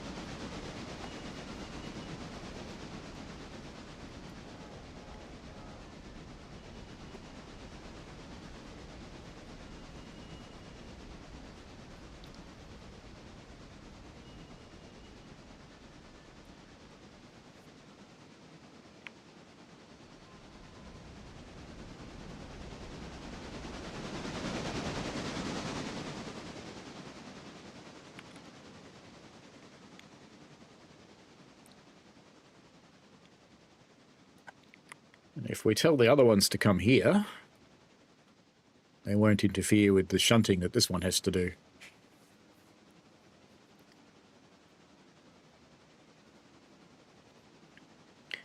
$10 in the morning and the day is pretty much done. All moves completed.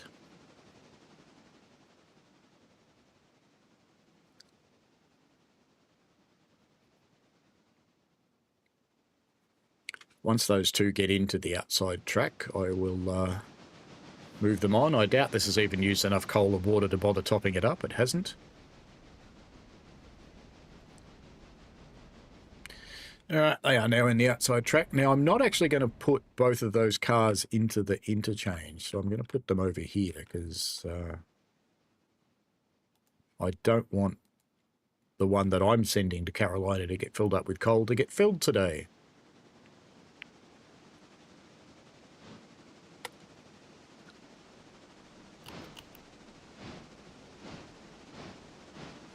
$210, I can afford my maintenance for the day. Yay!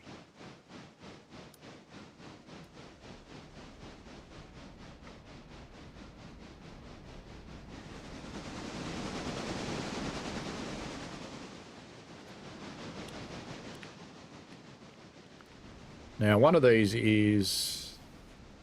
It's that one that we actually want to take. So I might just stop that there. Hello. Do I want to stop that there? Yeah, why not? Right, let's get the other one down here.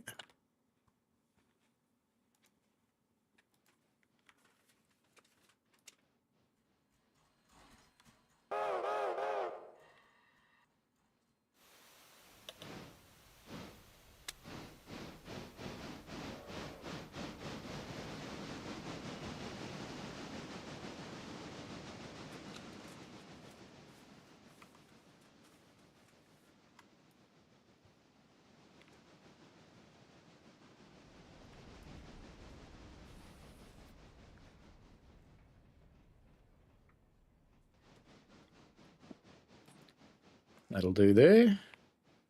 You're attracting a lot of messages there, Maverick.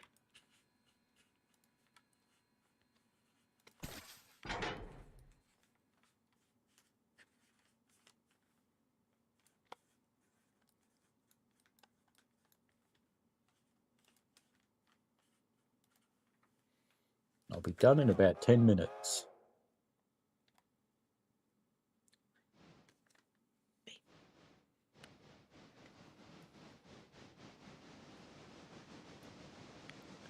Come and get this car and pull it down into that track there. Meanwhile, this bloke's finished his job. So let's get him unhooked and get him in the shed.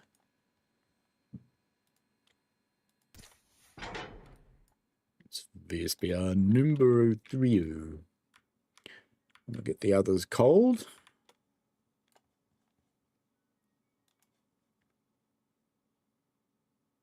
want to couple it though. Just put it there. Where have they gone?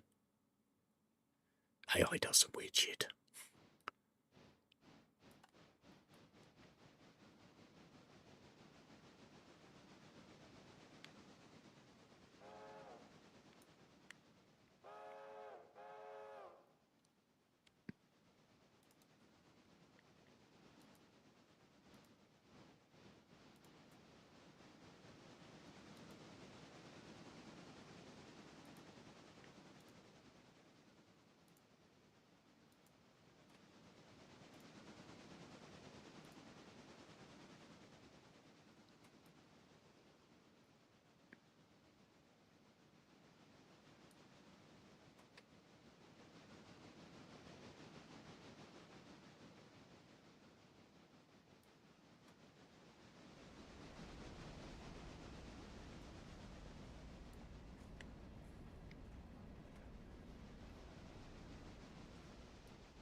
That one's done for the day.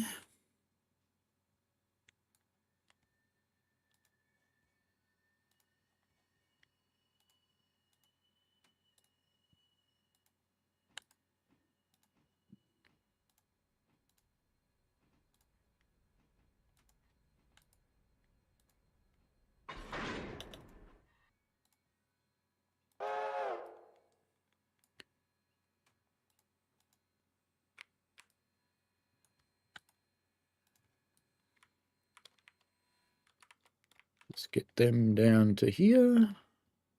Gook. That'll be fine. That should have everybody set with a repair destination now. Looks like it.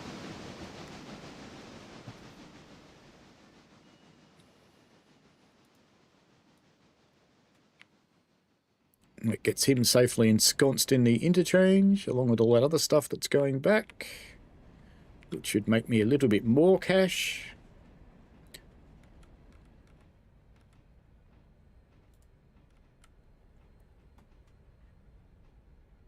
That'll do. Come on.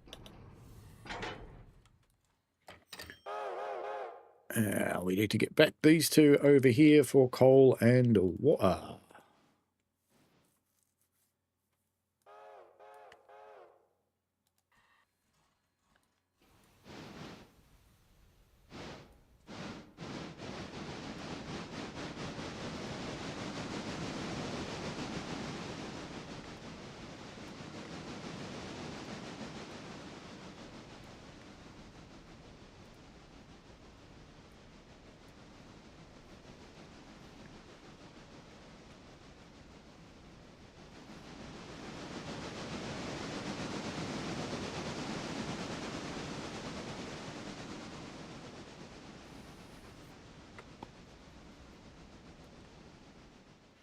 So I don't envisage the day actually getting much longer with opening up Alarka, because we won't have the extra trains that the bridge building traffic has been pushing on us.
And the reason I didn't put this one into the deal is because it would cost me. Doesn't actually say how much it is there, but it costs me about $700, I think, to get that coal from memory. Finance. When was the last time I bought coal?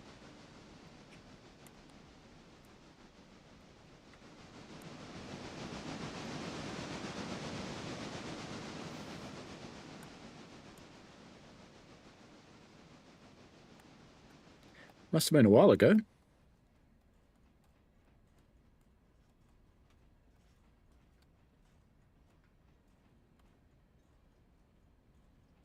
Oh, there it is. No, it's only 150. Okay. Not as much as I thought.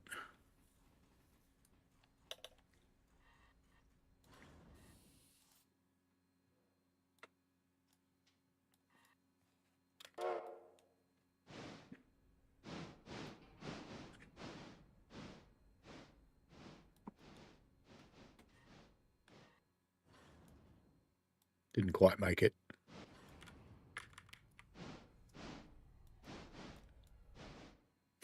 Too far the other way, of course.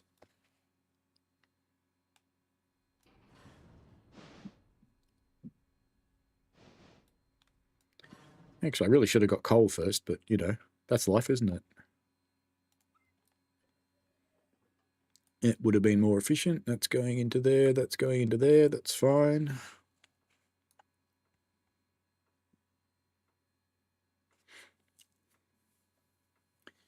Last little bit to go. We're on the home stretch. Just coal and water, and that's all we're going to do for today. And then I'll tick the day over to tomorrow, and we can have a quick preview of what will end up coming up in the next stream, I guess.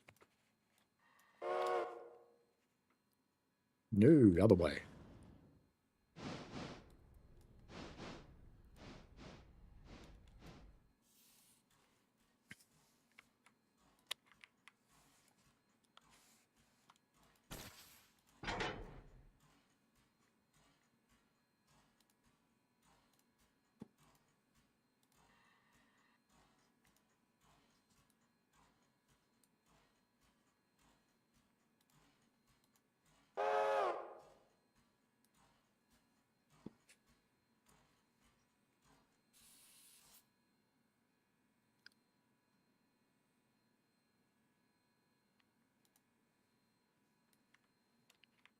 Let's get you back into the shed. Chuck you in the back. And we could deal with the other one. Numero uno.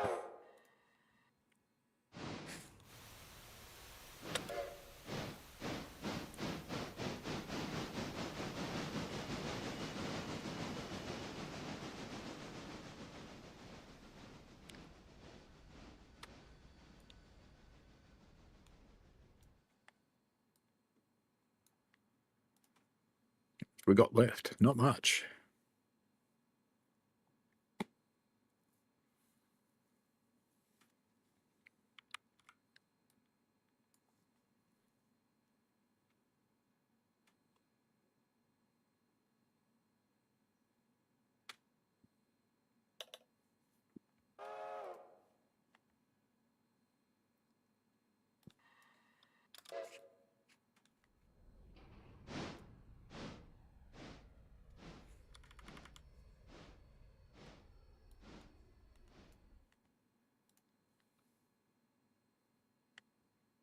Oi.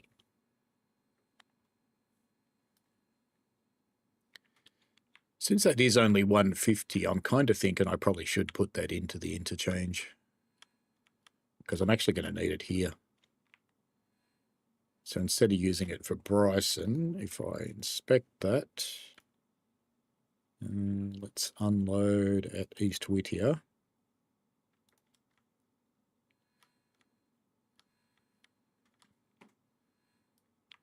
No, it's close to it. We'll use this one. That's finished. Order's done. So we'll just chuck that quickly into the interchange before we tick the day over. Because if I don't, I'm going to run out of coal here. Because I hadn't really been thinking that through, because this one's almost empty.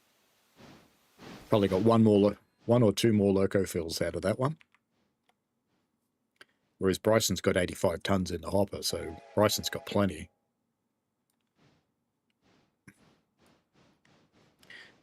It's a really nice whistle on this one. What is its whistle? Custom flat top 5 chime. Okay.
Did I manage to uncouple it or not? I did.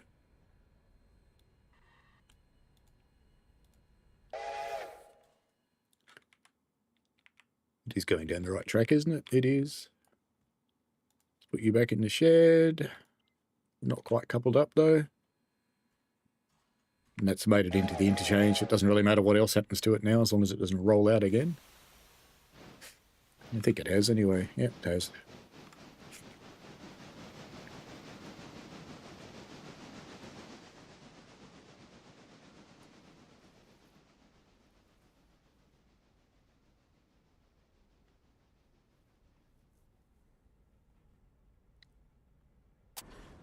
Done. And I want him back in the shed before I tick the day over, so he gets his 40-odd minutes of repair work in. No, it didn't even use a measurable amount of fuel. How about that?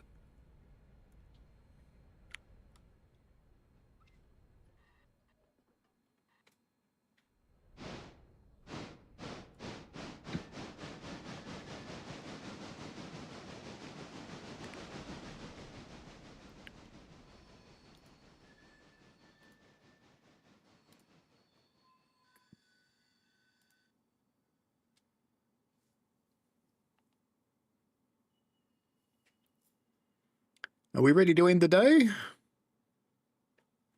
Once he actually stops, so I know he's got his repairs ready.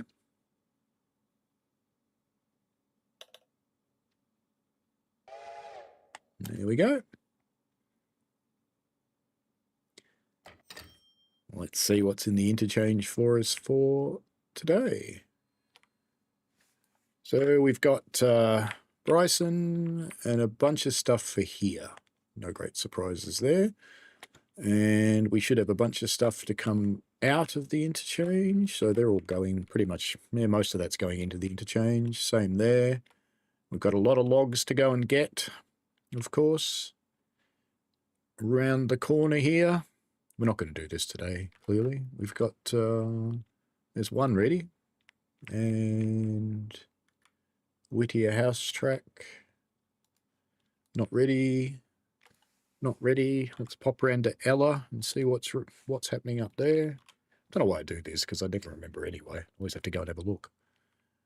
We've got, of course, one in the middle for the interchange. Nice. Let's pop out to Bryson. See what's what up here. So the one in the team track's ready. Nothing there is. That one's ready to go. Out to the interchange. We'll pop out to the industries out here, and we'll have a look and see if that bridge is actually finished yet. Neither of them wants to go. And we've got a few to go there. And then, of course, they're in the middle. Just had a look at this. Is that in the wrong spot, one of these? One of these oil ones? Where is my oil ones? Standard oil. Oh, no, that's fine. These are all ready to go naturally. And look at that. We have a track, which should go up to Hemingway. And then bridge should be coming up on Hemingway shortly. About, I would have thought about now, but I guess not. It's been a while since we've been to Hemingway, isn't it? A few weeks. There's a little siding there. Here's Hemingway. That'll be a new passenger station that's now open. And popping round the corner, we should be open to Alarka. Up to here anyway, Alarka Junction. So we've got Alarka Junction. The track to Alarka is not done yet. That's in the next phase. And we have the coal. So the coal will be ready to put in a contract here. So we should get off our duffers and do some contracts while we can. Let's jump onto the company stone location. So Robinson Gap Coal, we want Tier 3, Alarka Junction Station, Alarka Junction Interchange. We're going to turn that off. Hemingway Station is inactive. Hemingway Pulpwood. We don't care about Pulpwood. Standard Oil, Bryson Lumber. I don't think we can put any of these up yet. I don't think I've had them long enough to put them up properly. Bryson Depot, we don't care. Appalachian Hardwoods, no. Walker Logging, we're not using. Ella Station, Ella Farm Supply, can't put that up yet. Whittier Sawmill, still on Tier 3. Whittier Depot, don't care. Stenzel, still on Tier 3, we can't put that up yet. Holyfield, I would have thought we'd have had these ones long enough to go up a tier, but I guess not. And Connolly Creek, there we go. That's it. And we've got $3,886, which is magnificent. Not enough to order a coach yet. But let's look at milestones, because we should now be able to buy the Y. So let's kick that off. And that's the first step of getting down to Alarka itself. So getting the Y in. Very good. We're not going to buy any diesel fueling stands. We're not going to build that, because that takes us beyond, so we just don't care about Nantahala. We're not doing silver. We can buy the Whittier to Bryson singles, but we don't have enough money. We don't need that. Don't need that. All good. Lovely. That's it for today. Having for lunch, chicken sandwich meat. I'll be going to do that shortly because I'm desperate to go to the dunny.